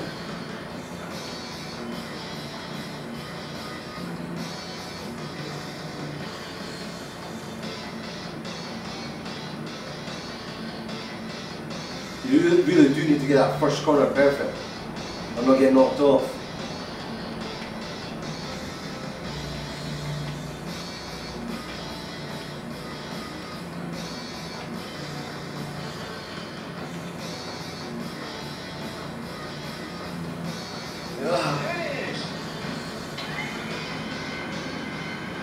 Kill him.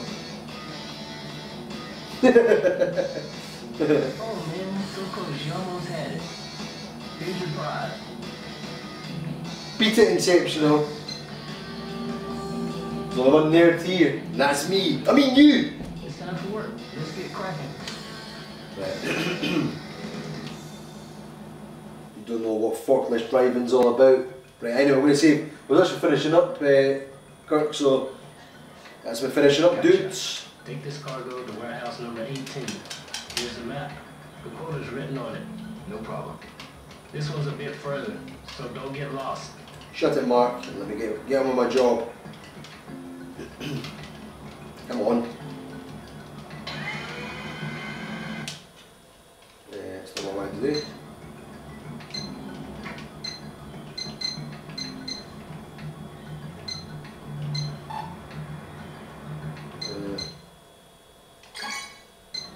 Where's the save button?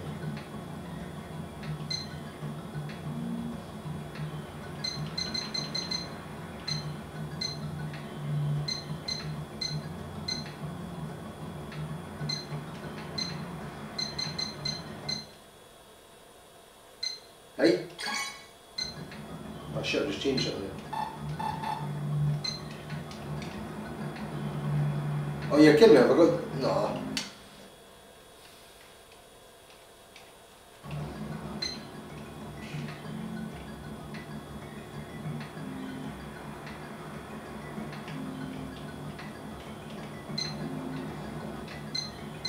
Does it not let me save because I'm in this? Right, I'm going to just turn it off anyway. I've saved it at the section, so I'll turn it off there. Thanks for joining us, people. Kirk will see you tomorrow. Everyone else, join us tomorrow if you're around.